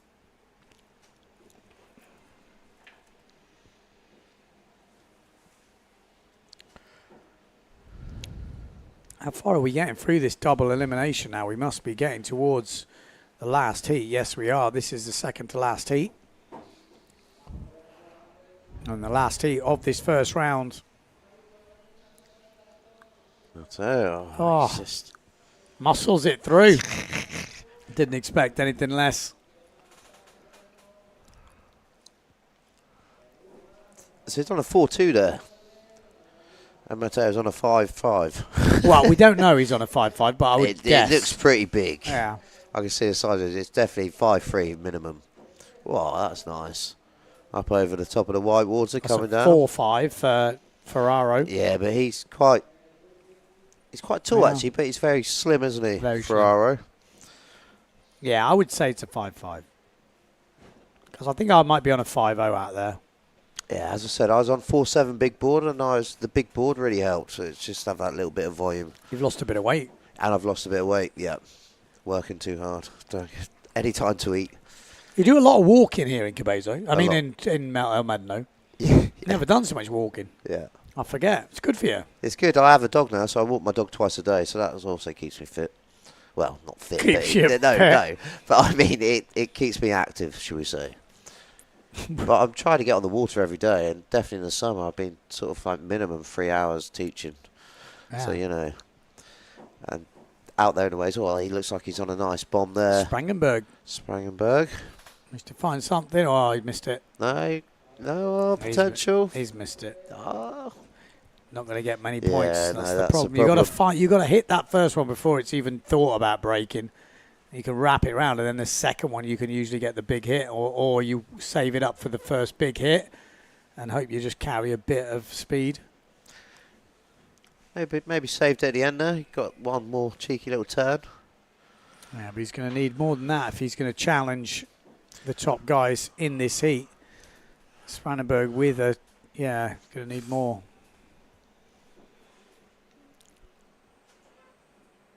Albert there with a nice slidey off the top. Goes for a second on the white water.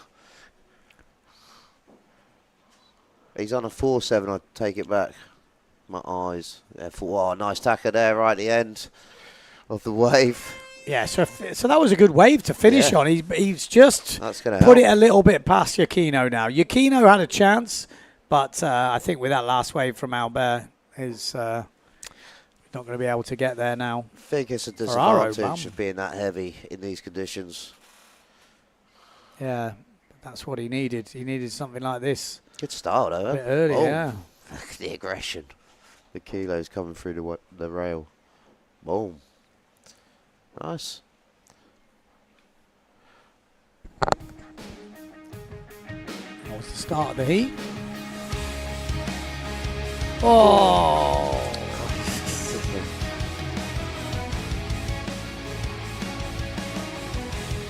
Getting pretty good, Giacchino. Yeah. Good to see him entering. I like it. Man, he is so active all the time. He's out in the water. If he's not foiling, he's not starting his way sailing. If he's not doing that, he's stopping downwind, and he's action man all the time. And it's nice to see if it's going off, he grabs his wakeboard, you know. A lot of the time, guys, half of them don't really even own a wakeboard. Yeah, oh, it is good to see. Oh, there was that Chachu. Chachu from Nice. Albert. What did he score for that?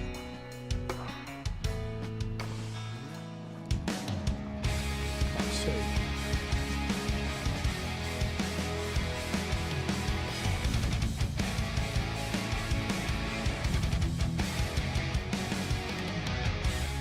Oh, we don't know. But yeah, I think he finished up well, Antoine Albert. Here we go. This is the last heat. Anton Richter, Esteban de Cruz. De Cruz, what a name. That's cool. And Moritz Malk. And Martin Ovslik. Is he local? Yeah, Martin Oslik. He's a local surfer who runs a surf school here. Crazy man. He's pretty out there. He's good. You have to help me out on the sails. This is the young Frenchie, isn't he? La Cruz. He's been living here in his van for the last 6 months. Okay. We see him every morning. Oh, he's got a good ramp. Whoa.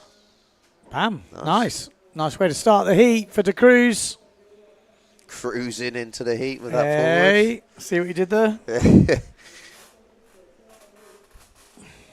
Oh, Moritz, new team rider. Yeah, new summertime team rider. Man. He's only just joined, so he's New I to don't the think gear, he's huh? got all the gear just yet. He's just got a few bits and pieces. I've always liked his style. He's always been very stylish, hasn't he? Yeah. I think he suits Simmer quite good. Yeah, he's been hanging out a bit with Mark in Gran Canaria. Oh, nice. And yeah, we've got some cool stuff planned. You got quite a lot based in the Canaries now, no? With all your riders. How's Lessier? He's getting better. Nice. I actually haven't spoken to him for a bit, to be fair. I've been so overdone with this. I'm sure he's back at home listening. yeah. We wish you all the best, buddy. He's getting there for sure. I know it's desperate. He started talking to me about sim racing machines because he can't move. He's like, right, time to get sim racing. Anton Richter, he's been going really well in the under-21s today. He was unlucky to finish fourth, just 0.5 behind second place, and he finished fourth.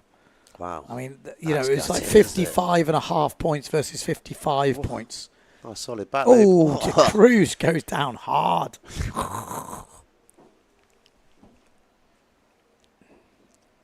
It's good to see Moritz back out on tour. Yeah. He's on quite a big sail for him too, huh? What size is he on? You see? My eyesight's still terrible. Jeez, that's very small. Where's the logo? It's on the bottom, though. Yeah, it's on that bottom patch. Not easy to see. Let's have a look at the wind stats.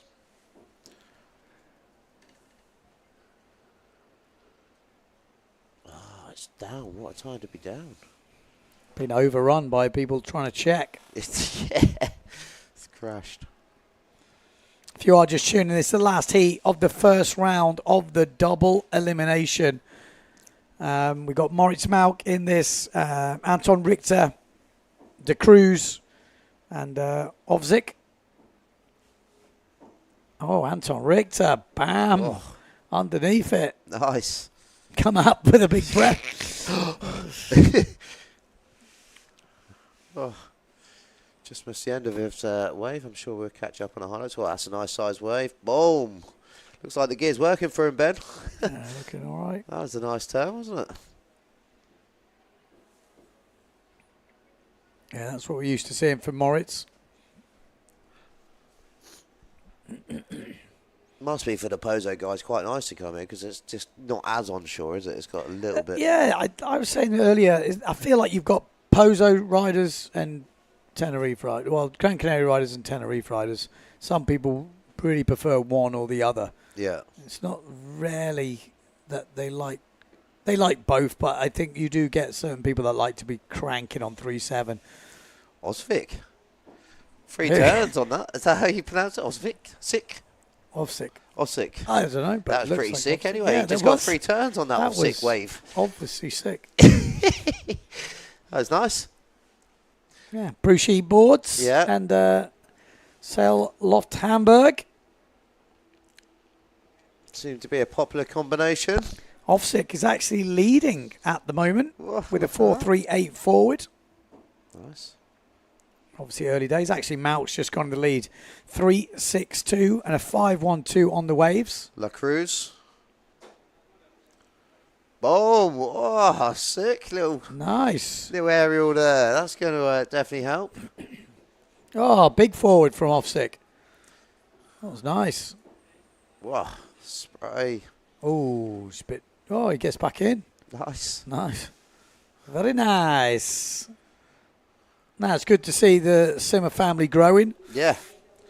The kids looking good. You know, getting Mark back on the board as well, back from his injury, obviously winning the single elimination. Man, he must be buzzing. Yeah. I'm so happy for him. Yeah, he's been pushing. Just tell that he's so... Well, we've seen him train since COVID, haven't we? Everywhere. He's just been pushing. Well, he's had to watch all the events so far, and in that build-up of you can do it, but you can't because you're injured, and then coming back from injury and realising I still can do it, or can I still do it?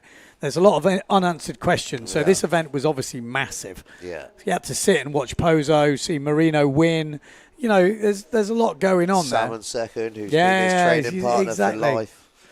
Yeah. It was quite an emotional affair yesterday. He was meant to be my caddy for the Masters. Yeah. Disappeared. All the sales, everything. I was like, oh. Did you just completely take all of his gear? Everything. Everything, nice. He actually brought back a 4.7. Did you change your foot straps? I had an 85 on my 5.0, which I just used. Luckily, it was 5.0 and 85 weather. Look at this. That is La Cruz's wave coming in there on that De Cruz. The aerial. De Cruz at 5.00. Yeah. 5.0. Actually took the lead with that. Moritz with a 5.12 and a 4.38 on his 2 waves. Just looking for a jump score now to put him in the lead. Wouldn't need a very big jump, but it needs to be a jump with 7 minutes to go. It's got a bit of time. It's not a stronger side day jumping, is it? But the wind's pretty light. It's more when it's 3.2 weather or 3.3 weather in Pozo. Anton Richter. Will he go off the Richter scale? His dad actually invented the Richter scale. No, he didn't. I don't think he did. Maybe it was his granddad. I met the Velcro family not so long ago. What was their name? Not Velcro. No. Okay. Nice. Moritz looks like he's back in his groove. He didn't quite look it in the single. He looked a bit off the pace. It is tricky, though, when you just get a new sponsor, you get a new board. Like for us, we'd like to at least train for a month or two. So he's just been thrown in at the deep end. But it looks like he's definitely getting used to it. Getting his style back.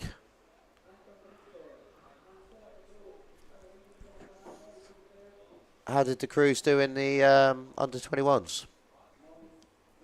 They sell good, but it's a tough fleet, the under-21s. Well, half of them are in the top 10 of this, or in the finals. Yeah, no, it's tough. That under-21s is tough. Yeah, Anton Richter was, like I say, in that final, and you see... Oh, that was a hell turn, wasn't it? So he's on a 4.5. He's quite a big guy for a 4.5. Yeah. He's quite skinny, though. Fair enough. Oh. I mean, it's a tough heat. You look, like I say, you've got 2 under-21s in this. Cruz has got good style on the wave, eh? Yeah.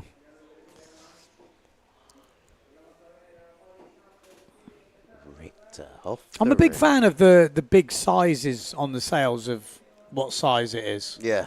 Well, was someone used to have a... We used to have a little tag which was bigger. It's quite nice just to save you answering that question. What size you on? What size you on? It's like, have a look. It's on the sail. There, like highlighted 4.7 at the bottom. Be quite cool. No? Like part of the different coloured green.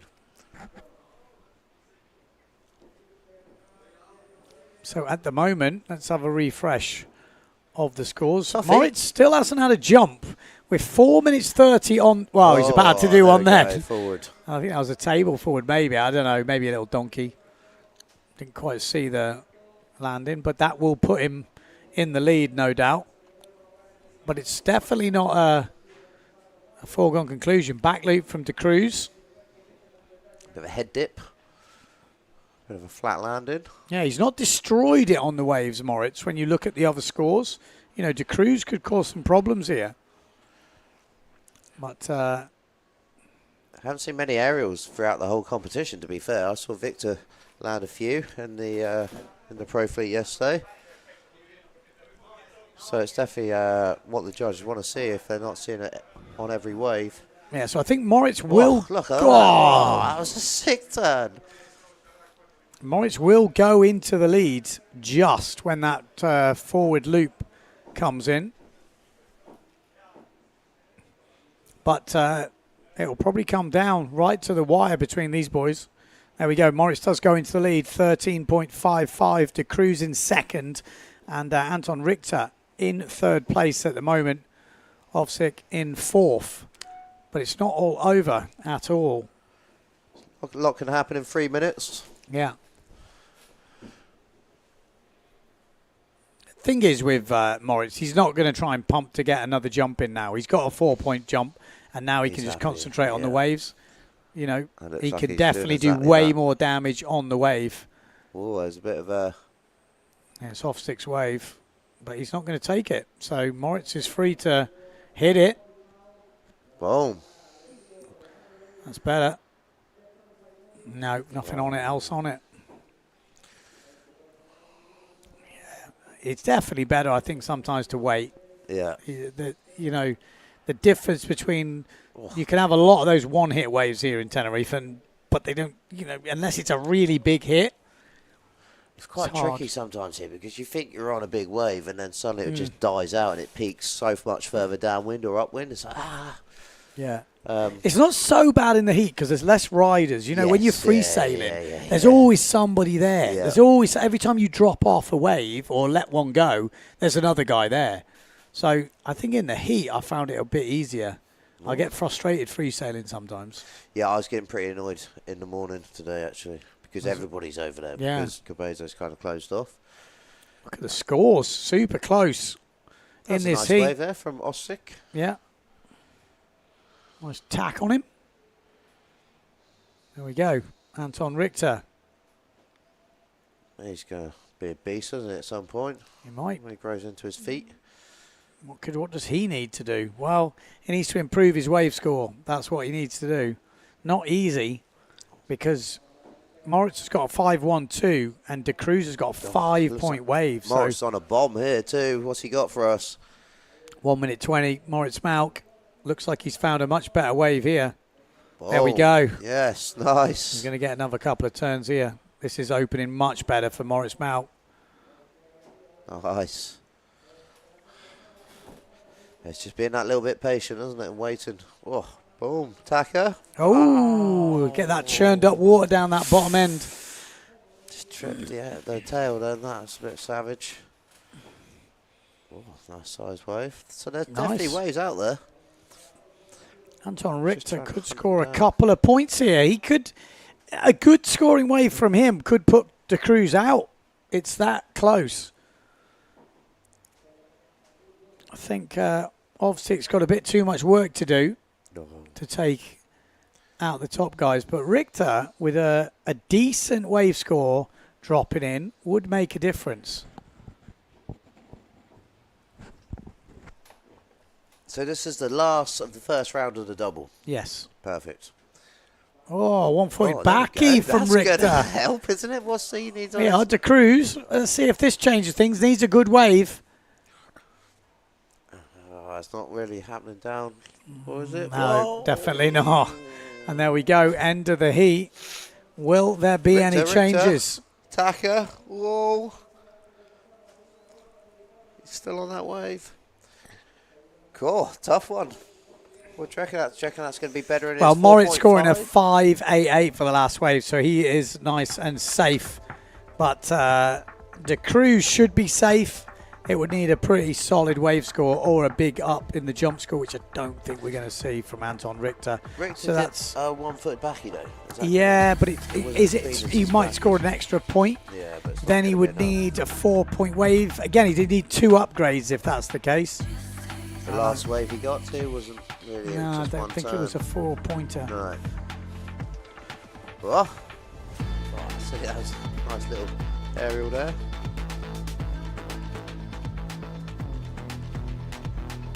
Yeah, Maurice Mount, good to see him getting it together in this double elimination because he could go on a bit of a run. That'd be good for him too, for his confidence and new gear. Eric, in the game. Eric Decker in the comments says, what about Las Americas, boys? Well, the old dad's not up to it anymore. I can safely say I'm not up to it anymore. It's the day after. Okay, so we're just watching the highlights now. What else have we got? Ben, you did great yesterday. Cheers, mate. What else have we got? Colin Whippy Dixon in the house. He is. But we are going to take a short break. I'm just going to refresh the scores. It doesn't look like there were any changes at the end of that heat. The one-footed back loop did upgrade, but it's not enough. And De Cruz takes down Richter. That's a big one for the under-21s. And Moritz Mount will qualify for the next round. So we're going to take some ad breaks and we will be back to bring you the next round of the double elimination. Ooh.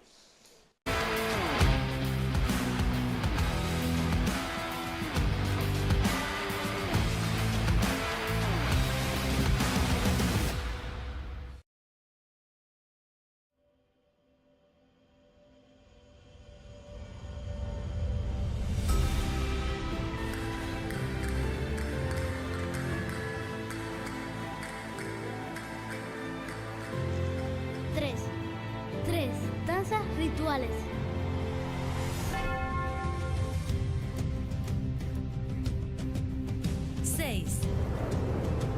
Seis bienes de interés cultural.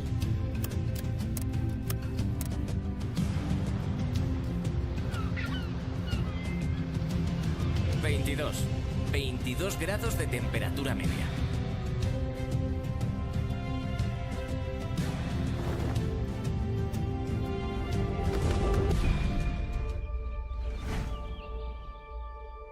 ...38 kilómetros cuadrados de espacios naturales protegidos.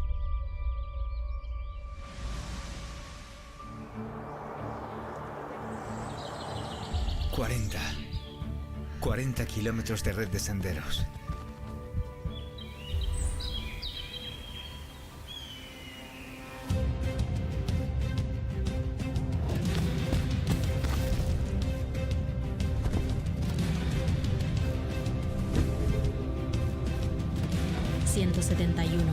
...171 metros de montaña roja.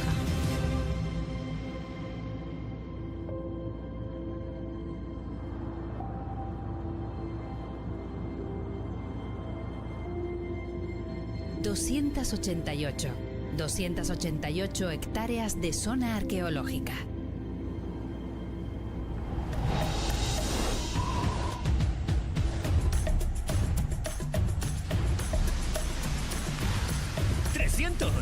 ¡300 días de viento al año!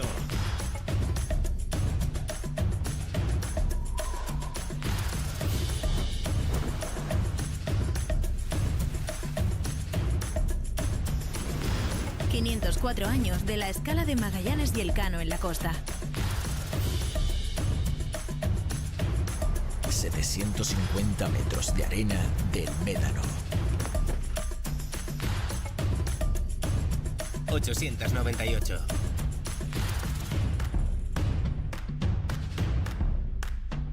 898 plazas hoteleras.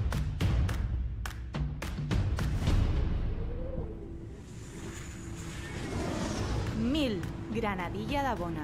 1000 razones para volver.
Do not travel with luggage, rent quality equipment, and enjoy.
Okay, back after the heat break, and we are going into the second round of the double elimination.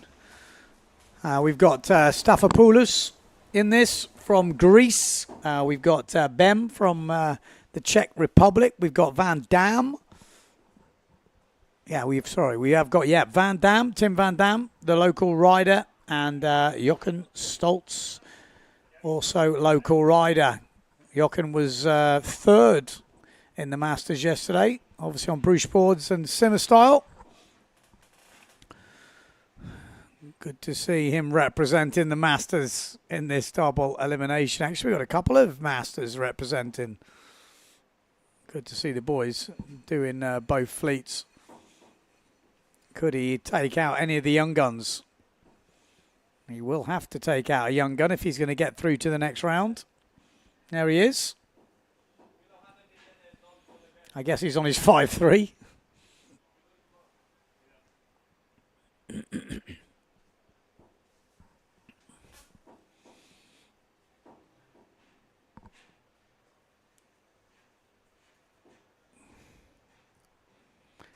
10 seconds till the start of the heat. Here we go. Staphopoulos. What's he got for us? He's got plenty of power coming in. Are we going to see some air time on this first run? We've got Bem just out from him. No, both guiders coming up with no jumps on the first round. This is Tim Van Dam's going to get a ramp, I think, looking at the way the water is moving. Well, he had to force it, actually, and he did force it a bit too much.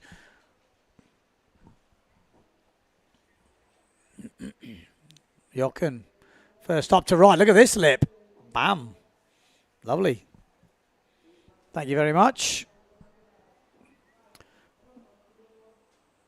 46 years old. Yep. Same height as me. Same height? Same height. He's definitely not the same height. Same weight. Not even the same weight. I don't even know. My brain's not working. Same age. There we go. Got there in the end. 12 minutes on the clock. Bem heading out. Bem, bem, bem, bem, bem, bem, bem, bem, bem, bem, bem, bem, bem, bem, bem, bem. No action from Bem. We'll wait for the live scores to start dropping in pretty soon.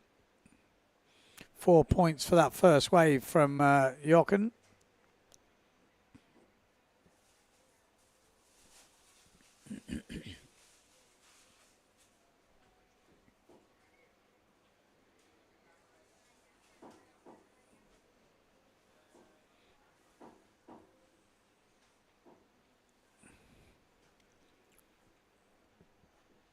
There he is. Bem, nice top turn.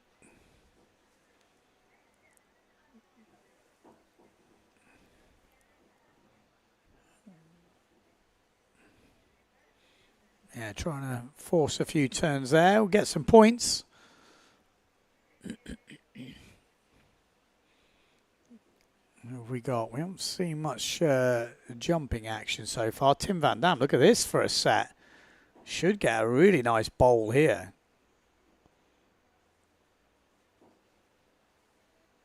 First turn. Second one should be the money. Oh, maybe it didn't jack up, actually. It didn't jack up. It actually dropped on him, doubled up with another wave on the inside, and left him. Staphopoulos.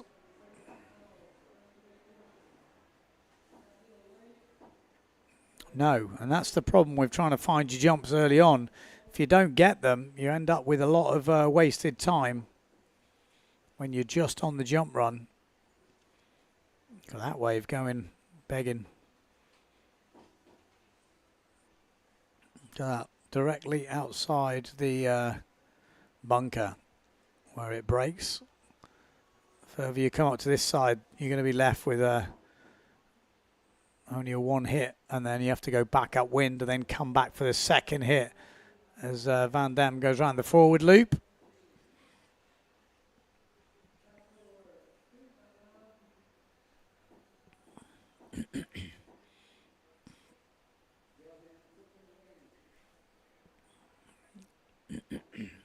So early days in this heat, double elimination.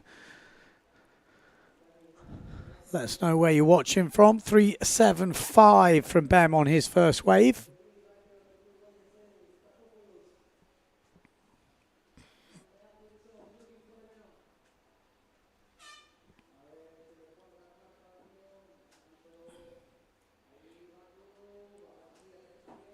Back loop from Strafopoulos finds that back loop he's been looking for. Tacker on the inside from Bem, but off the back.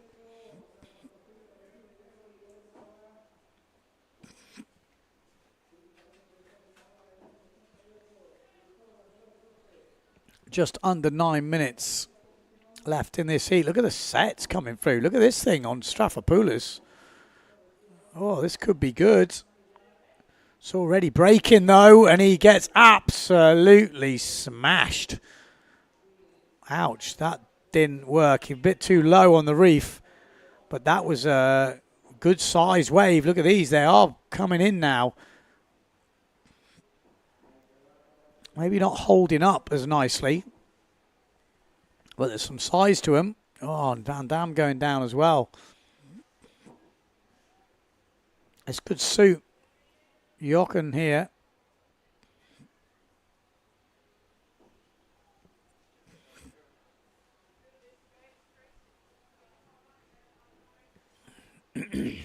Jochen looking for the jump.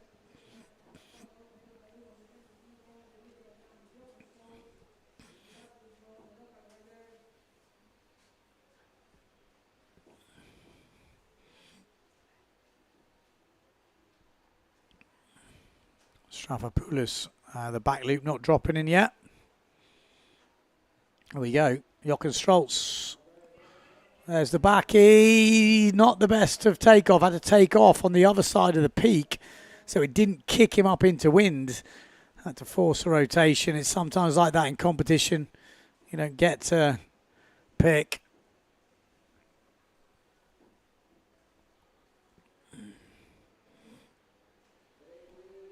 Looks like fun conditions out there right now. Never easy, but looks fun. We've got Tim watching from Blakeney Point in Norfolk. Tuning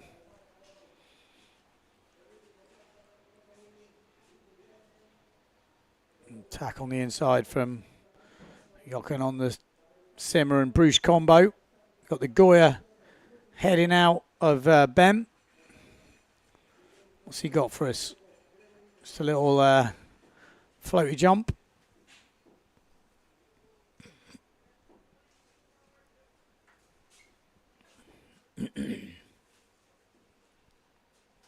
Jochen's still looking for that jump. Strafopoulos' back loop does drop in at a 4.82 as Bem just nails that top turn. Nice wrap there and gets another turn. I think he's been really finding the waves well today.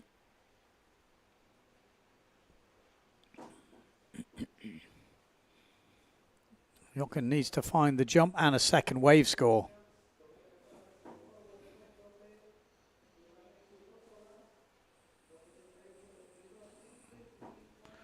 Strafopoulos a bit late on that wave. So, second round of the double elimination. Time is ticking through the day. 4 o'clock local time. Look at this. Tim Van Dam still forward. Back loop from Stoltz. Nice. That's going to definitely help the cause for Jochen. That's going to put him right up, probably in first place now.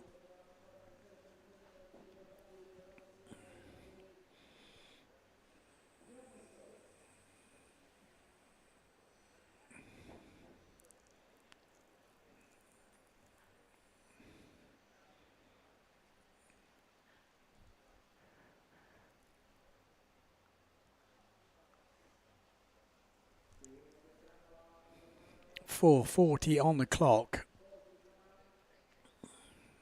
Well, Stoltz doesn't go into first place. 4.9 on that back loop. Obviously, he needs a better second wave score. because a 3-1-2 just dropping for the second wave of Strafopoulos, and that puts him in the lead. But close at the moment. Bem needs a jump score.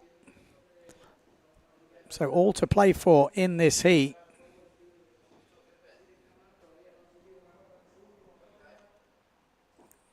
There we go. This is Jochen.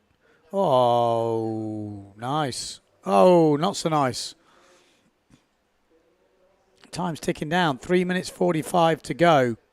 Bem wants that backy. Gets the backy. Nice landing from the Czech. So where's Bem going to go now with a 4 point? Wow, it's going to be really close at the front of this heat. What has Strafopoulos got? He's going to try and find something. He's going to try and get another back loop score in. Nice landing. He's already got a 4.82 back loop, so I don't think he's going to improve that much, if at all. Bem is now leading this heat. So there we go. Puts in that 4-point back loop. But Jochen just needs to put in a half-decent second wave score. And he is right back at the top. Bem still working a wave here. Down the bottom. Oh, just goes up the white water. Still going on it.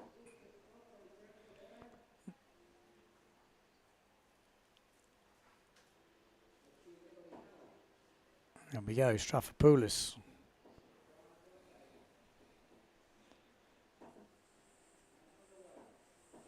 What do you make of this Strafopoulos guy? It's really nice to see the Greeks on the world tour. Not only, you know, with the freestyle, but in the waves, and also see him ripping. Cool, that was a hell turn from Tim there. He's going to get back in the game here. Tim's a local little ripper. He's just kind of had university, he had a few years off, and then he got injured, going for a double. Think, oh, nice one-handed back loop, just drops the end there. Yeah, no, it's really nice to see all the Greeks on tour and ripping, and also a Goya team rider, of course. Oh, Jochen's in this one. Jochen's going to be a hard person to beat. Well, he just needs a second score on the wave, and this will only be his second proper score. So needs, I didn't see the beginning of that wave, but... He needs something special, huh? Well, not really. He just needs something average, yeah, and he will take the lead. He really doesn't need much. He needs like a 2.5 to 3 point wave, and he would take the lead. So it really doesn't need to be much for Jochen here. Strafopoulos. How do you pronounce his name? Strafopoulos. Poulos, that's very good Greek there, Ben.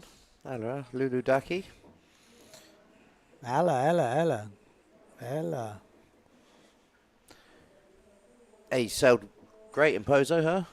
Yeah, really good sailor. Look at the scores here. Waiting for something to draw. Stoltz has gone into 4th place. We're waiting for the last wave score to drop for Jochen. It's only a 2.88, but it will take him into 1st place. So Jochen Stoltz will go into 1st place with 30 seconds to go, and they are all within half a point of each other. Wow. All on the last wave. Let's see. Bem. Oh, it's a good start to the last wave. He's going to find it hard to get further down the line, but if he can find another hit, cool. No, he's not going to get a real big other hit. So Stoltz, they are just adding the scores at the moment. Oh, there's a lot going to change in the end of this heat, because that is the end of the heat. Fins out, that kind of little mini aerial. Tim's still on the wave. This is going to count too. Wow, this could all change right at the end. Stoltz is through at the moment, but we have got maybe this wave to add, maybe the other wave from Strafopoulos to add, maybe Bem's wave to add, maybe Van Dam's wave to add, and he's still going. Van Dam's so still on that same wave. This is not a foregone conclusion right now. It's going to come right down to it.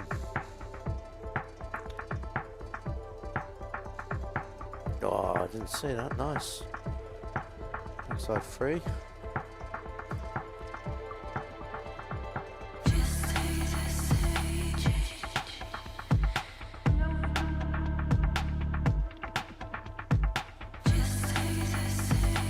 Oof. Got absolutely smashed on that trying to hold on to it.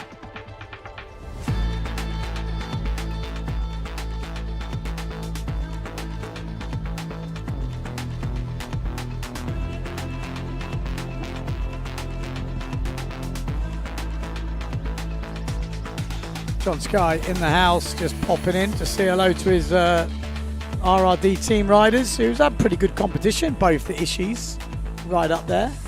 And Hayata Ishii second in the under-21s. Pretty good to see. Cheers, mate. Next heat up, Jules Dinell, Marlon Maffner going against Henry Kohlberg and Walter Scotto, another master in this. Still trying to work out if my Simmer team rider got through. Did Jochen get through? Let's have another look at those results. They're not coming through just yet. And the next heat has started, so we'll have to keep you updated.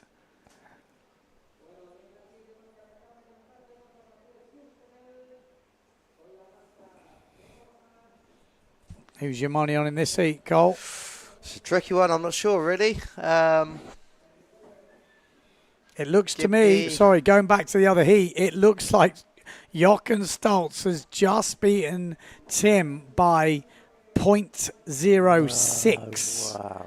It's very close, so anything could change here, but it does look like Strafopoulos will win it, and Jochen Stoltz will get second as Jules Dinell kicks off with a one-handed back front loop. hand on the landing of the back loop.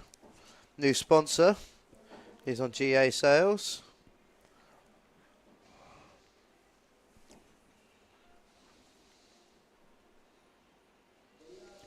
And it is. Jochen is in the next round now. Wow. Nice. The old dog keeps going. The old dog keeps going. Médano for you. Look at that. And then we're talking of, we got Walter in this one. He was made it to the semi-finals in the Masters. Close heat. He nearly got through to the final. Nice back loop there. There's old John Carter having a little bit of a swim. Be interesting. Walter would be quite a good one. Like, hopefully you'll see him on some fairly good size waves. Being a local here. Was he 56 years old? Good effort. I mean, pretty impressive stuff. And he's solid too. Like, he's got a massive back loop on him. Good stalled forward. Looks like He he's got sails a bit more around power. really quick as well. Yeah. I mean, it must have been 10 years ago, so he must have been my age. 10 years ago when he was doing the tour, he was going even bigger. You know, he was He going did all right, yeah. Yeah. The last time he competed here, he got through a few heats, I think. Always sails around super quick, goes big. It's kind of his trademark.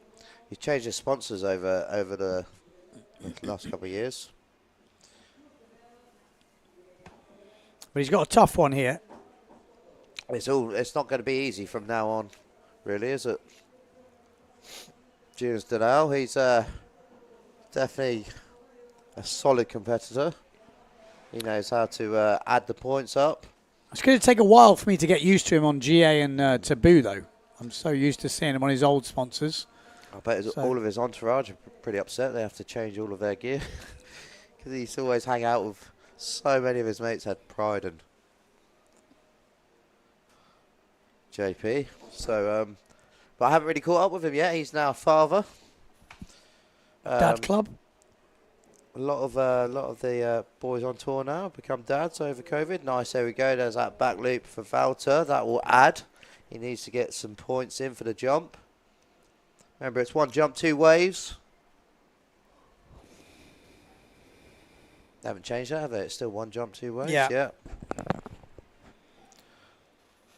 Oh, did he make it? Yeah, nice. There's that one-handed back loop from Jules Dinell. Kind of trademark for Jules, that.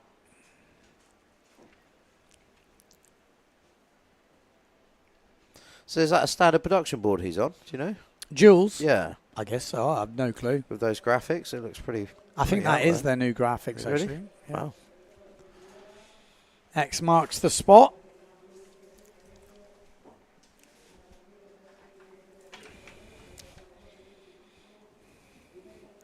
So Mafner been looking good in these early rounds. Well, how old's Mafner? Mafner is young. Yeah, he's very young, huh? Below 20. Wow. Or 20. Or 18 or 19. 19, there we go. 19. That special person in the corner of our ear. Quite a few Germans this year, isn't there, and competing. See the G number a lot. There's Valser. See what he's got for us.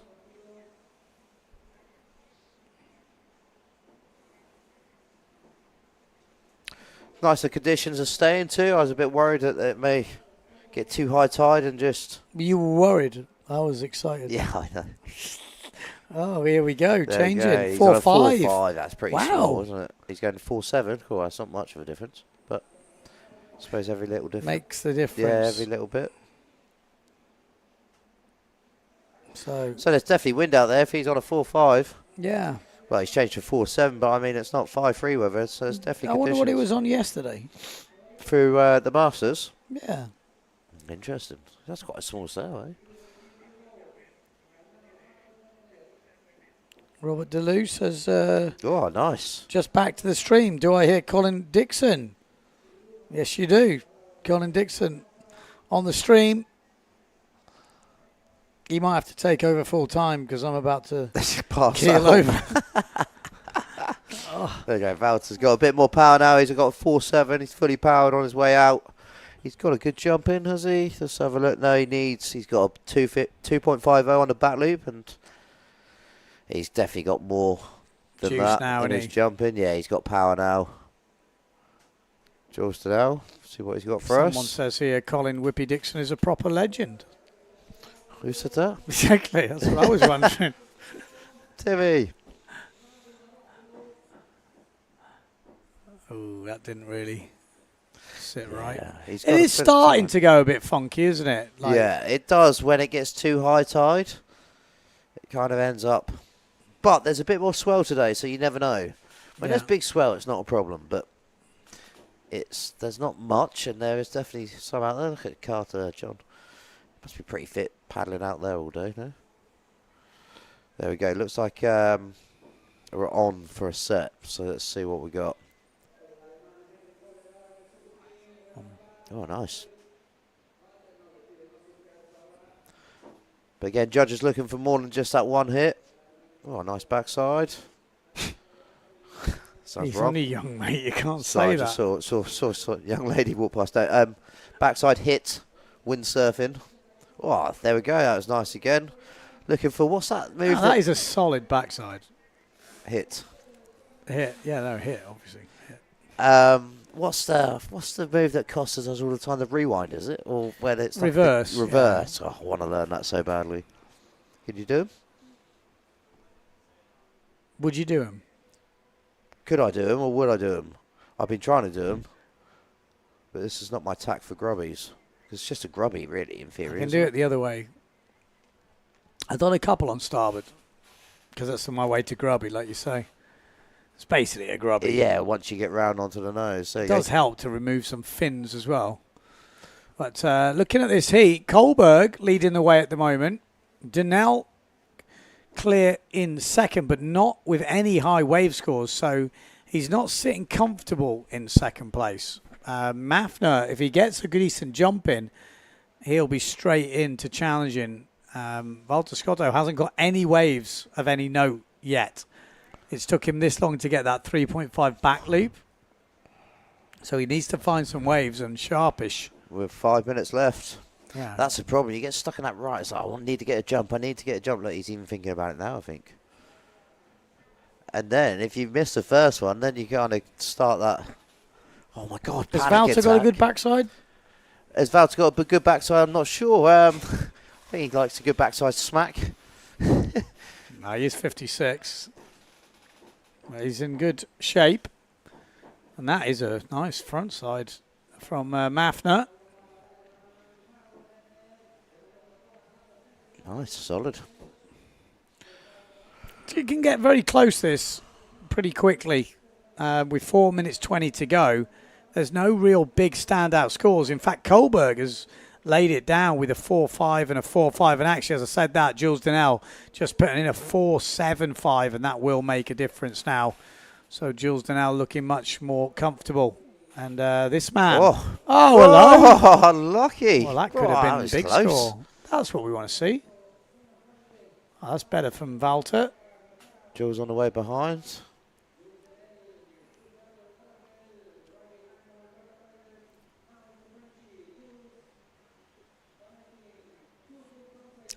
There you go. It's more than one hit, so it's going to be a little bit better. But he's, yeah, he definitely needs a bigger second wave score. Old Jules.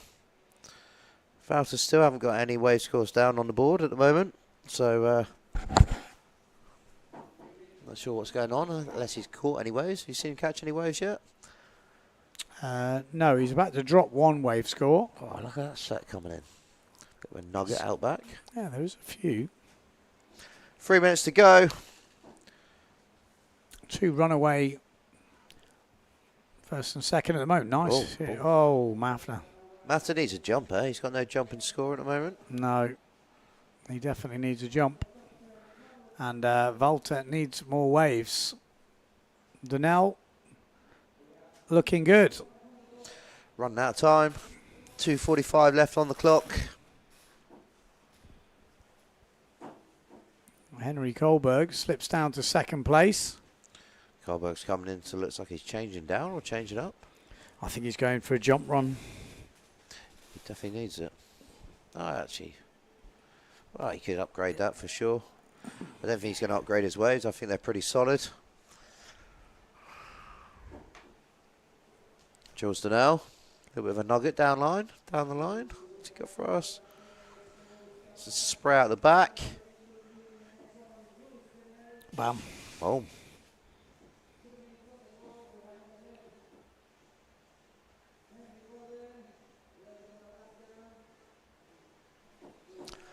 Two minutes left.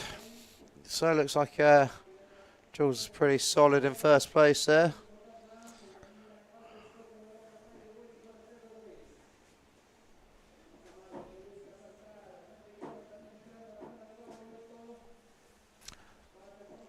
Raoul, the guy on the PA, he talks a lot too. He must be like you in the evening, just dead, dead to the world. Yeah, it's the constant talking. Oh, I just stopped for a bit there. 1 minute 20 on the clock. Jules Donnell looking more and more comfortable as this heat goes on. 4.75, 4.38 and a 5-point back loop.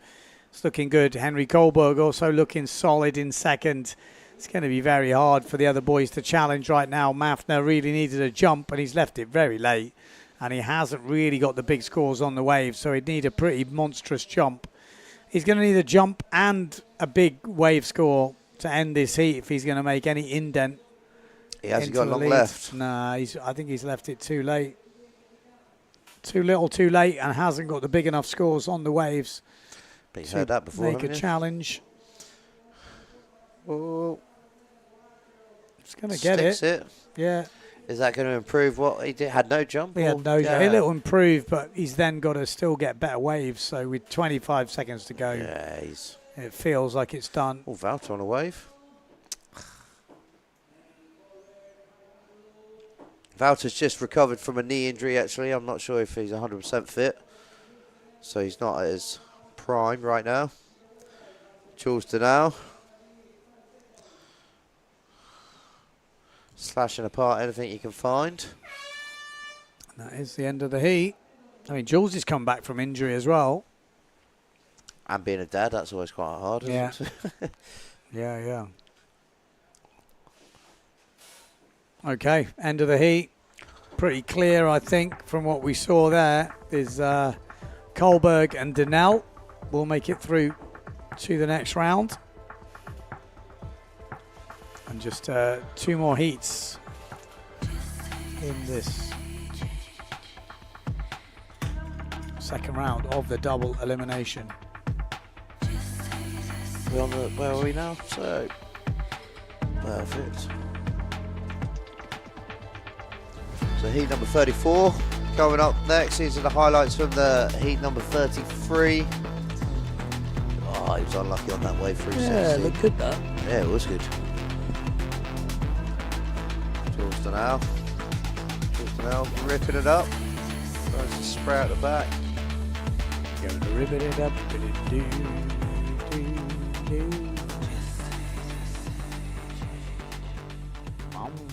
Nice solid Goalboard back. had a solid heat there. Yeah.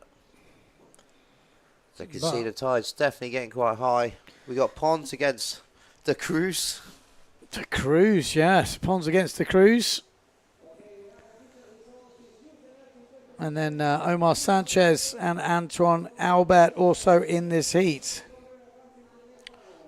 It's been a good one, I think. Who's your money on, Ben? I reckon I'm going to go with Phil Pons and Albert, I reckon. For me, I'm not sure though. It could be anyone's. So there's Pons on the 0.7. Albert will be on the Goya. The Cruz on the Severn. And Sanchez on the GA sails. Cruz flying off, trying to get that jump in nice and early. He's on a 4.2. He's pretty light. It's not much to him. Oh, Albert. Nice, solid back loop there from Antoine Albert. So straight away he's got those points in the bag. He can now concentrate and relax. Try and catch some waves. 12.5 minutes to go. Pons, big stalled forward. Boom. Nice, clean. Pons is a king for forward. He's got a massive stalled forward on him. Good doubles. It's a hell of a jumper. Sanchez sticks it, nice. Pretty much every rider's got a back loop now. It's be interesting to see what makes the difference.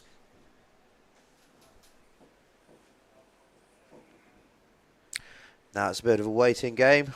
Oh, mind you saying that, looks like Pons has just tacked onto a bomb. The problem is sometimes you think you're on something and you can ride it downwind and nothing happens. There we go. Sanchez just getting a cheeky little forward in there to get some points on the board. So all eyes on Pons. He's going to tack back out. Well, there's a big set on the horizon coming.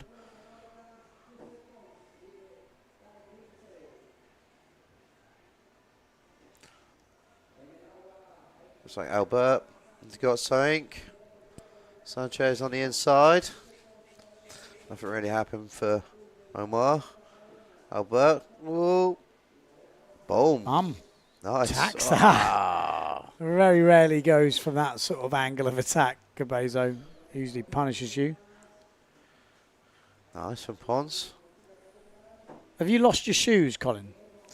I lent them to one of my clients' kids. Apparently he's got them. Perfect. Not Primani's, will he? Sanchez. Up and riding. Just to let you know, they're not Crocs. They're wetsuit boots. I was teaching at the flat spot. It's quite rocky. Someone's wearing your wetsuit boots. Oh, God. I know, but that's how much of a committed coach I am. I give everything I have to my students so they have a lovely old time, you see. Dedication to the cause, mate. Good job, mate. Good job. And my feet are pretty... He must have pretty big feet. Yeah, he really did have very big feet. You know what they say about a man with big feet, don't you? Massive wetsuit boots. Massive wetsuit boots, Benny, yes. My friend. 10 minutes on the clock. The Cruz tacking back out. As you said, there are waves out there, but they're sets every probably about 3 minutes, I reckon, so it takes a bit of patience. It's definitely worth waiting out back and coming in on a bomb. That's what the judges are looking for, wave selection and what you can do on a wave. If we have a look at Antoine here, he's looks like he's on a nugget. Gives him nice bit of space in front. There's that check turn. Boom. That's what the judges want to see. A few turns on one wave. And he just bails. Probably a good choice. Gets pretty shallow on the inside there. Who's your money on, Ben? Pons is my money's on him. Oh, nice. And I think the way this is shaping up, Omar Sanchez is looking... Oh, we spoke too soon. Now, there's a couple of ones here. Antoine Albert's going to be difficult. I think De Cruz and Sanchez are all equal points. I'd like to think Ponce was do it. He's already got a 5.25 in on the waves, which is always a good marker with 8 minutes score, and 50 on the clock. Oh, that is the highest wave score of the heat so far. Looks like Pons has picked up a nugget too.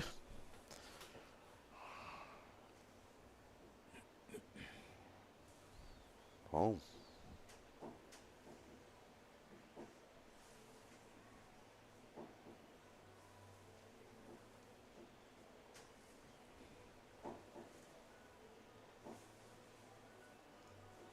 Judge is going to like that, do you reckon, Ben? There was a few turns on one wave there. Yeah, they want to see a bit of power. So as long as you've got the power, like riding down the line is good, but you need to have drive the and aggression. Power. Yeah. And yeah, but here we go. Ponce got some wind now. Yeah, I think all the heats now are fully open. Yeah, could be anyone's, huh? Definitely wave selection is going to be the key. Yeah, and size of the gear. You know, Pons, I think, he is that ultimate competitor. He's not someone who takes a smaller sail just because he likes it. He will take whatever sail or board he needs to do the job. Yeah. And I think some of the other riders are not that keen on taking the bigger sails, and that can, especially with a high tide coming, it can really help if you've got a bit more power in your sail. Omar Sanchez looking good at the moment. That's the problem. All this water coming in, it needs to go out, and you can see where the rip's just pushing you downwind. It goes to the wind, so definitely you lose a bit of power on the inside when it's bigger and high tide. It's interesting watching the first and second, really. Julian and Mr. Mark Paré, they've been training quite a lot on 5.7s. That is well worth it, because you can see on the, you know, like yesterday yesterday. Well, Simmer only have a 5.6, but I know what you mean. But big sails, you know. Yeah. No, it's interesting. You can see Pons has got more power. Yeah. If he doesn't get overpowered and he can turn it into some big hacks, it's going to help. Leading at the moment with 6:30 to go. Still has the highest wave score of the heat.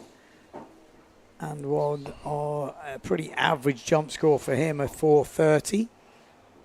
I'm sure if he gets another good wave in, you might see him try some better jumps. Double? Do you reckon we see a double that size sail? Probably not anymore, maybe, because I think it's too risky. He can upgrade a 4.32 forward with just a decent one-footed backy or something, which is pretty, I would say, easy for him. Yeah. Whereas the double with the big sails is not a guarantee. It's pretty hard.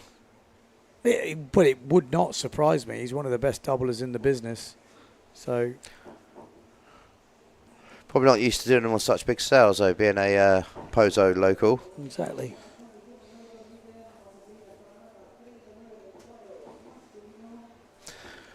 So pretty much just gone past halfway. Got some nuggets out there. There we go.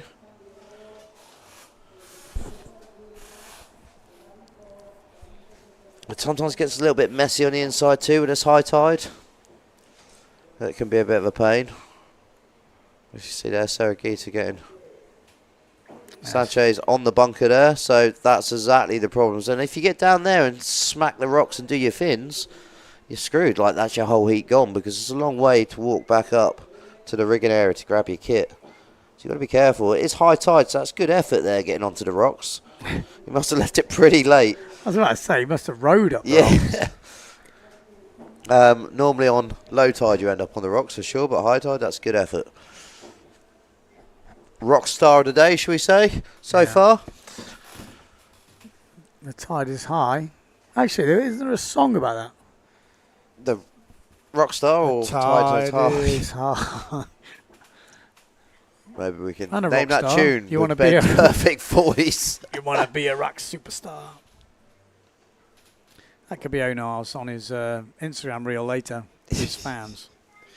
It's good to have a rock star of the day for sure. Definitely here in the Canaries, if you don't end up on the rocks, it means you're not pushing yourself hard enough. Maybe a bit different in competition, but free sailing. Wow. What's going on? Well, looking at what they've got in store for us here, it doesn't look like they're stopping anytime soon. Because they've just said the last heat of the day will be 39. Oh, bloody hell. So that is very, very... Okay. Ponds. Smashing it. Nice. That's a nice wave. There we go. There's that power you were talking about, Ben. Yeah, I think that's going to give him a pretty healthy lead now. Whoa. Boom. We landed that pretty nose first, heavy. His board won't be thanking him for that one. It's not too bad if you weigh 45, 50 It's kilos. very true. It's very true. At the moment, Antoine Albert is leading. He must have had a pretty solid wave. He does, 5-1-2. We're still waiting for that last wave of Ponds, though, to drop. So I think Sanchez with a 4.75. Oh. Sanchez not happy. Let De Cruz. There could be an interference call here. The thing is, who was it? It's actually a really good wave as well. That could have been the wave that put Sanchez through. It could be the wave that put De Cruz through. But will he get his best wave taken away, De Cruz? Was it his fault? Was it Sanchez's fault? Can we get a replay? Do we see some sort of replay which would highlight whose fault it was? I mean, Sanchez looked very animated that it was his wave. Yeah, but that doesn't mean anything. He is Canarian. Yes. No, I'm only kidding. Yeah, but we'd have to check. I'm not sure. Yeah, we just saw Sanchez with his hand up. We didn't see the beginning, did we? No. Well, I know there was something. Here we go. Oh, there we go. Hang on. Well, yeah, we didn't see it before that. In theory, if they were on the same wave together, that was Sanchez's wave. He was upwind. Yes. If De Cruz was on the wave earlier and Sanchez was waiting upwind, it actually could be De Cruz's wave. But we don't know. We've got to see before that. But it is very close right now. Very close. Pons just dropped a 4.75 for that last wave. And it does put him in the lead. Nice. Just ahead of Antoine Albert. That's nice. But Omar Sanchez won't gain anything from this. This is the scary thing about this system. So Omar won't get that wave, which looked a sick wave. Yeah. You know, it will probably be De Cruz's best wave. But De Cruz, if he was interfering with Omar Sanchez, will get his worst wave, his best wave taken off him. But Omar would still lose against Albert and Pons. So there's no point kicking up a fuss, is there? Not really. It won't change anything unless we'll have to see what is happening with that. Because that was a good wave. Oh, it's hard, isn't it? It's tricky. Julian Salmon says The Tide is High by John Holt. Name that tune. You want to Is that the song? Is that the song? There we go. Here we go. Sanchez. Oh, imagine if he'd have done, if he doesn't make it because of that last wave. Ooh. That's not a bad wave from Sanchez. Will upgrade on a 2.88, but he needs to find a 1.5. Needs to be 4.2. Now it's tricky because that 1.5 could have been on the wave before. For sure. He's still going on that one. It still could happen. Joseph Pons. Let's have a refresh. He's still on this, dived on the wave just up before the buzzer, so that's pretty good. This is his wave, and it will count, but not that he needs it. Will it count? Yeah, he okay. I think so. He got it just before the buzzer. He was planing on the wave. So Sanchez looks like he will move up into second place. Oh. It was a close one. We're not going to see it because the scores have moved on. That was the beginning of the heat. Wow, nice back. Yeah, solid back loop at the beginning to open up with.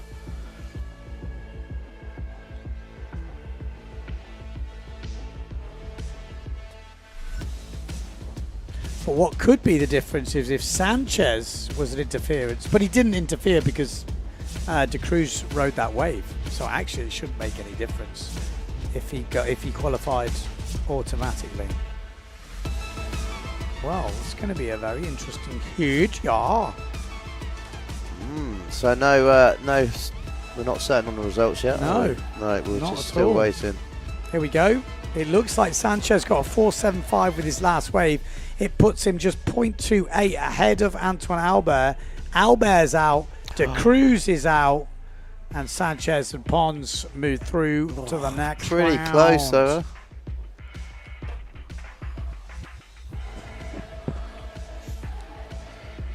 Yeah. I don't think it's going to make any difference. No, the I think interference he's in got the end, through. I think if he didn't get through, I think there'd be a bit of something kicking off outside our hut here, maybe.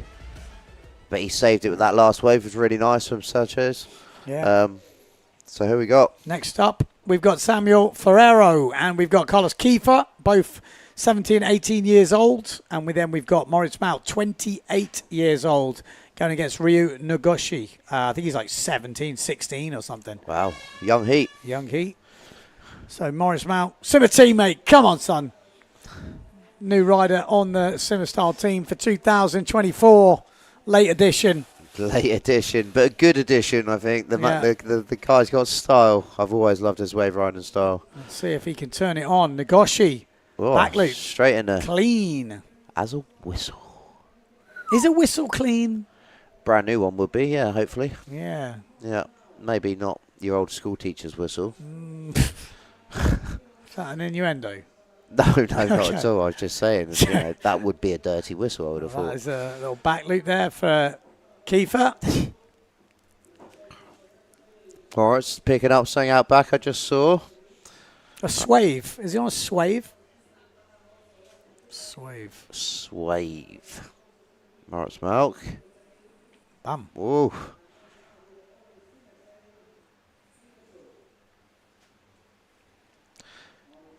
Just trying to chase in front of that white water. Looks like he caught up with it. Wow, look at that. That's 4 turns he got on that wave. Speed. Carrying some speed through that section there. Samuel Ferrero. Oh, goes down on the landing. He had a bit of downwind momentum on that one, didn't he? Here's Carlos. Nice.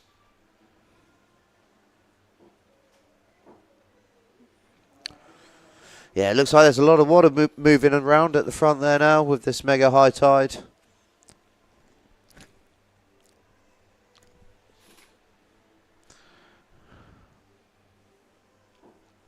Schwave. Or is that 5 wave? Or is it Schwave? Or S-wave. S-wave? Could be 5 wave. See, there we go. That one's 4.6. That's pretty easy to read, isn't it? To be fair, he has got 5 pounds. Could be 5 wave. There we go. Yeah. I mean, swave. Schwave is quite cool, isn't it? I quite like it. Schwave. Here he goes on the Schwave. Patrick Boards and Sales looking good. Patrick Swayze. Patrick Swayze. I heard you talking about the Swayze the other day. The Swayze. You remember the Swayze? Yeah. I once bought, were you there that year that we went to Tyree when we brought a video game, the Windsurf video game on PlayStation 1? I do. And it had Swayze doing a flacker on the front. Swayze. Patrick, what's his name? Patrick? Webb Patrick. Webb Patrick. And Webb he named it under Patrick Swayze for Roadhouse or something, didn't he? I always remember reading that in the magazines. Yeah. Because there was that whole thing, because Ricardo kind of invented it at the same time, Margarita, and it was like, well, is it the flacker or the Swayze? Yeah. I can remember seeing it. He had an RRD, AHD board, like a massive board, and he was doing how to do a Swayze in a Windsurf or boards mag in Camp 1 in Maui, wasn't it, I think? Yeah. No, I remember that. Right, so a bit of patience here, talking about the suede, the Ferrero's got a nice one at the back. Our little Japanese rider at the front here. 5.38 for that first wave from Malk. Nice. Ferrero on a bit of a nugget there. Malk also on a nice wave just behind him. This is a good angle. We can see all 4 competitors get their wave rides. Malk's wave looks good here. Whoa, that was a nice kick out the back of the tail. Control. He's got good style. Carlos on a bomb behind him too. Carlos as well. Definitely set today. Judges got their work cut out right now. That's perfect. It was a 1, 2, 3, 4 waves. 1, 2, 3, 4 competitors. Perfect. Who do you reckon got that one? Just out of visual, I reckon Moritz with that nice smack. Looked pretty nice. 9 minutes on the clock. Wow. Oh. Nice whip on that one, didn't he? Played him forward. Yeah, nice. One-handed back E all the way, is it? Yeah. Nice from Carlos. Oh. Wave it around like you just don't care. Make sure the judges see it. Well, that's it. You've got to claim it, haven't you? Otherwise they don't see it. Wow, Malk with just 2 wave scores is on 12.5 points. 7.12 on that last wave. I told you it was a good one. They like that back of the board, smacking out. Seeing the fins. Here we go, Ferraro. Nice top turn, bottom turn, sorry. Ooh, just a bit late on that. End up clipping the white water.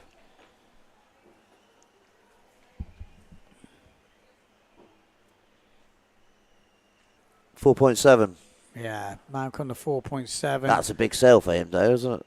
I think. 12.76 points for Malk with no jump yet. Wow. But that's the way you want to kick off a heat. Now he just puts a jump in, and he is already looking pretty good. Malk's going to get a jump here as well. Backy, pretty high backy. And that's the problem with Tenerife sometimes. It pulls you over the top. Seems a little bit different to Pozo. Very easy to land over the top of your back loops here, I found. Really? That's what I found, just the crossover. Interesting. Takes me a bit of time just to get used to it, like to dial it in. I think he's coming in for a smaller sail, no? No, I think he's just getting instructions from the beach of what he needs. How's his wave scores come on as Teamwork good as he makes thinks. the dream work. Because sometimes you think you've had a good wave, but the judges might not think that. Yeah. So you need to have someone looking at scores saying, yeah, you'd be happy with those scores. Oh, and nice now he turn can from Carlos. concentrate on just getting a jump in, Moritz. I know jumping's not his best, but he's got... Oh, look at that. Oof. Oh, that was a quick rotation, wasn't it?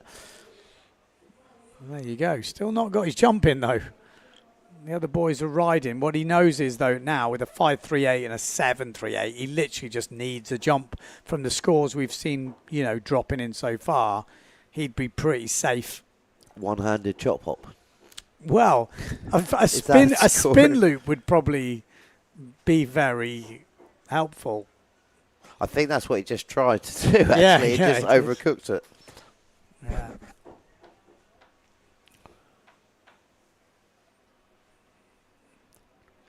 Nagoshi on 10 points. See what he's got for us.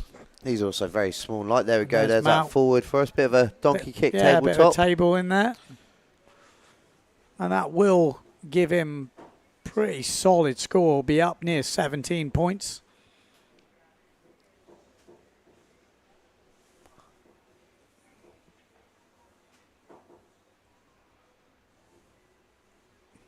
So, Malk.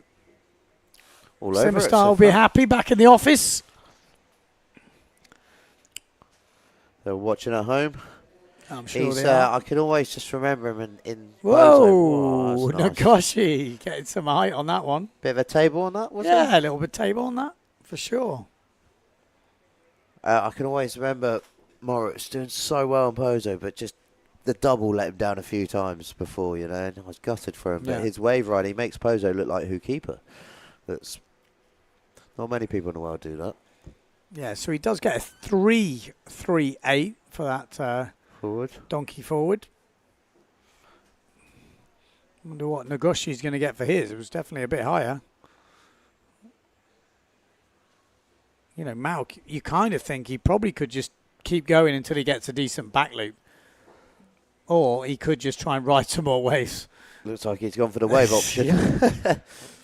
Maybe he's just loving life. He likes to do the damage on the waves.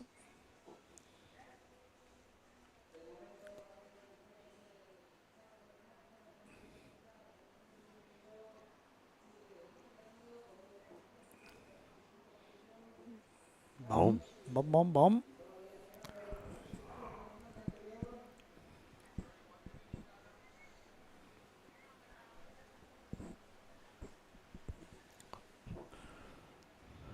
Four minutes on the clock. How's the scores looking? The scores on the doors are Malk 16-14, Carlos Kiefer 12-47, Nagoshi 10-2. Nice. Oh, Oh, double attempt from Kiefer, ends up with a single. Yeah, he was going for it, wasn't he? Yeah, he looked like he put the effort in and then didn't really get the projection. So maybe he's just waving at family on the beach. He's saying, is that jump good enough? Yeah. And they're saying no. And he's like, sure? And they're like, yeah, get a better jump. So he'll do a back loop now, no doubt, if he can find the ramp. I think sometimes it is better to wait on the inside now. I learnt my lesson a few years back, rather than just kind of running up and down, hoping you get the ramp. Better to wait for a set and then just on the edge of the car park, just time sit you run there. out. Yeah, I think it works a lot better. Otherwise, you waste quite a lot of time just doing missing what ramps. he's doing. I did it for one heat, and I always regretted it. I was like, And the problem is, you come in now and you see a wave. It's like, oh, hang on, Yeah, there's a right, wave yeah, there, and then you end exactly. up downwind again in that situation. Yeah. I mean, he could still get a jump downwind. Yeah.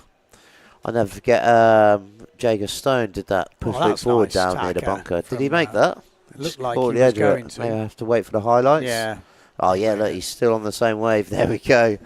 So it's going to boost him even higher up in first place on this heat. He's definitely finding his groove, isn't he, on the gear? Yeah. It's quite good, actually, to see him come back through the double, get a few more heats. If he'd have done better in the single, we wouldn't have been seeing him. Yeah. So maybe that was part of his plan. Get a bit more time on the gear. Also, new team rider, new caddy, no, for the Masters?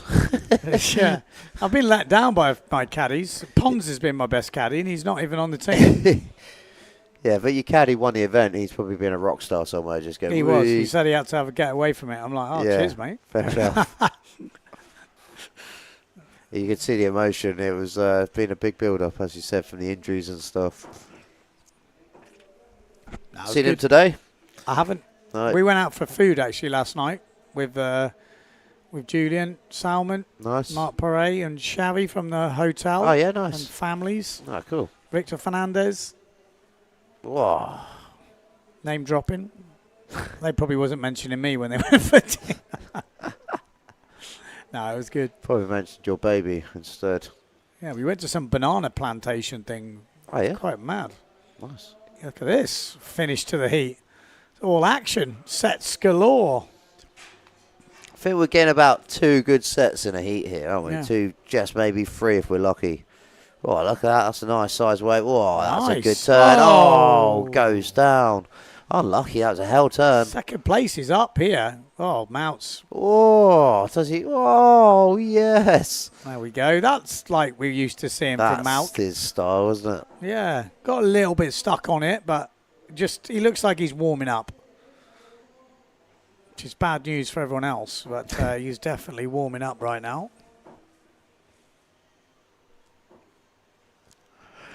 We've only 40 seconds to go. Looks like we got another team rider through to the next round. Nice. It's good to see the Simmer boys doing good. We've already got Jochen in the next round as well. 2 podiums so far, no? Masters and Pro It's Fleet. both single eliminations. It looks Yeah, like the the way single- they're running these heats, we might still get through a few more.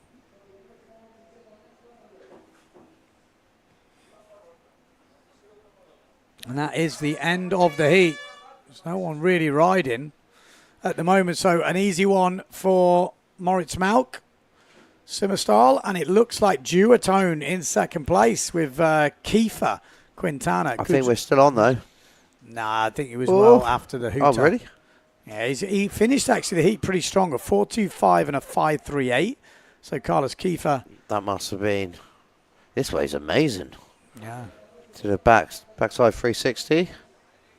Is that what you call a shaka? Backside shaka? Is it backside 3? Backside 3. Well, it depends if it's more like a shaka. It can be a shaka. Here's the highlights. Fun heat. Joe, I'm going to quickly take advantage of the water fountain. Do you want a glass of water? Do we have a heat break now? Am I imagining it? We'll wait and see.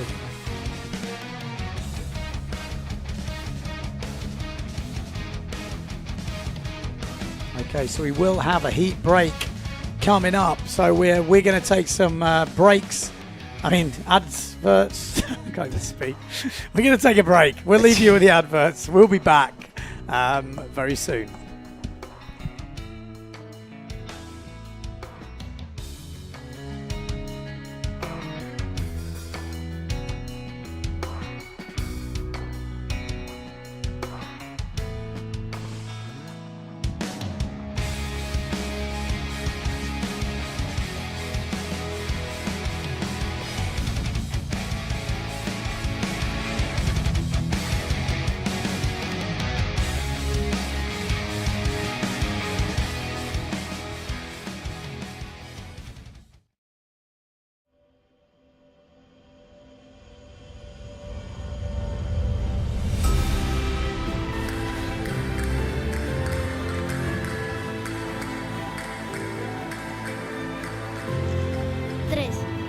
Tres danzas rituales.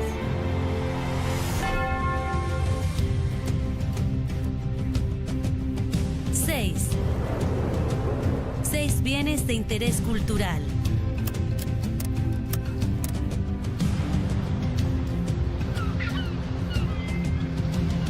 $22.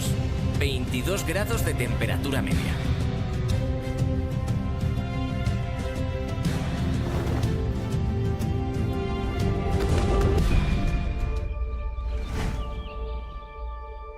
...38 kilómetros cuadrados de espacios naturales protegidos.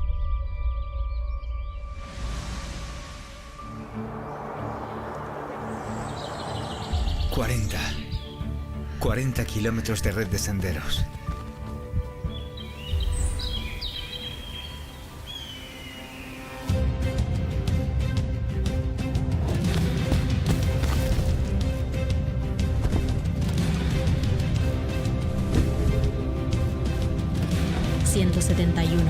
...171 metros de montaña roja.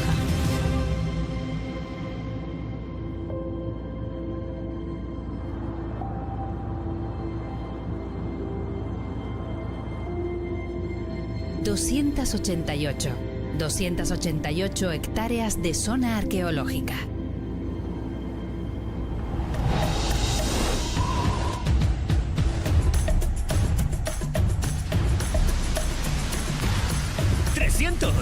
¡300 días de viento al año!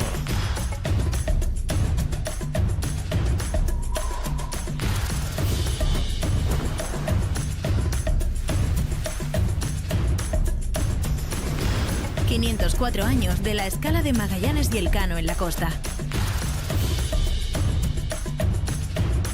750 metros de arena del Médano.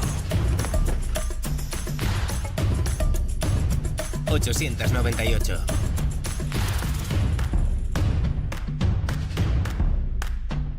898 plazas hoteleras.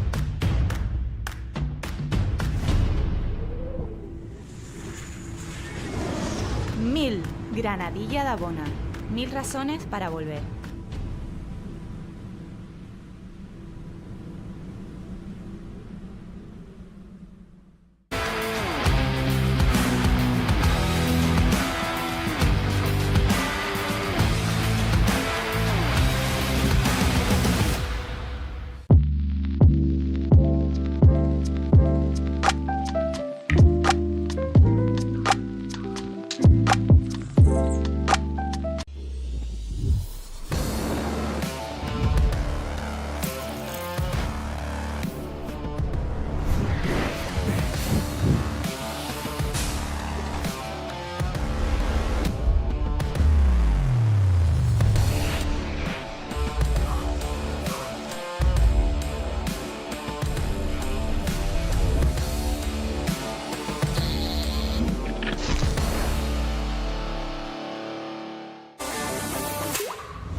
my name is Julian Salmon, and I've been living here on Tenerife now for the past 10 years.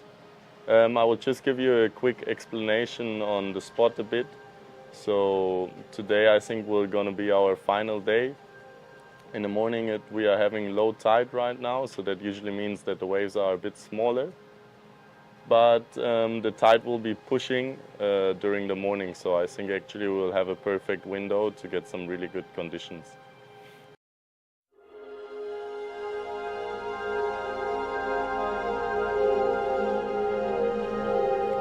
Hello, my name is Julian Salmon, and I've been living here on Tenerife now for the past 10 years. I will just give you a quick explanation on the spot a bit. So today I think we're going to be our final day. In the morning we are having low tide right now, so that usually means that the waves are a bit smaller. But the tide will be pushing during the morning, so I think actually we'll have a perfect window to get some really good conditions. During the pushing tide, the swell usually increases a bit, and then close to the full high tide, usually you get the highest waves. On the high tide though, once the water gets really high, the reef has a lot of water, so that means the waves get a bit more round. So usually my preferred tide is kind of a mid-tide or a lower tide, because the waves are a bit more bowly, a bit more smaller, like they have a bit less size, but they just have a bit more punch to do tricks and stuff. And I hope that the waves are good and the wind stays during the whole day, so even on the dropping tide you can get some really good conditions. Yeah, so basically we have like a little beach entrance. On the right side of the entrance you have Godzilla, which is where a lot of people lose their fins, because kind of on a mid-tide to a higher tide you stop seeing it, and it's the angle you would kind of go out. So these are kind of the rocks in front are kind of, I think, the most gnarly rocks of Cabeza, the worst place to go out because there are a lot of holes and they're really sharp. And just in front of that, like a couple of meters, 3-4 meters I would say, there's Godzilla, which is another rock that sticks out, where it's really easy to lose your fins because on the mid to high tide you don't see it. And after that you kind of have a bit of a bay. So in the peak of that bay we usually start riding the waves. On the high tide, after you did your wave ride, you can actually cut back up, sail back up in the bay towards Godzilla, and then tag or jibe in front of Godzilla and go back out. On the lower tide you cannot do that because it's not enough water in the bay and you would hit your fins. So you can ride and then jibe out and then get another wave or go upwind to jump. Kind of the landmarks of this bay is the Godzilla on the left side if you look from the land, from the middle of the bay, and the bunker on the right side. And kind of in the middle, that's where we jump and ride. That's where kind of the tallest and most critical section here in Cabeza is, and where most of the action happens. Do not travel with luggage, rent quality equipment, and enjoy.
Okay, welcome back.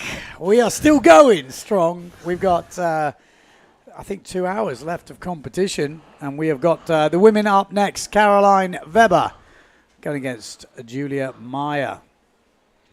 We've also got in this heat Anna Julia, although she hurt her knee earlier, so I'm not sure she's going to make it into this heat. And Civil Bode on the other side from Germany. She joined us on one of our clinics before, our 2-day forward was clinic. Actually, yeah. In Cape Town. She's been to Australia as well. Got sponsored by Goya. Around. Yeah, she's been traveling around a bit. I think her other half's a physio photographer, so he's like the perfect match. They both work remotely. So this is the start of the double, the women's. Yep, start the double first round. Got 4 heats in this. One of Danny's riders on screen right now. Caroline Weber. I think she's been doing a fair bit with Mr. Graham Ezzy. Oh, nice. So she should be all over this. Let's see what she got for us.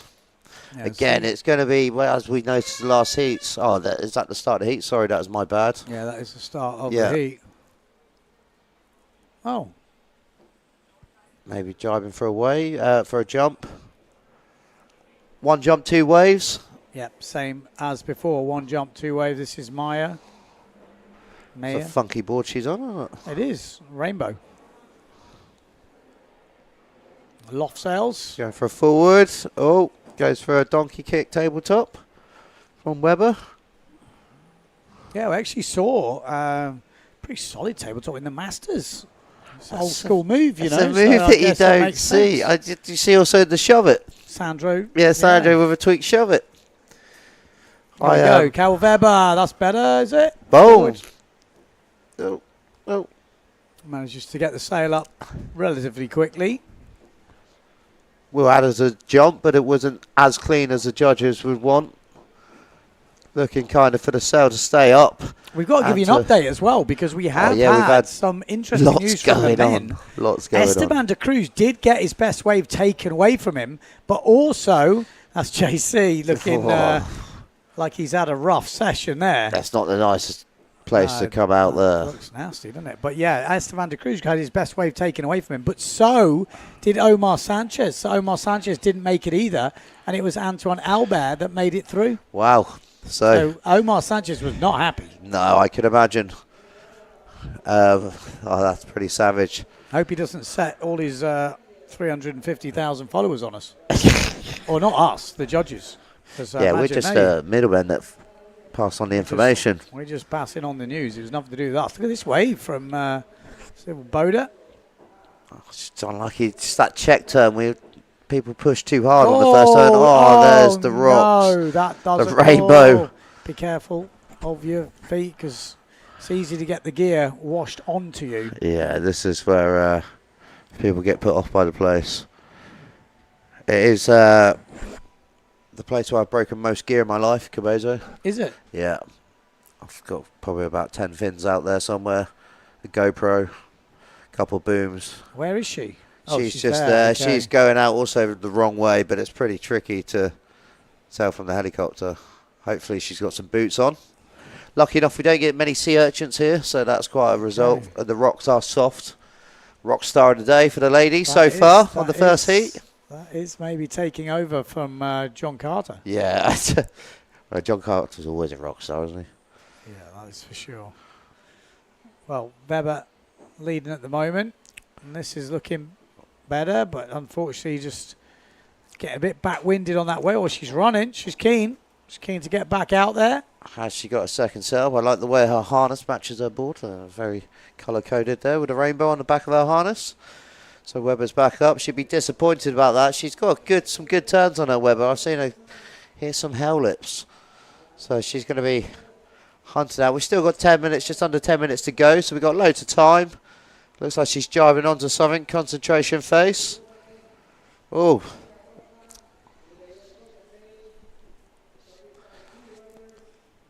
You're right. That is a pretty funky board. It's a Delight, yeah, local brand from Joe, who's actually just shaped just behind us here.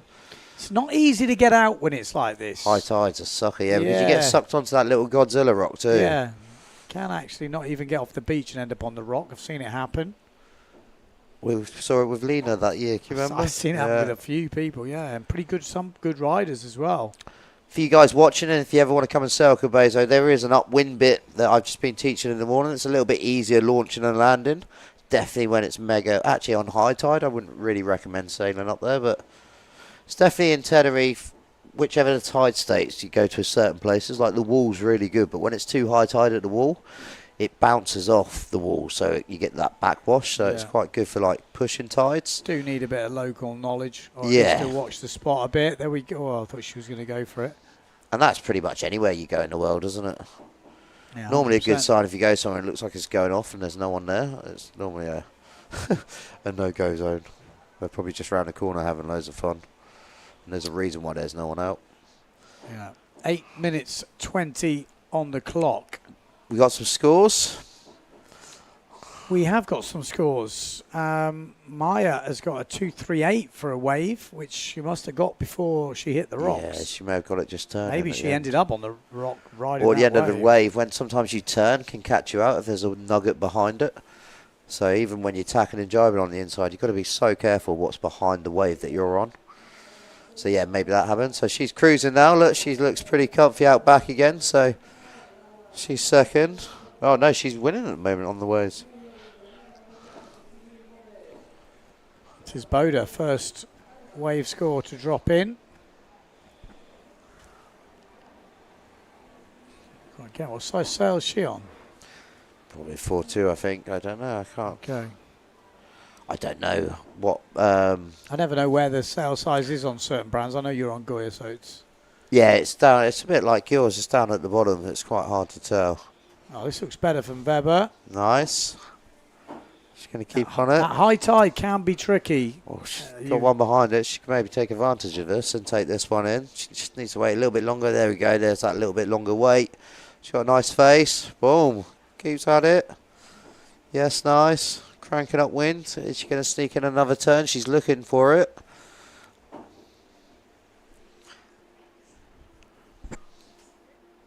For 7, Sarah Jackson is going off on. There we She's go. in the next heat. Maya. On her second wave. Well, considering she's just had a bit of a rock star run moment in with the rocks. Yeah, she's back up and going all right. Pretty fast, actually, transition, wasn't it, for changing her gear? She must have the double rainbow, 2 rainbow boards. So she still needs to jump on the way out, though. Actually, most girls still need to get some sort of jump. Whoa, there's something coming.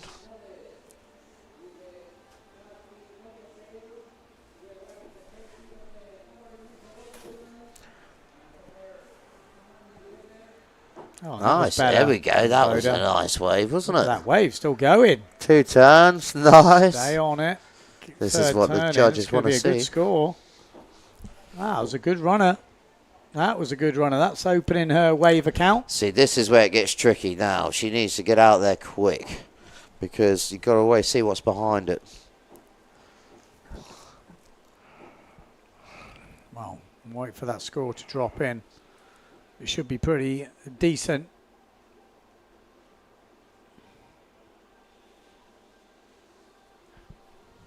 .520 on the clock.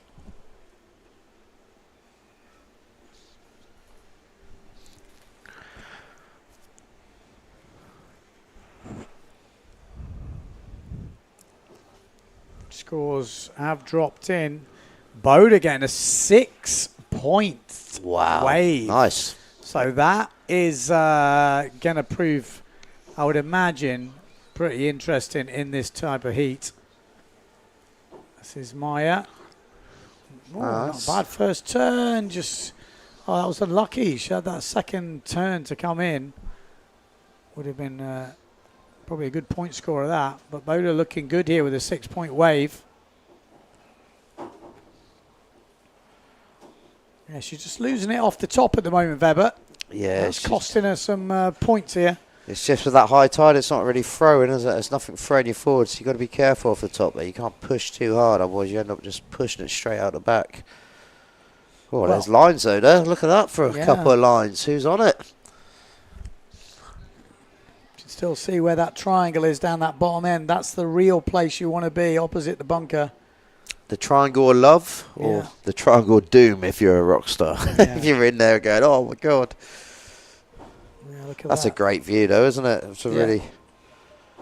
Although maybe not holding up as well as it was. It's too high, you see. That's the big ones I think will break. But this is where the wave selection is really important at this sort of time of the tide. Got to make sure you're on a big wave and then it will break. But if it's kind of not that big, it's just going to roll and then roll you onto the rocks.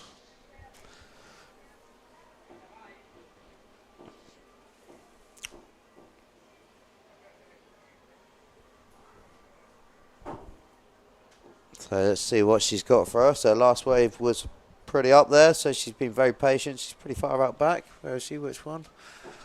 One of these. So we go on to Weber. 3 minutes on the clock. Oh, only 3 minutes left. Still, Boda needs to really find some more waves. That's better. Nice, yeah. A little bowl section down there. It's not that much of a line. It's a bit all over the place, a wave. Oh. Be a pretty good score for Weber, I think. Oh, look at that this. wave selection. I told you, I called it. She waited patiently out back. Also, that's what the judges are looking for too, the size of the wave. Yeah, it makes a big difference on the scores.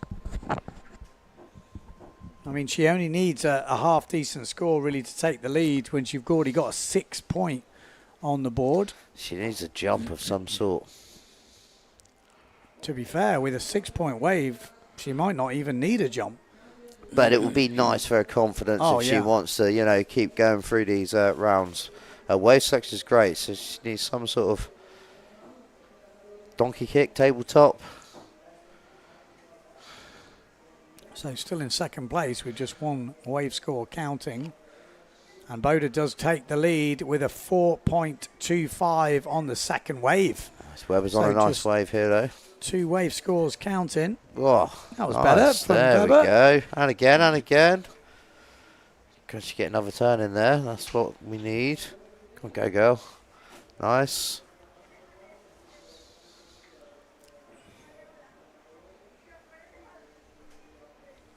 It's going to help the cause for sure. Yeah, Boda looking good right now. If she could find some sort of jump, would just add to that score. 1 minute on the clock. Oh, was she going for a 360 there? Looked like a wave 360, but I'm sadly not. I think it was just one of those savage onshore bottom turns where you kind of end up oversheeting and the clue smacks you in the face. Well, with less than a minute to go, Boda looking in a very solid position, as is Weber. She's on another bomb, it looks like, out back.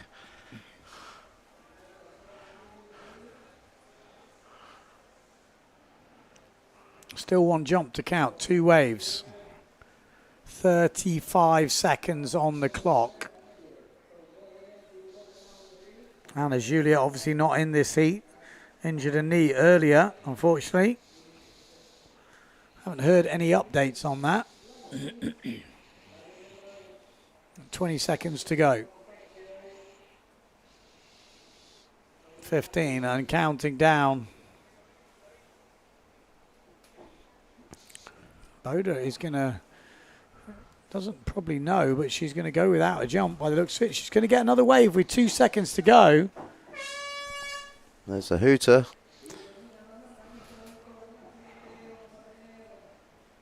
Well, there we go. That will be it. It will be Weber and Boda through to the next round. Nice. There we go. That's the beach. That's the setup we've got here in Médano. Cuezo Beach. That was that forward loop.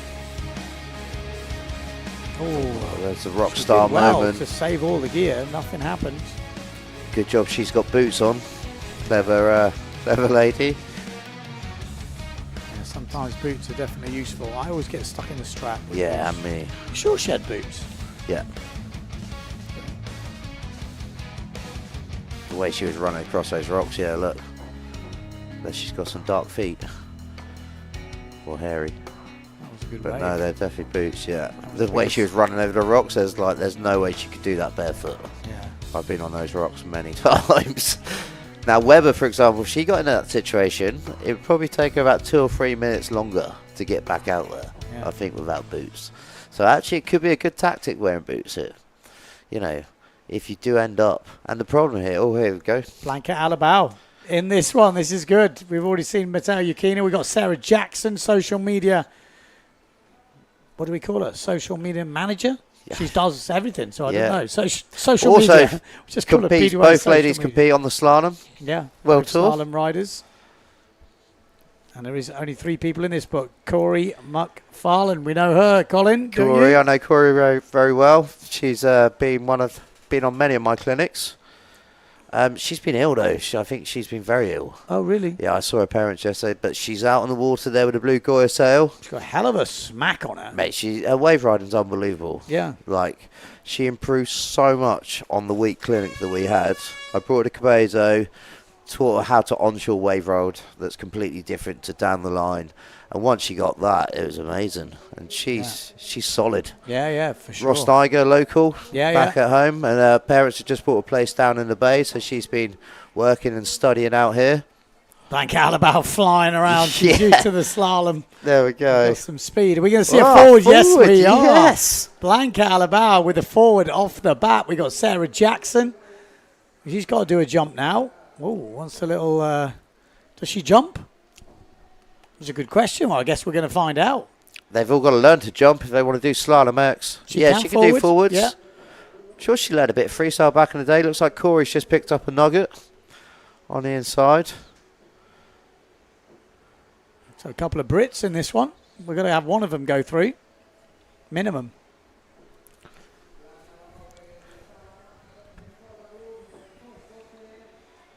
So let's see. If Corey What's can... Corey's jump? Do you know what, Ben? I haven't actually been sailing with her for about a year. So, This. there we go, like that. Whoa. Commitment, nice. Yeah, like it. Yeah. Like it. Nice. Blanket Alabao showing her skills on the wave kit. But we've had a good forward chat many times, so and I think she can do forwards now. The clinic was a few years back, mine, but because she lives here, we see each other a lot, so be interesting. See what she's got. Loads of speed now. Is that her coming towards us? Got a ramp. Here she goes. What's she got? Yeah, not an easy ramp. Alabao on the inside. Sick, nice.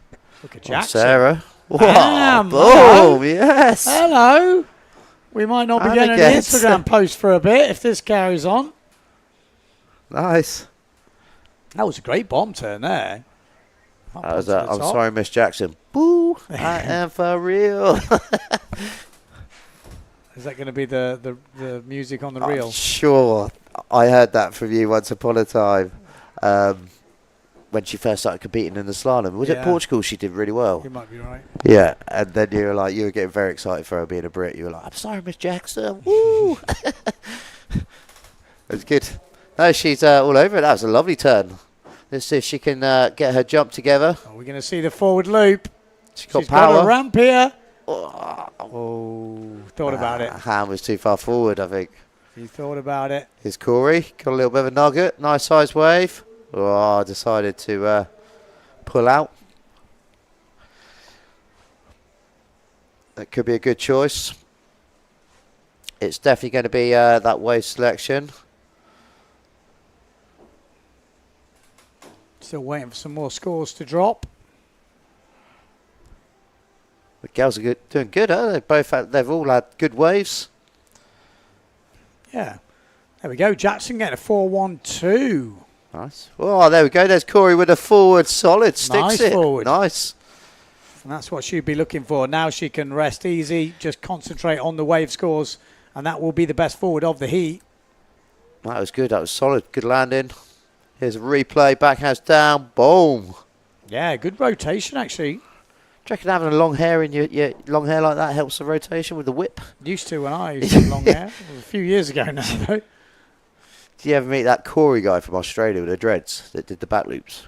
Yeah. He had dreadlocks down to his bum. And when he landed his back loops, his sail used to smack his hair used to hit the sail as it rotated. Look at this. Alabao on a wave. nice one. Good down carve on that. Trying to get that second out of a bit of power at this point. Down that bottom end. Gets stuck on the inside. She's got to be careful Yeah, here. she's just waiting for it to build up. Decides to not go any further. Good call. So close heat so far. This one hotly contested.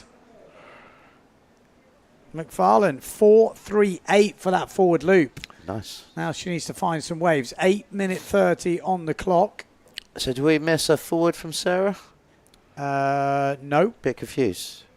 Not yet. Oh, okay. Sorry. Oh. Alabao, bigger forward. Still not getting that sail cleanly round, and that's what the judges will be looking for. I mean, there's definitely a lot of commitment in that forward. Sarah, nice bottom turn. Yeah. Oh, yes. Oh, just misses the top of that. I'm sorry, Miss Alabao Jackson. is clearly leading, though, at the moment. 2 wave scores in the bank and a forward loop. Farland trying to find the power. Looks like she needs a bit more power for wave riding. It is high tide. It's tricky. Not everyone sails here high tide. No. So it's kind of strange in the competition. Sometimes you're put in a situation which you don't usually do. Look at all this water down here. It all moves down with the wind. So it kills. It's not wind against tide at all. It's the opposite. So it's wind with the tide, and it just kills a bit of power. The key is to bear away in the flat spots and trying to spot your gap and the gusts. It's quite gusty here too on a high tide. Yeah, you've got to go big. So McFarlane. She's already got the forward in the bag, so really needs to just concentrate on waves right now. That forward will be good enough. It's the highest scoring jump of the heat so far, but no wave scores as yet. Jackson with a 4.12 and a 2.38 goes up into second place. She needs the forward loop. But Blanca Alabao leading 2.12 forward, 2.75 on the wave and 2.50 on the wave. McFarlane does drop a 2 on her wave. Another 2-point wave would give her the lead because of that high-scoring forward loop. Nice. Let's see what happens. We're not even halfway through, coming up halfway through to the heat. So we've still got loads of time to go, but as you can see, the wind line out there, it's just not really coming in to the bay. Sarah Jackson looks like she's on a nice nugget here. Yeah. She's going to go for the social media reel of the day. She gets a couple of good smacks. Gone a bit too early. This is the problem. What I was talking about, some of them are rollers. Yeah. And then the one behind's kind of the one she wanted. The thing is, she's already got a really solid 4.12. She's got a backup of a 2.38. So realistically, she needs to wait for a decent wave now. Because the only way of upgrading is to get something that's, with a bit of scoring potential. And that can mean just waiting around, biding your time. 5 minutes 50 on the clock. Alabao's the same. She's got basically all the backups. Now she needs something special. And this might be special. Oh, no, just run out of power. This is the high tide. Yeah, the doom of the high tide. Yeah. This is when a lot of the boys were sailing yesterday on the massive equipment, 5, 6s, 99 litres, 105 litre boards yesterday. That's a big board. You didn't see it looking at them, just how they were riding, but that is becoming a standard size board for a lot of people now, and the bigger guys have got 115, 120 litre boards. Wow. I've got a 106 in my shed that I got for Ireland, but because I've lost a bit of weight because I've been working so much, I'm loving the 94. I was on the 94 today, and it's just a perfect size for here when the wind's a bit iffy on the inside. Yeah. That little bit of volume. Oh. And man, the boards nowadays, the big boards turn. That's the difference. Like before, you couldn't get a big board to turn like your small board. But actually, the 94 is sick. It's turning like my last year's 84, Yeah, I mean, what would the girls be on today? 75, 80 maybe? I don't know. Big boards, yeah. That's a big board for probably a few of them. Corey's probably on a 74 or 76, I think. Yeah. Sarah, I'd have thought she'd have a bit more volume because she's got a slalom background. She's only just got into waves. Yeah, so probably doesn't feel that big. No. Well, for me, I reminded myself the other day, I think you reminded me actually in Cape Town, that, man, I learnt on a 69-litre wakeboard. And like now, 81. Sarah's on an 81. So there we go. So I would hope her big board. Some women don't get on small enough boards. That's what I find when teaching. That because it's hard. It's much better nowadays with the kids' equipment getting good and strong for adults to use. But a lot of people they always oversize their boards, so when they wave ride, they can't get the railing because they're so light. Here we go. Sarah Jackson looking for the jump. If she gets the jump, she might take the lead in this heat. Needs a forward loop. Is she going to throw it down? Here's the ramp. Oh no. Maybe she does forward loops on starboard tack. Oh, look at this for a wave. Perfect. Bianca connecting the dots for sure. Look at that. She's getting 3 connected turns there. Nice.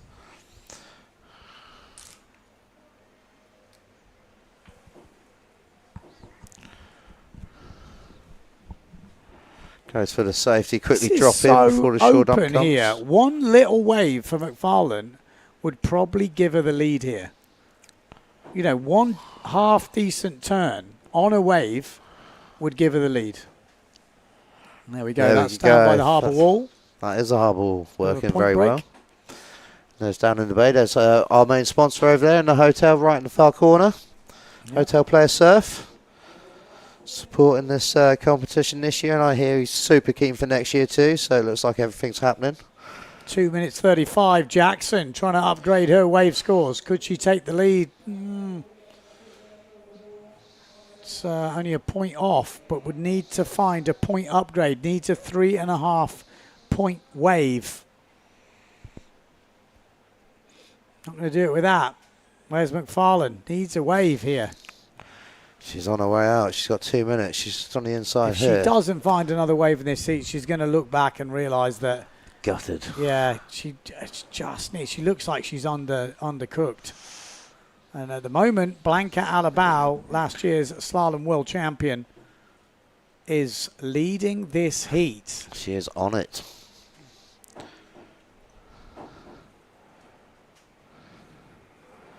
She's always coming in on a wave and always done 1 or 2 to 3 turns on each wave she's came in on. So that's pretty. 1 minute 30 to go. She might only have one more chance for this.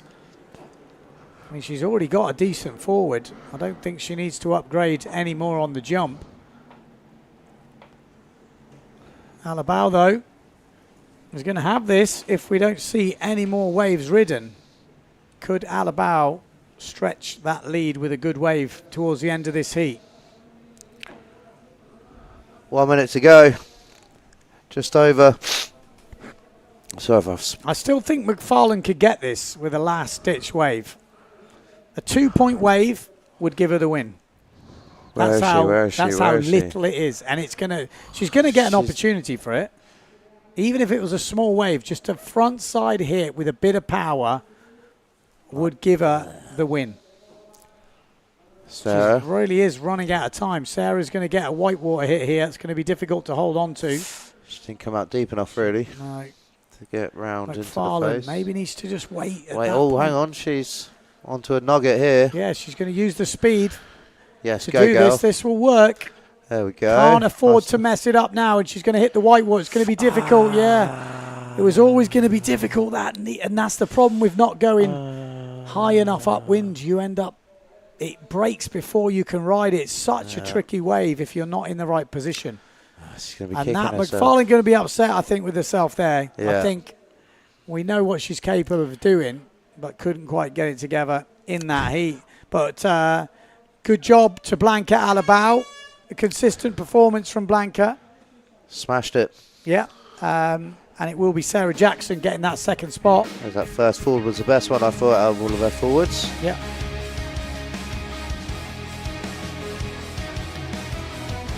And she had to do what she did on the waves because there wasn't much power down there. I thought Jackson had some good turns. We need to have a chat about her jumping. I think if she had a good jump, look at that for a forward. This was the best forward of the heat. Yeah. Nice. She's very ill. Like her dad said, she was in bed with tonsillitis yesterday all day. That was a nice turn from Blanca. She was really throwing them forwards. Yeah, she's nearly cheesy. Cheese roll style. She needs to release. Jackson had the best bottom turn, for sure. Just needed to go a bit earlier on her turns from the looks of it. And she could have put some proper scores down. It's the trickiest place I've ever learned for timing here, honestly. Yeah. No, it's so difficult. It's so hard to get the timing right because it changes all the time on the tide. Yeah. I just always try and leave it late. And I think that's the best timing for here. Well, Jackson through the next round. See, this could have been it. The clue, she didn't release the backhand. Well, I think all that white water is very difficult. Okay, next heat on the water, we got Sol de Greek. She's going to be a tricky one. We've got Milanka Linda from Germany, or Lind. And we've got Line Vindup. Wittrup.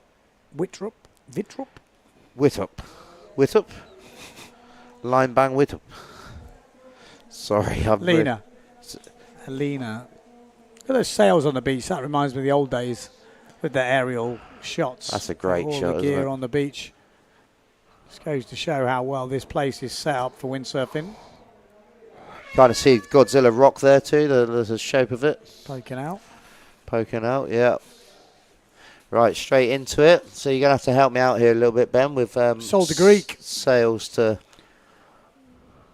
Sol de Greek. She is a ripper, that's for sure. She's 14 years old, is that correct? Yeah. Wow. Bonkers. Got some serious level for 14 years old. And she's been everywhere, you know. She has been around the world. Wow, that always helps. And aye. That's a good looking sail.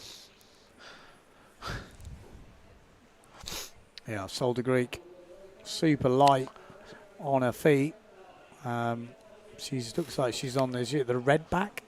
The red back sail. Yeah, it's the junior sail. Ah, okay. But she's bigger than me. Oh, nice forward. Yeah, I saw her in the booth the other day. Yeah, she's much taller than me. That was a solid forward, wasn't it? She is a really good sailor. Really? I'd be surprised if at some point she doesn't get world titles. Nice. And I say titles because it does feel that way. Yeah. I'd be interested to see how racing is because she races around on the wave kit. Does she do any slalom? Not that I know to, but it really wouldn't surprise me if she did. Her mom was I used to race with her mom back in the day on the Mistral 1 design Olympic class. Nice. It's got quite a high boom, but it's kids' sail. As you said, maybe they have a lower cutout. So yeah, Sol de Greek with a 5-point forward off the bat now has the whole heat to ride the waves. This is Lind. Funky wetsuit. Yeah, nice. It's like a fishnet.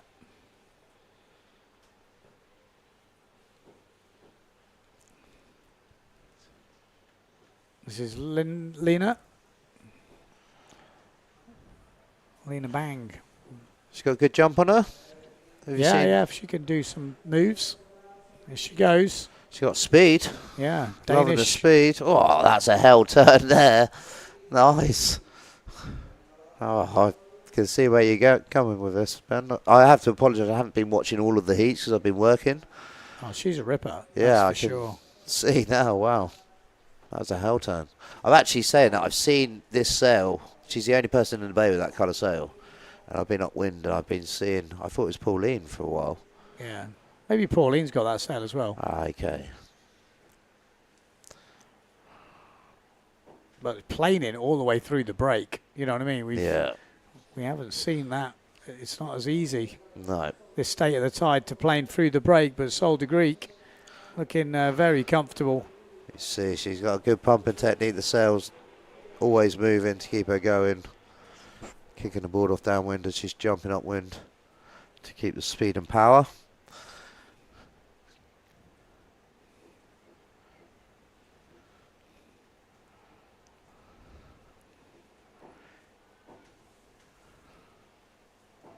Again, nice bottom turn, got a bit of speed. Nice. Is that a custom wetsuit, you think? I don't know, maybe. Pretty funky. Looks cool.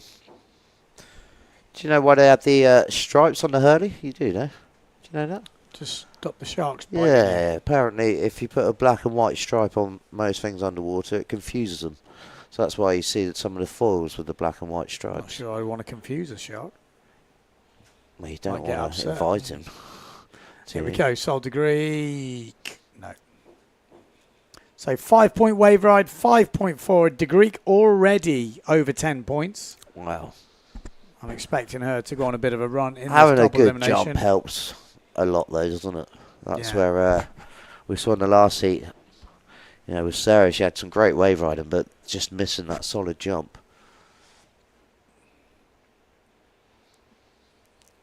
Oh. Oh, talking about a solid jump. Look at that. That was a clean forward. That was Lena really nice. With a really nice forward loop. And De Greek saw that. Nice turn from Sol. Really nice. Wow, 14. God, look at that. That's a nice forward. Bam. Boom. Yeah, the level of this women's competition is definitely up there. And there's a big future. The youth level is insane too.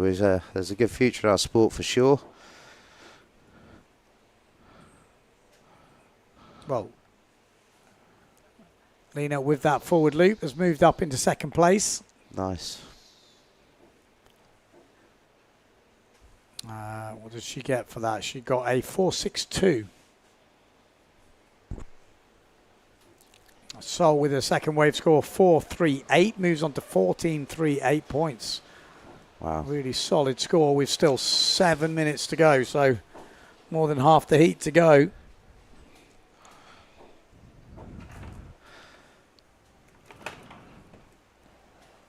De Greek, I mean, looking at what scores we've seen so far, that is going to be hard to beat. Yeah, for sure. Is that the highest score we've had in ladies so far? Yeah, for sure. It's one of the highest scores we've seen in the men's.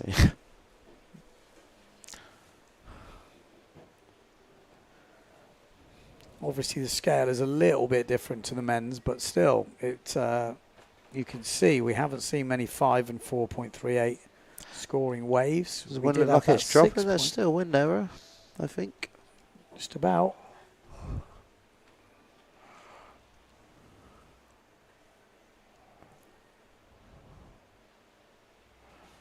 I wonder how many drone batteries he's got. Never seems to come down, does it, the drone? Boys, anybody know how many drone batteries? A lot. That's a fair few. Constantly charging as well. Yeah. Here we go, De Always Greek. on loop. And another one. Oh, nice. nice. She's got a really good feel for how much to push, when to push. Good wave selection. Wants the tacker. Oh, Wants the yes. tacker. She apparently got one the other day, so really cool to see her. Does she do any freestyle, do you know? Not that I know to.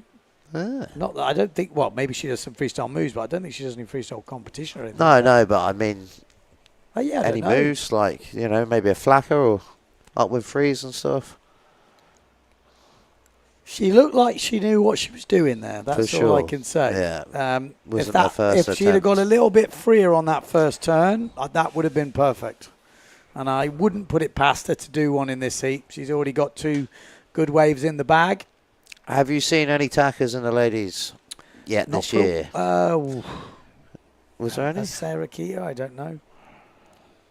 I really can't It's remember. tricky here for the tack. Well, it's not in here. No, we haven't seen any tackers here. That's no, for sure. that's what I mean. Tenerife, sorry. No.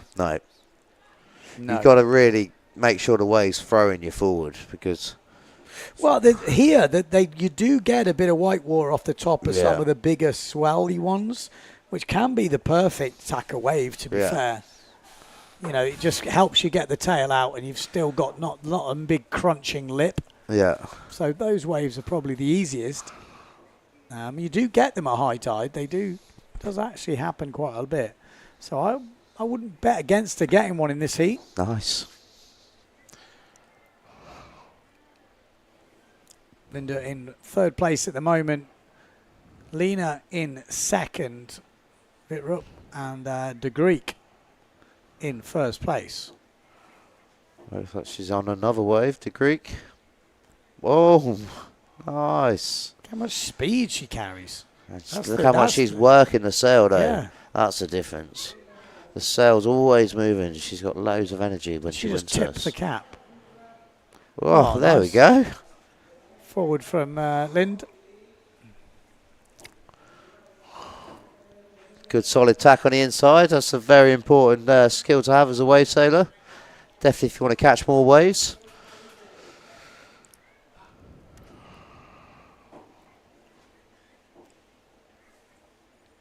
.350 on the clock. Nice. There we go. This could be a good scoring wave. Oh, there crack. we go. And gets her weight over the board, like it. Still going. Maybe she's going to get another little wall up. She pulls out before the beach. Nice. 3.5 minutes to go.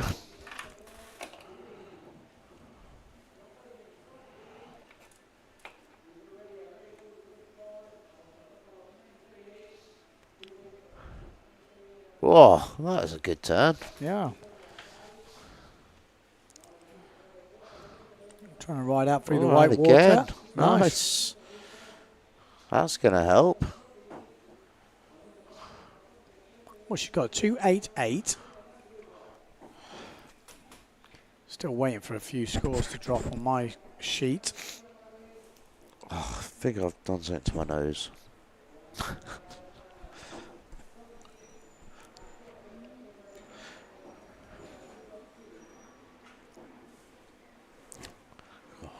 Here we go to Greek. Just look how active she is with the sail. It's always on the move.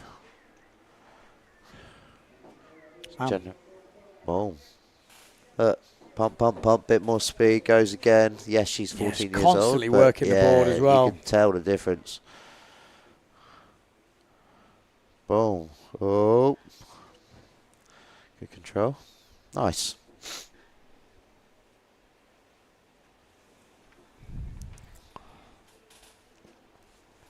Two minutes on the clock.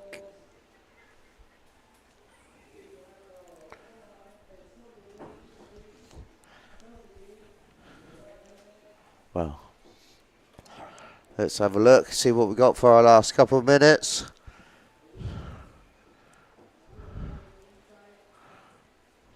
Can we see anything changing here? 3-1-2 for that last wave from Linda, so good result, but she needs to up that jump score, or she needs a pretty tasty looking wave. Lena and the Greek looking good. Oh, nice. Here comes, looks like a set. Yeah, getting a bit more aggressive on the white water here.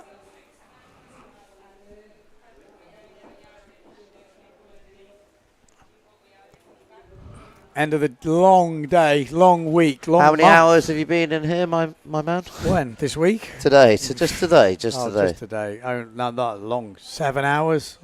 6.5, 7 hours. Jeez. Good work, boys. That's. I think it's not that. It's the whole week, the whole month, yeah, the whole thing going together. The whole season. But you've done good, anyway. Still going good. Sarah Jackson, good job. Thanks, Matt. Yeah, I need to learn to forward, but I've had too many concussions, so I'm not really keen for it. Need a good coach.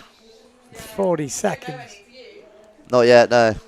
40 seconds on the clock. Sarah Jackson looks pretty happy with that performance, and so she should be. Good. Yeah. Good wave riding. She's back on the social media. Just have to film herself now. Yeah, yeah. How did you? Yeah, I did all right, thanks. Yeah, perfect. You're looking good out there. Yeah, why, thank you. Hey, Ben, I'm going to have to leave you, I'm afraid. No problem. 10 seconds left. I'll wait for the end of the heat. It looks like it's all done and dusted. It will be the Greek and Vitrup will go through to the next round. Massive thanks, Colin. See you around. Yeah, cheers. I'll try and catch up again at some point. Here's the highlights. Enjoy, guys. Thanks.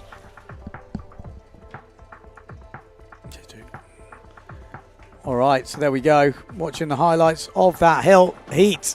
Sol de Greek and Lena Bang Wittrup getting through to the next round.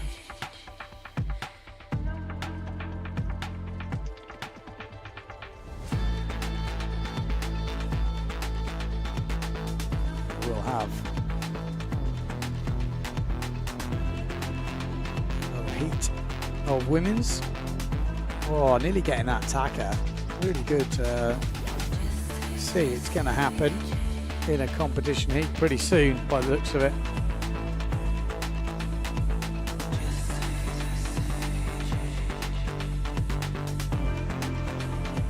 Nice. Some good hits in that heat.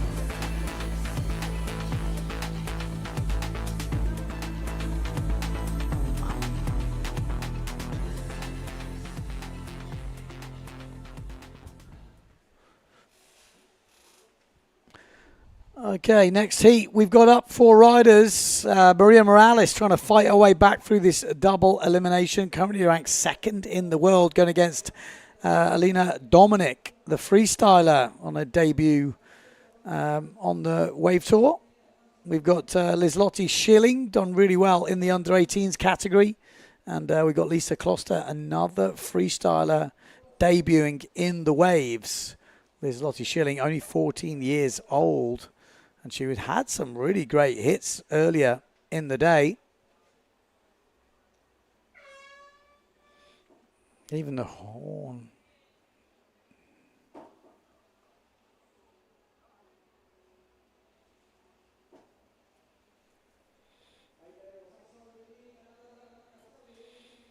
There we go. This is Maria Morales. What's she going to throw down? She's got a pretty decent forward on her. Stall forward as well. Kloster just finishing her forward.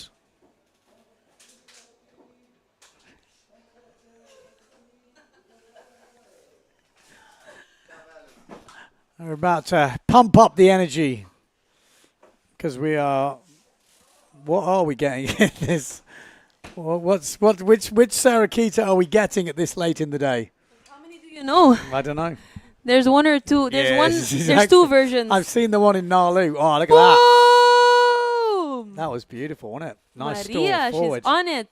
Yeah, she's got something to prove here. I think so. I think we're going to see come on a bit of a charge in this double elimination. I would love to see that. She was right up in the top 4 in Pozo, so yeah. she's got where she deserves to be for sure for the way that she's sailing. Yeah, got a decent stall forward on her. Like she has went for the double. Balls. Yeah, she went for the She double. goes big. Did that fire you up when you saw it that? Did. I thought it did. might. I thought it might.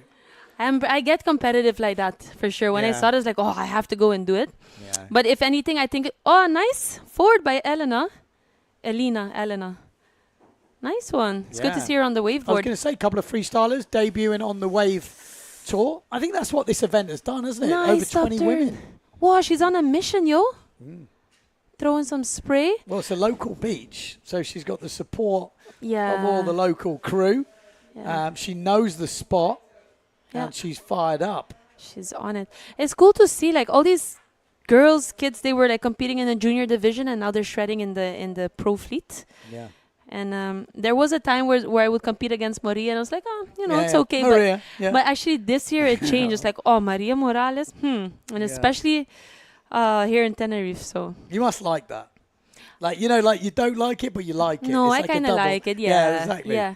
You like that. It's not that I don't want to get beat, but I kind of like this pressure of having to perform better, and I feel like the bar really got raised. I mean, at pose already, but wave riding, particularly here at this event. But you want to be pushed. That's the thing with competition. Yeah. No one wants an easy run. As much as people might think, but winning's good. No. Winning is way better when you've been pushed. When you fight for it, when you really have to fight. For sure. Oof. Oh, so close. Would have been the dream start. That would have. Yeah.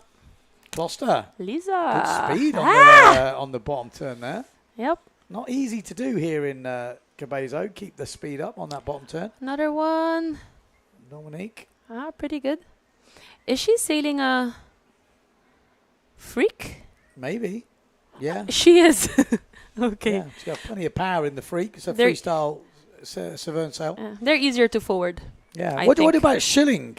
Liz-Lotte. 14 years old. I saw her hit the lip earlier. Really nice in the under 18s. She's she's been sailing really good. Is she riding Goya? She is riding. I am actually not sure if I have met her. Yeah, you have. 100%. She was in Maybe the last Pozo. name is throwing me off. Yeah, it probably is.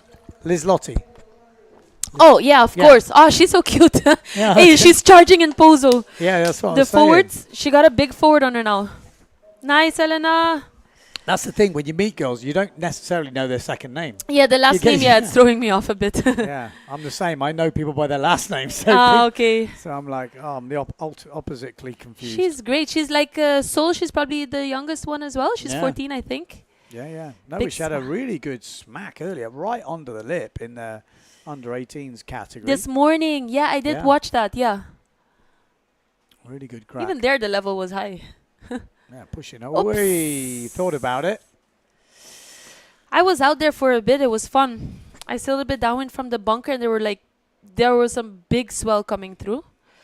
Just looking at the scores. Forward loop, that stall forward from Maria Morales coming in at 6 points. Nice. Forward from Kloster coming in at 2.62 and a 2.62 from Dominique. This is Maria Morales. Already got a 4.5 on a wave. Yeah, I'm not used to seeing her without the helmet. That's very true, actually. Come on. She looks like she's getting frustrated. Wants to perform in front of the home crowd.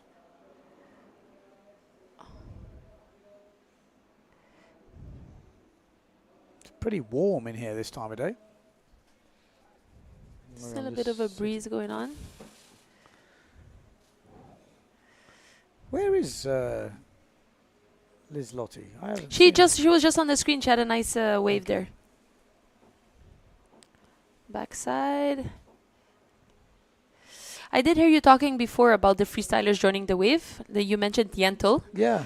I don't know what the reason was that Do you find that strange? That he doesn't go into waves. I mean, everyone plans their year differently. He's super focused on the freestyle, but his jumping game is full on. But I think what every freestyler's issue is the wave selection. Okay. I think I heard a judge say that about Leonard, for example, because he really shreds, but then maybe needs to choose the right wave. And I can see myself in that as well.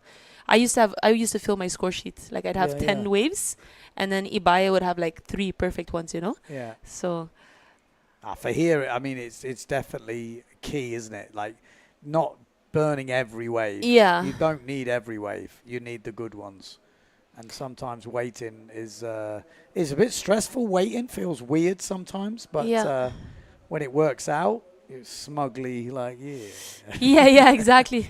Well, but that's the next thing. Sometimes I get nervous. I'm actually finally on a really good wave, and then I'm like, oh, don't mess it up. Yeah. But you just have to be confident, I guess. Yeah, look at those. Good there set we coming go. now. Nice one. Needs to wait a bit, but again, you can't sail up the reef, otherwise you miss it as well. That's true. Well, she's gone early on the first one, but she knows what she's doing. Damn! Bam! Go, Maria! Yeah, she knows what she's doing. Look at that.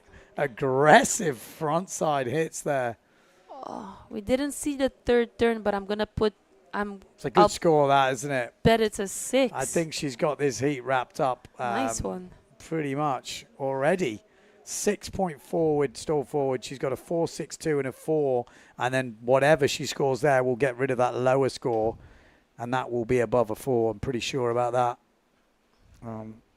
This is a... Yeah, on the Severn. Yeah.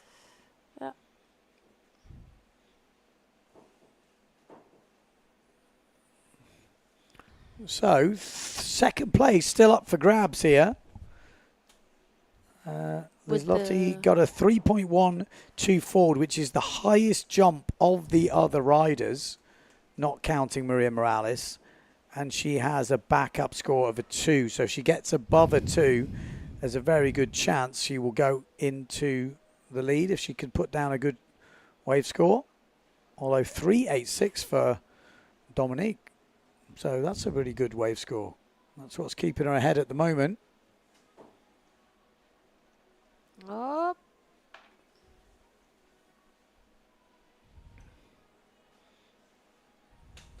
Yeah, 20 women. That's what's the record? Do we know?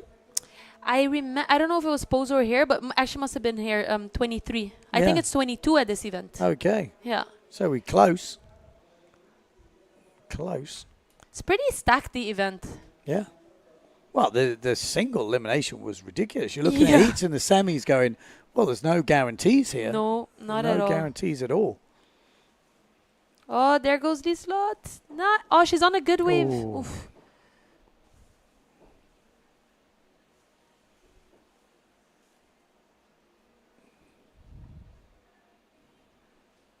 I think Maria can take it. Whoa, 16 points. Okay. Yeah. How much did she score in that last wave? 6-1-2. Yeah. So some solid scoring from Maria Morales. Maybe this is good for her to get her head back in the game. I think sometimes that double run is the best thing to happen for some people. Yeah. Yeah. Really helps calm your nerves. You're going against, lesser opponents to what you would have done when you got knocked out. Yeah. So the chances are, if you put you still got to put it together. You can't, you still got to, but it helps you build up the confidence again, or smashes it down. One of the two. It can happen like that in the double, but she's definitely using it to her advantage at the moment.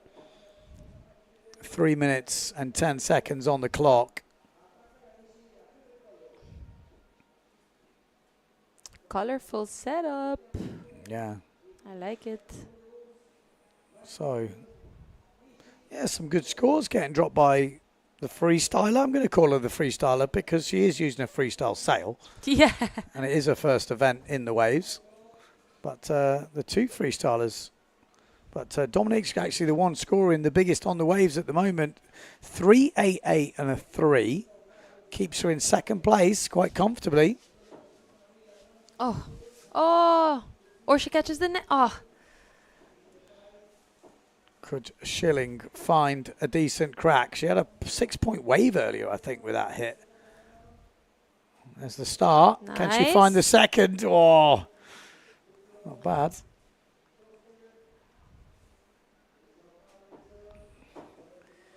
What do you prefer here? Low tide, mid tide, high tide? I think I've been out on pretty much every tide at this point. I mean, obviously high tide is just not the greatest. The wave just goes a bit soft. Yeah. If it's big enough, it's still fun. Do you like low tide? I think so. I think I probably broke my mast on low tide. Yeah. But I think low tide's kind of fun. Yeah, I yeah. kind of like it. The If wave it's is big enough. Yeah, exactly. The wave is pretty punchy. I'm not too fussy, to be honest. I'm just happy to be out there. The thing at this spot is just so busy sometimes. What a legend. Jochen Stolz has just brought in some beers and some Pringles. What an absolute legend. I'll be down for the Pringles. There you go. Simmer team rider. What a legend. I'm going to crack one open. But we're still on with this heat. You don't drink, do you? No. Okay, good. 1 minute and 14 seconds to go. Where's the honey rum? Exactly, with some honey there. We just need the rum. 1 minute to go. Maria Morales has got this wrapped up. Second place is not over yet. Liselott dropping a 3-1-2 on the last wave. Another good score could see her get in second place. It's not all over. 45 seconds to go.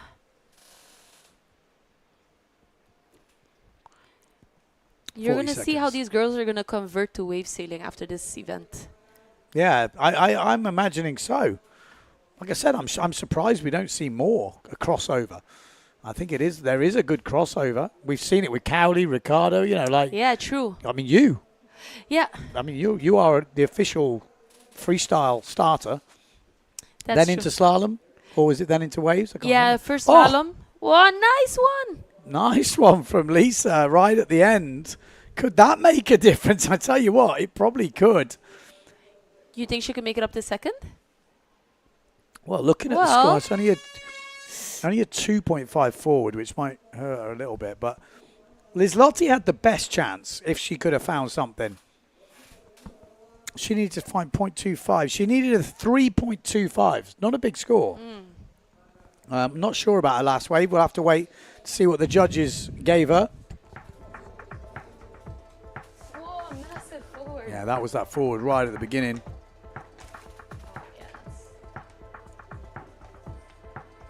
So do we have a heat break now between now?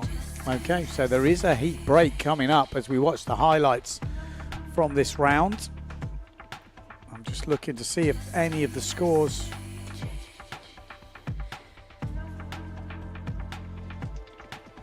Okay. So, it looks like it will be Maria Morales and Elena Dominic advancing to the next round. There's Lottie Schilling, Kloster missing out. But yeah, good. That was a good heat.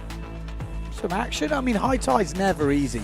You got to be a bit relaxed on the wave riders. I say that, and Maria Morales smacks it as hard as she can. Oh, backy attempt from Kloster. I missed that.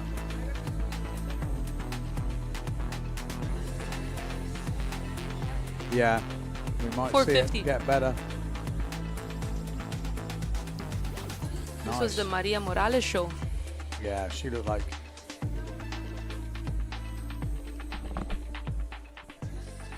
Yeah, no change in the results. So we're going to take an ad break, but after this advertisement break, which is going to be about 15 minutes because we've got one heat break, we will be going back to the men's double elimination.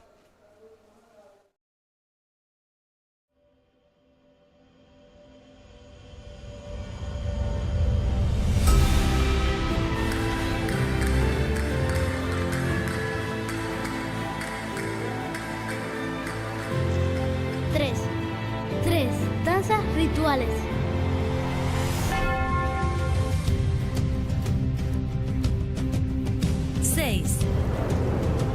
Seis bienes de interés cultural.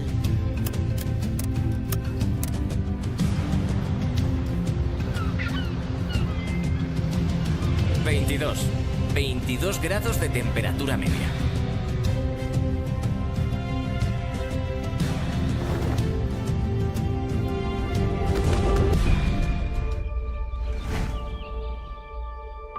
...38 kilómetros cuadrados de espacios naturales protegidos.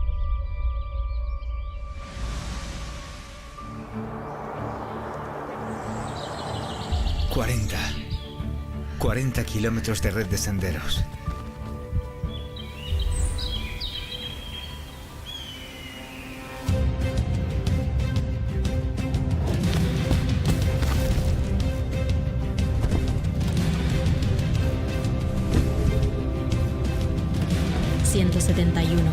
...171 metros de montaña roja.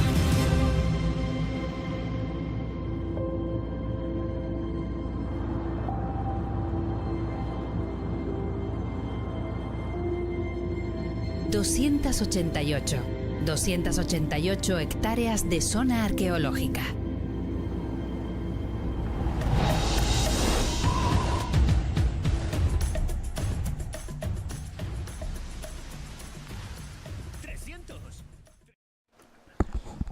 I lied. There's no heat break. We are straight in with the men's double elimination right now. No rest for the wicked, as they say. Who have we got in this heat? Well, I'll tell you what. I will let you know. We have got... Mike Friedel Jr. We've got Ishii, which looks like Takara Ishii. Yeah, looks like Taka. Henry Kohlberg coming through earlier, and Strafopoulos. Gregory is in this heat. He's already landed a 4-point back loop. We've seen a 3-point forward and a 3.5 wave from Henry Kohlberg. In the first 30 seconds of the heat? It must have happened pretty quickly. We didn't miss much, but we did miss much. Who's your money on? Who is my money on? It's a good question. Are you allowed to say? I think, well, yeah, I've got no effect over who will go through, but I would imagine Ishii would have a good chance. His brother's done well. Yeah. He's probably upset that his brother's done well. Probably. If I had a brother and he'd done well, I'd be like... He's sleeping on the couch. I'm coming. I'm coming for you. So I would imagine Ishii do well, but... I'm super impressed by Gregory. Yeah. He really impressed me in Pozo especially. Yeah. I think he's going to take a bit longer sailing here before he works out the wave maybe. Okay. But he's got the skills, that is for sure. He's got the jumps down. Oh man, yeah, and he's got that attitude. He looks like he's got this beast mode. Yeah. Where he does turn it on in competition. The thing is, I hadn't really seen him before, but then I was sailing with him in pose, and he looks like a seasoned windsurfer, you know? And then yesterday or 2 days ago, I realized he's only 18. Yeah, it's ridiculous, isn't it? Yeah. Yeah. Kind of mad.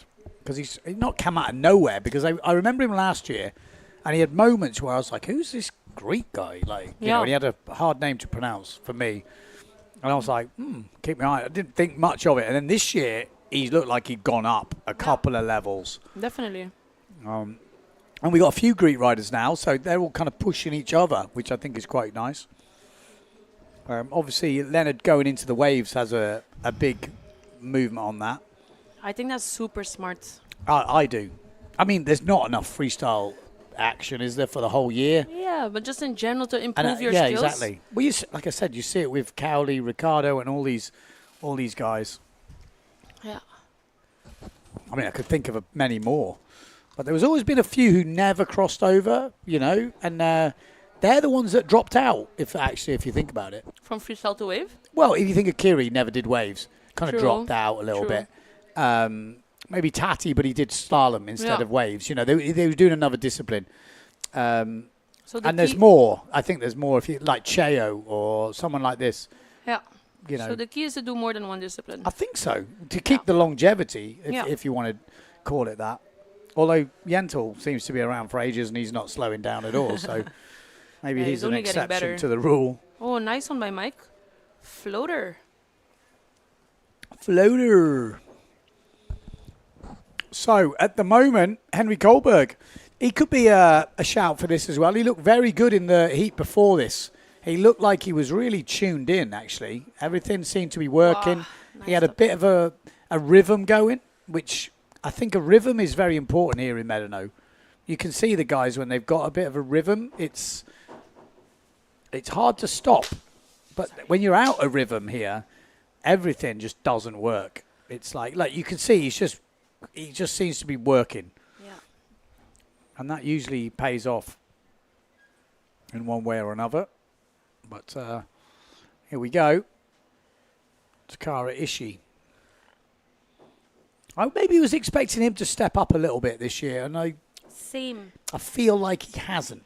Like, I think he's, you know, then that's not being disrespectful. Yeah. Because he's still sailing really good, but he kind of hasn't pushed on. He's kind of stayed the same. Right. At the moment, it feels like it, yeah. Which I still think he can. Yeah. And I don't know what it's going to take for that, but I definitely was maybe expecting him to level up a little bit. Having said that, the conditions where he excels in and blows my mind is when it gets huge and you don't want to be out there. Taka is out there smacking every lip. Yeah, very true. Very true. And I think you always have that year. You know, that year where it kind of doesn't quite work out. Yeah. You know, things don't go your way. You probably miss heats by tiniest margins and no one remembers. They just remember the result. Sure. And you know that I was this close for it to all work out, and it just doesn't quite work. And then one year it'll just click. We're seeing that with a few riders, I think, this year. I kind of had a breakout year. Julian Salmon, one of them. Yeah. You know, he's had so many years of nearly breaking out and never quite did it. And I think this year, you know, Donkerbeck this year as well, I feel like he has really clicked this year.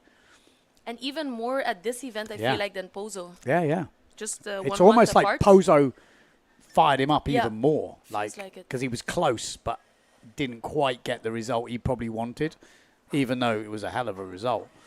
Yeah. But I think guys like Taka, he has been around for a while. Like we've been watching him since Japanese Muso. Yeah, 15, 16. So yeah, you're right. It's a long time. It's 10 years, probably 10 years. Is it? Almost. Yeah. So now they're kind of at that age where they're supposed to perform in the pro fleet, but maybe it takes some You've time got to get it. Yeah, so Takara Ishii is 11th at the moment. Yeah, so it's solid, and that's the thing. It's not bad. But I was kind of thinking he's a podium placer, like a future podium placer a few years back. As soon as he gets that double down, I mean, he's had all the moves that he's got now. He's had them for a while. Yeah, exactly. And then you need to get that double. And you, like I said, we've seen it with Donkerbeck this year. He got that double nailed, and then it's a whole different animal you're watching. Totally. Because it files up everything else. All your other bits as the sailing kind of goes next level. I think everyone's got their move that happens in. I think in the women's fleet, it's probably some other move, you know, that stall forward or something like this. Push loop. Push loop. It changes your whole sailing. Oh, Gregory at fourth in the moment. Yeah, look at that. Kohlberg, like I said, got that rhythm going. Oh, hell hit. Oh, my gosh. That was nice. Smooth. That's what the judges want to see, you risking it. You know, they don't want to see safe. They want to see you really pushing. But Kohlberg's going to be difficult here to stop. Yeah. 5.5, highest scoring wave. And he's also got a 5-point back loop, the highest scoring jump. That puts him in a very commanding position with 3 minutes 40 on the clock. So Kohlberg on a bit of a heater. Yeah, he's having a good run through. Coming. Mike make it up into second after that wave. Yeah.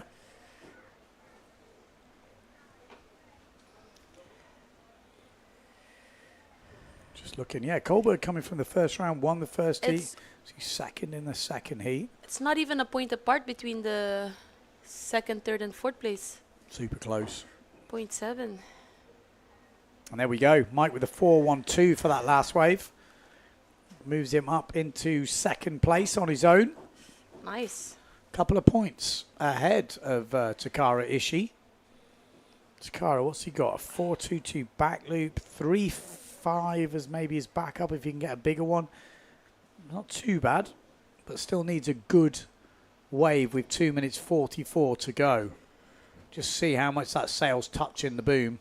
I see a lot of amateur riders like not being a bit scared to let the sail touch the boom. I mean, my sail touches the boom. I don't know how you... Pride's maybe a bit different, or no? Yeah, I have the combat a little bit tighter, but I'm actually I've been riding the zone here the past few days, and I had it way baggier. The zone? Does that come back? Yeah. Oh, okay. I didn't realise. Remember the zone? I used to have the zone back in the 2003. I think that was my first sail, actually, that I ever bought. Yeah, Polycal sail. Yeah. Come on, Taka. Oh, we are. Stavropoulos, what's he got for us? He's got a lovely ramp here. Oh. Bum. That was beautiful. Yeah, that'll do. Henry Kohlberg goes for the 360. Doesn't pull it off. Mike even extended his, or cemented his position in second. Yeah. Going up to 12 points. That was nice. That was good. Good skills there. Such good rig movement. He's also someone that stepped it up this year. Yeah.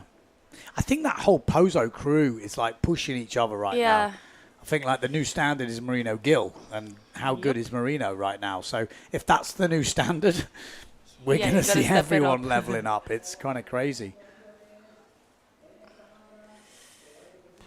So Friedel in second, Ishii in third, Stavropoulos at the moment in fourth place. Maybe waiting for a few scores to drop. Might change a little bit. 1 minute to go. Wow. It's gone quick.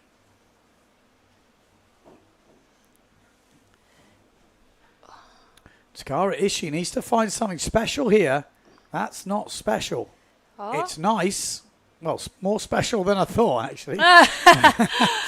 But it was, he needs something like, he needs to improve on 3.5, needs a point. He needs a 4.5, and he's quite a big score. He's got 30 seconds to find it.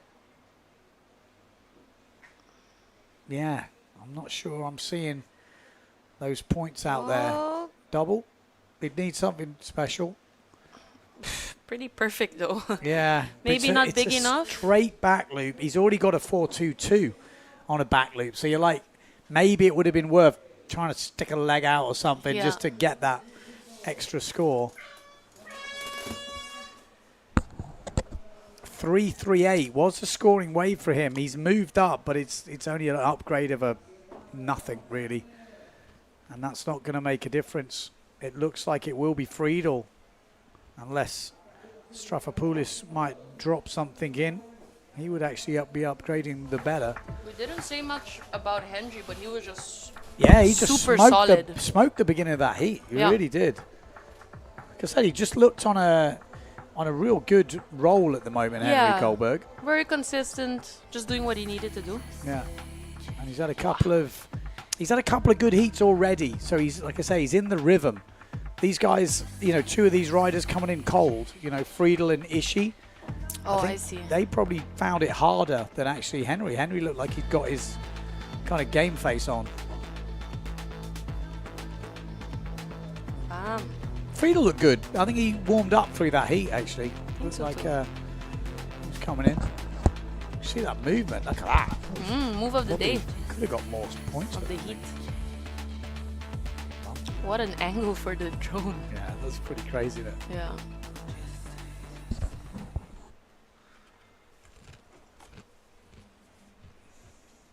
Okay, next heat on the water, more Japanese action. We've got Takuma Sugi, 13th in the current rankings at the moment. Jules Dinal, 34 years of age. He's still pretty young, Jules. I feel like he's been around as long as me. Jules is 24? 34. Oh, okay, 34. We got Leonard Neubauer in this, and then we got Jochen Stoltz, who brought the beers and the Pringles. So I'm rooting for my Simmer teammate, Jochen Stoltz here. There he is, speaking of the devil. And he's also on the Bruce boards, sponsors of this competition, and main man behind organising it. They've both already been on the water, Leonard and Jochen. Yeah. They've had some heats today already. Yeah, Jochen's had a few heats today. He's 46 years age, same age as me. Third in the Masters. Who was first? Some midget. I was like Rich Page pointed out, it was the same height as Jochen, stood on the first space. He showed, yeah, I saw. Jesus. I mean, I Good didn't think I was that short. Like that short? All right, here we go. I need to check that picture. We could see some upsets here. I mean, anything can happen. I think at this type of, this is why I used to love Tenerife. I always felt I had a chance in Tenerife. I always liked it here because it's a lot about reading the wave. Yeah. Rather than Pozo is about performance, out and out mechanical performance. Yeah. You got to stomp your jumps, stomp the moves on the waves.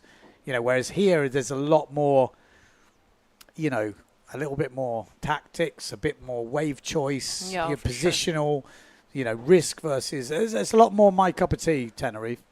Here we go. Jochen. Wow. Bam. Solid. On the 5-3, no doubt. Oh. There we go. Jochen showing the young boys how it's done. I mean, what's Leonard? How old is he? 18, 20? 19? Yeah, 20. He's not old, is he? Jochen's double the age, over. Now, it's good to see. I like it. I like these competitions. I think it's much, for me, it's really interesting. I obviously love Pozo and the craziness of it. Yeah. You know, out and out performance. But this sort of stuff, it's like, it's never over. You know, it's like surfing. One wave can change everything. Whereas in Pozo, it's rare that one wave would come in and you're like, wow. Whereas Jochen can throw down a 360 with the best of them. Back loop from Denal. As Jochen getting two nice hits on that wave. And put a little whitewater turn on the inside.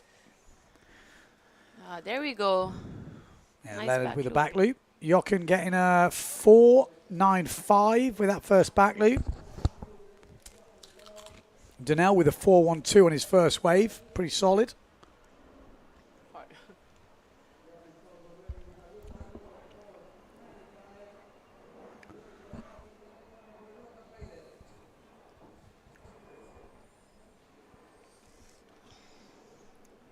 I mean, there's so, when you look through this fleet, Sugi, you know, Denal, they're all top performers. Yeah, all could do some serious damage on their day. And Neubauer is like the newest of them. And like I said, when he works out his waves, which it's just a matter of time, surely. For sure. You know? He's got some of the jumps down already. Yeah. Super solid. I couldn't believe how quick he learned that double. Like, I know he could do it, but in Pozo, you saw how he just progressed. Oh, nice wave by Jules. Oh, no lip. No. Just shoulder on that wave rather than a wall. Where the shoulder at, yo? So do you have a point on the beach that you look at? I mean, I need some tips here. Can't tell you. No? Just say someone's listening. Oh. I mean, people want to know. Now, a lot of it is where it was on the beach, and then the wave itself. There's a few telltales on the wave. Okay. Oh, nice. I love this guy's style. A bit late on that one. Because what you notice, you see it on the drone here. It's actually there's a wave there's always a wave in front of it. Jules, nice. Looks like it's standing up a bit more. Yeah. A bit more bowly. Maybe we're losing a bit of the tide at the moment. The tide's dropping a bit. So a bit less water on the reef.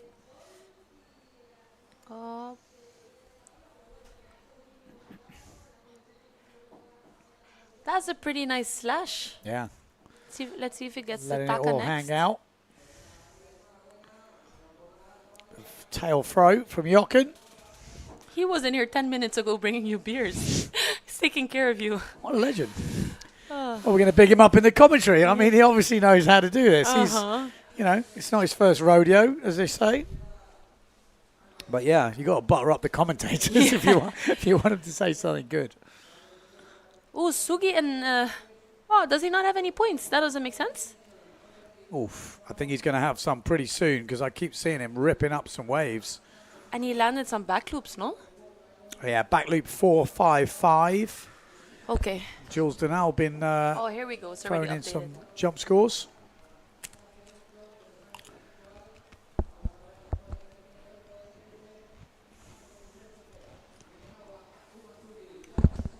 Jules pretty high up there. Nice. Jochen in second. Yeah. And he can definitely still improve on the wave, so. Yeah, still early days in this heat, but I say early days, we're actually coming up to halfway. It goes quick. This last 7 minutes is definitely not a free. It's ticking down. The worst thing is the jump run here is 2 minutes. By the time you've gone out, come back. Yeah. If you miss, it's like there's 2 minutes. Yeah. Which eats your time. Talking about baggy sails, this guy's sail is also touching the harness lines pretty much. Yeah. I mean, that's I would say that the amateur wave sailor, yeah. I see so many rigging, I don't want to say errors, but how I see a lot of the pro guys rigging and the guys on tour rigging, nearly every sail here with the normal booms that we're using these days, the sails touching the boom nearly to the harness lines. I mean, yeah, it's basically to have more backhand pressure, right? Yeah. You want to have that on the... Well, and also with the 4-band sails, which I've learned more recently, is that boom acts as a batten. Sorry? Acts as a batten, like a Okay, stabilizer for the middle of that sail, so you get the depth without losing the stability. Weirdly, I'm not sure it's meant to be like that, but that's kind of what I've kind of put it down to. There we go. He's had some sick turns, Sugi. He's Two turns. He's not been rewarded so far with a 3-1-2 and a 2-6-2. That was lovely, the first one. Throwing the tail out. That might push him up closer. One-handed back loop from Stoltz. That was nice. That might upgrade his back loop score of a 4.95.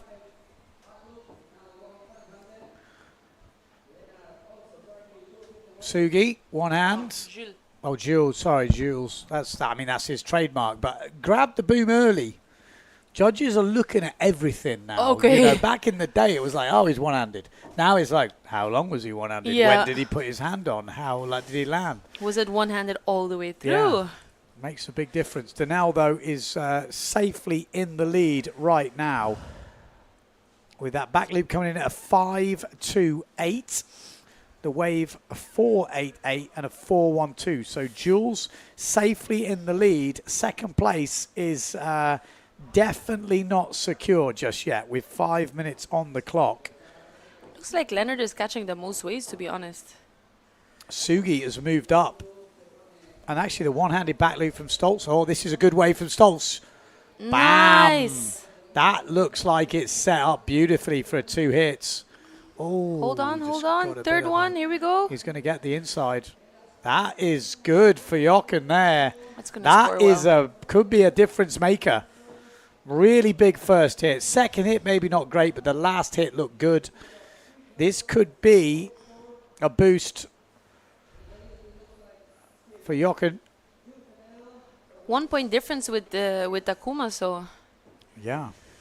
He's actually in second place at the moment, just the scores are not updated. One-handed backy from Sugi. That was better, actually. But he's already got a 4.95. I don't think they're going to go too much higher. Maybe you could get a 5.5, but every bit of a point counts. Do you reckon? I guess we're not going to see a double in this heat anymore. Doesn't look like it, does it? Yeah. Really doesn't look like it. How high have the doubles been scoring? 7s? Top double I've seen is an 8. Yeah. 5.5 for that last wave from Stoltz, but it's not enough because Sugi dropped a 6.12 Oh, yes, on of the course. last wave. Nice one. Wow. Not over yet. Definitely not. 3 minutes 40 on the clock. Leonard Neubauer got some work to do. He can't rely on his jumps right now. He's got to get some waves in, and that's Nice better. turn. But he's working this upwind section, and the judges, for whatever reason, do not score this section anywhere near as much as the down the line section. This is like if you have to, do it, but it's not scoring the bigger points. Busy. Keep him very busy. And this is something you only learn during competition. You know? Yeah. Knowing where to be, what actually scores properly. Oh, hello. Bit of a clash of the GA boys. Mm-hmm. We did hear at the beginning of the contest that the jumper has priority over wave riding. Yeah. It's difficult, though. We've been watching it and seeing it. And I think only if it's ridiculous, we're going to see that come into play. So Jochen Stoltz at the moment needs a wave here. He's had a solid heat, but he needs another good wave. Needs to find 7 points. Here we go. Sugi. Oh! Yeah, he couldn't really do anything about that. It looks like Jules just didn't have any speed to even get over the wave. Yeah, So that's he why just, the guy on the way out's got right of way. Yeah. That's the situation that rule is for. Yeah. If you're planing on the way out, it's really difficult to Then I feel like you're the one that can actually decide where to go. Exactly. So it is difficult. Oh, you definitely can't move on the way out because that makes it even difficult. 2 minutes on the clock. Gosh, it's still pretty close. Yeah, there's 0.6 in this. 4-point wave from Jochen would give him the lead. So very close. Very capable. Takuma Sugi. And Jochen's on a wave here. It doesn't look particularly great, but he is the local. He knows it is setting up. He might get a good hit to start off. There you go. Nice Opening for it. He'll get a second on this as well. And that's the local knowledge. No way. No way. That's looking good. Yeah, and he's still going down that line. Needs a 4-point wave. Well, I mean, a 4-point wave isn't huge. It was 2 good hits. Yeah, and the wave was looking good as well. It wasn't a small wave at all. 1 more minute to go, guys. It's still all on the table here. 1 minute to go. Denal looks like he's got it wrapped up. Second place right now is not a given. Takuma Sugi has it at the moment. Oh, and Jochen Stoltz does go into second place with that last wave. Wow. Where we go. 4.25. Jochen Stoltz. Brucey boards. Mr. Danny Bruce will be happy right now. Simmer style sails, but Takuma Sugi on the taboo. Oh, nice. Make it happen. There's one turn. There's another one from Denal out the back. What does Takuma Sugi he's still need? going. What does Takuma Sugi need? We need to check this. He's only got a 3.12. That was his last wave. So he needs 4. He only needs a 3.5. Oh my gosh. In the last 2 minutes. We're about to see it go down to the last score. And Jochen's got another one. This is looking great for Jochen. Oh, it didn't quite work out. I thought he was going to sit up for him, but This in guy's the end, dangerous. it didn't sit up. And here we go. Highlights of the heat. We'll wait for the last score to drop for Takuma Sugi. Oh, and Takuma Sugi has just dropped a 4. Does that make a difference? I think it will. it will make a difference, and that will be enough. I think Takuma Sugi has just done it with his last wave. Oh. Can't take the stress. Yeah.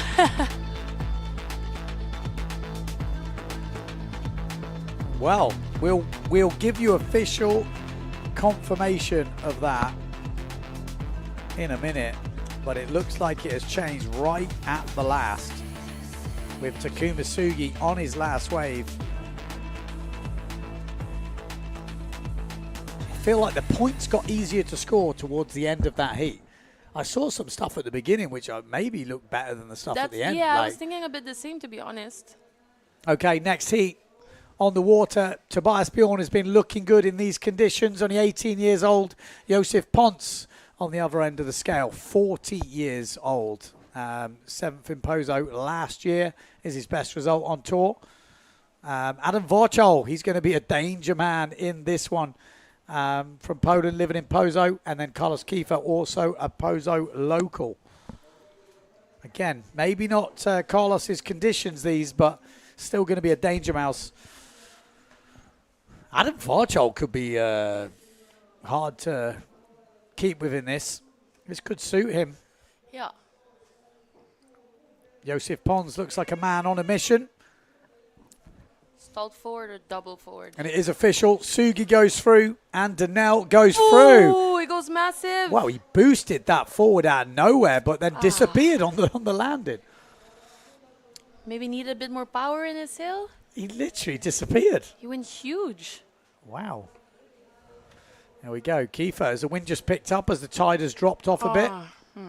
Yeah, not the big start that Varchol would have wanted, but it is a move. He's going to need more than that, I guess, towards the end of the heat. Do you reckon it really affects let's say Carlos, like in Pozo, he busts out everything all the time, but smaller sails, more wind? I think it affects his mindset. I saw Carlos earlier, and he looked... I spoke to him earlier, so I'm not saying this behind his back, and obviously it's on the live stream. But I said, you look kind of not bothered. Okay. You know, he didn't look as...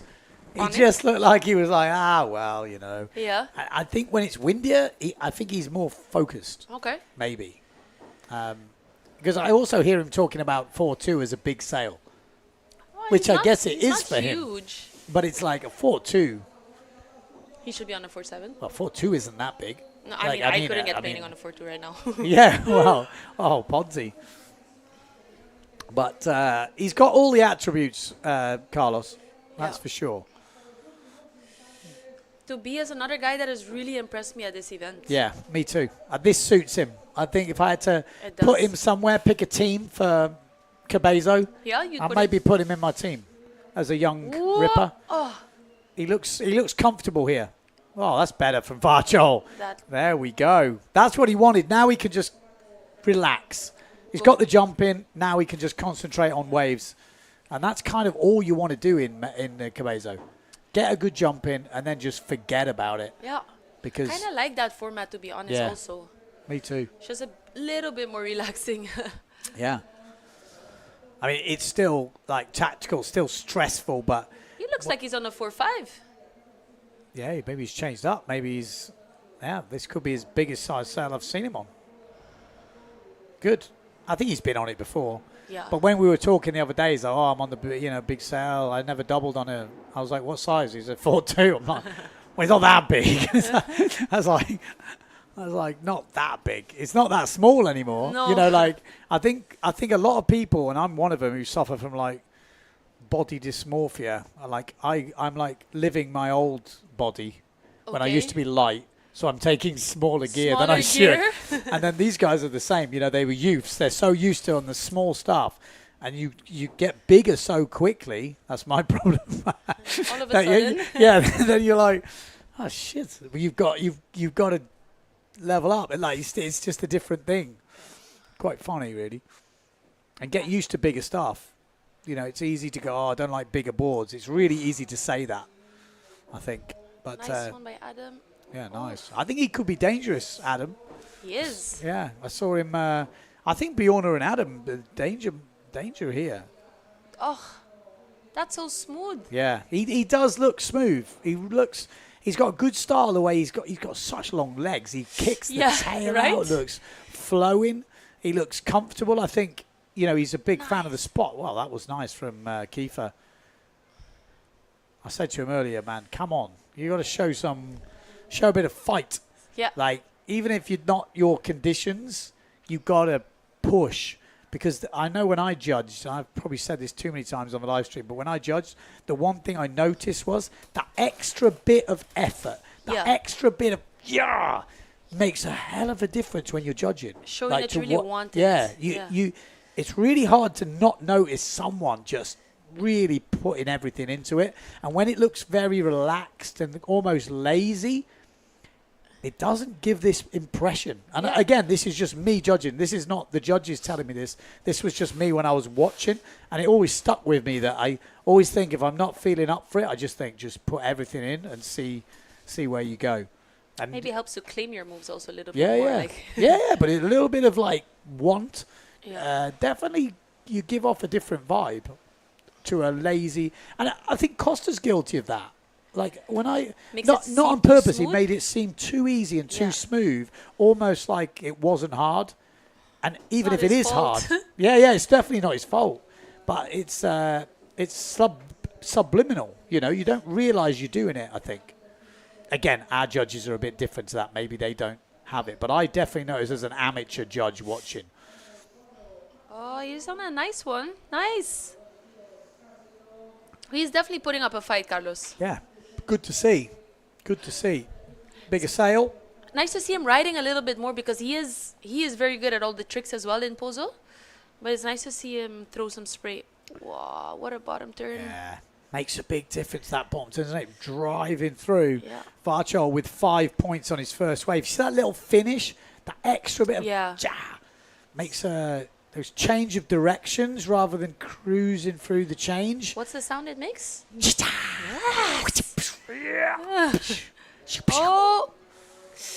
Maybe a bit too much. Yeah. So I was wondering, actually, I don't know what the judges are doing towards the end of the wave. Are they still taking away points if you don't finish nicely? It doesn't. For me, I've had less of that effect at this event than any other. I think the white water turns are not really adding, but unless it's a proper hit on the white water. No, so I mean, if you have like 2 good waves and then you miss that taka at the end, like what he did, for example, now he pushed a bit too much. Doesn't seem to be. Okay. Again, I was watching this the other day. Since surfing, they don't seem to care. Not anymore. No, it's I think they used to. Whatever. All the damage was done early. You fucked up the end. Sorry, excuse my language, but it's like whatever. I would agree with that. No, like it's always nicer to see. Damage. Yeah.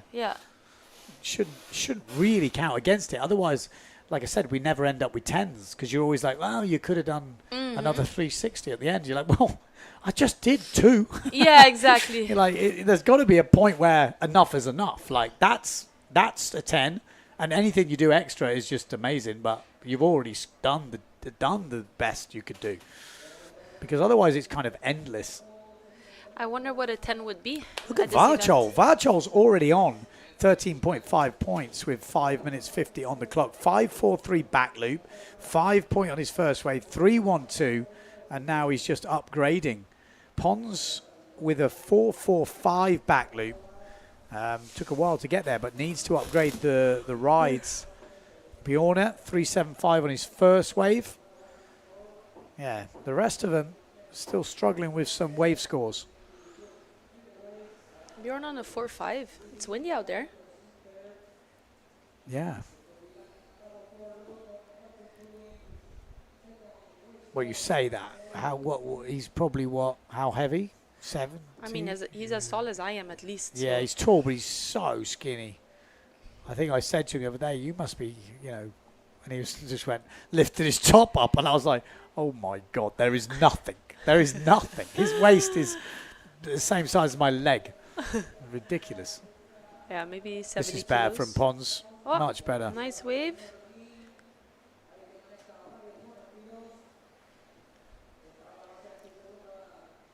I love the turns he's been doing today as well. He's really connecting the bottom to top turn really nicely. Agreed. Oof. Oh, There we go. Adam just coming in from the left. So we're expecting probably another good wave score looking at the last turn there. Really got a vertical style. I've seen some turns from him in Chile, actually, which I was really impressed with. Obviously, watching the stream. He didn't do probably as well, but some of the turns I saw look pretty tasty.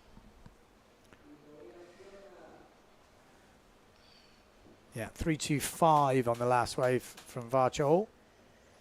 So not really upgrading that much, but a little bit. Every little counts, as I say.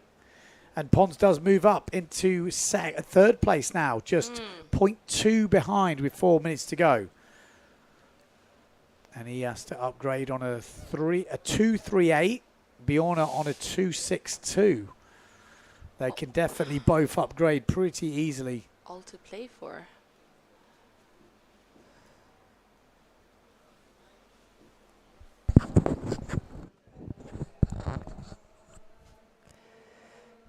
All right. Oh, what's happening here? That's the frustration. He looks upset. Wants the jump. Kiefer only got a 3-1-2 forward. Yeah, he's thinking Pozo dreams right now of his 3-4 fully stacked. Look at this from Varchol. Looks a good setup. Jams it in. Oof. You can see he just looks active. Messed up the wave, but you can see he just wants it. Yeah. I think for me, I like it. Pons as well. But Pons still trailing to Bjorna. 2 minutes 50 on the clock. I mean, that would be a big win for Bjorna. It would. I mean, he's coming back through the double. Pretty strong here. Has he come from the first round? I'm just trying to look. Or did he join us a little bit later? No, I think he was already into that round. But he's been looking, he's just looking very comfortable out there. I think he feels at home. Obviously lives in cold Hawaii, so used to quite a fair bit of wave riding. He did the junior heats this morning. Yeah, got warmed up. Actually, where did he finish in the junior heats? I think in third, because Hayata finished second. It was level I'm with sure. Hayata. Yeah, yeah. And it went on higher scoring wave, which was Hayata's 360 wave. And then 0.5 behind was Anton Richter. So just 0.5 separating 3 riders. Wow. Pretty mad. When the points were 55, 55.5 and 55.5. No way. Pretty mad. So 1 minute 30 to go. It's still Bjorna in second place. Josef Pons will have a shot at second place. All of them will be able to get one more wave in. Pons right out the back at the moment. Bjorna is already going for it. He might end up jibing out of this because he doesn't look that impressed with it, although I take it back. Go for it, one more. Was that the gamble worth taking? That could be his last wave, and I'm not sure that will be the wave he needed. So has he gambled a bit early? Only time will tell. Josef Pons out the back. Is there any big lines? There might be something. It looks, I mean, it's a long way away back there. I think that looks solid. Possibly could wait, but he's going to go for it. Yeah, there's a double up here. This might wall up. Sometimes that double up is pretty nice, but it's relatively small. Just looking out the back, I think. Oh, it doesn't need much. Pons needs to upgrade. Needs a 3-point wave. I mean, plenty of turns. Plenty of turns, and it's hard when there's plenty of turns to give less than a 3. You know, do you want to do it? No, but what do you do? If there's 4 turns... Yeah. Couldn't really tell from that view. No, difficult, isn't what it? The size. high view. Yeah.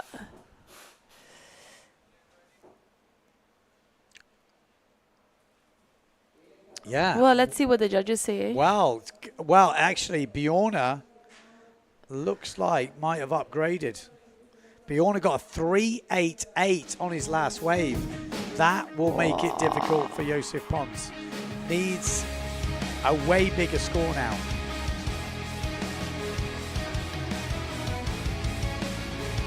That was so amazing to see the technique on that stall forward of Pons. 5.3, 4.3. Yeah, needs like nearly a 4.5 point wave on his last wave. If Bjorn hadn't have upgraded, would have been close. Maybe Pons had a much better chance of that. Oh, but there was a lot of hits. Yes, it was. A lot of turns, not over. That was nice. Bit of tail throw. But Varchol, same as Henry Colbert, we didn't mention him much because he did all the damage early on. Yeah, he was on it. Yeah. Pretty aggressive on his turns as well. Yeah. So is it the last heat coming up now? Good question. Of the day? It is last heat of the day coming up next, and it's a pretty big one. It is a pretty big one. As we kind of want to be here for it. I'll be back in. No problem. Oh, sorry, just put the chair on my foot. Marino Gill and Moritz Malk in this last heat. That's already a top lineup. This is going to be tricky already with two of those riders. And then we've got Simon Tula and Antoine Albert. 4-rider heat.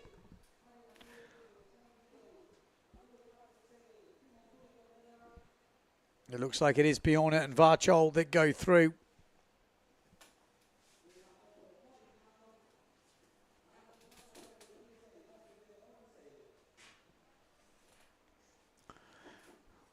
Definitely lighter end of the spectrum now. Oh, there was Air Chachu. I was going to say, was that an Air Chachu? I just looked down for a second, saw him land clue first. There he is, Moritz Malk. First ever event on Simmerstyle. And he's trying to work his way back through the double. He's got a tricky heat here, though. But these conditions could suit Malk. I don't think we'll be seeing a double in these heats. Antoine Albert dodging a bullet in the last one. Obviously, Goya team rider. But dodging a bullet. Two riders getting the best wave taken away. And that opened the door for Albert to take the win. Marino Gill leading the World Tour at the moment. And it sounds like they have just cancelled the heat. I'm pretty sure they're like, the wind has gone. It's the end of the day. It's an 8-hour power stint today on the live stream. I'm guessing that's the end of the day. I'm not sure they're going to restart this heat. But the wind has been dropping. There was that Chachu for Antoine Albert. Sounds like it. I think the wind looked like it had dropped. I mean, strange considering we got all this way. But a few of the boys have put the moves in. But I think we might be done for the day. We'll wait for official confirmation of that. So cheers to Sarah Keita for dropping in, giving us some much needed energy at the end of the day. Thanks, Sarah. But yeah. Cancelled. Stay tuned. We're staying tuned. Whew. Okay, we're going to take a quick ad break. Will we be back? Maybe not. No, we will. We'll definitely be back to tell you what is going on, but it does look like the wind has dropped here. Okay, we have just heard officially that is the end of the day. There's no wrap up. We're going. Now, we'll leave you with the highlights of the day, no problem. But I am definitely out right now. Thanks for tuning in. Great day on the water. Some good comebacks today. Some good under-21s action. See you tomorrow. I'm hoping there's no wind. I'm joking. Hopefully there'll be some wind. And we'll be here to bring you the action.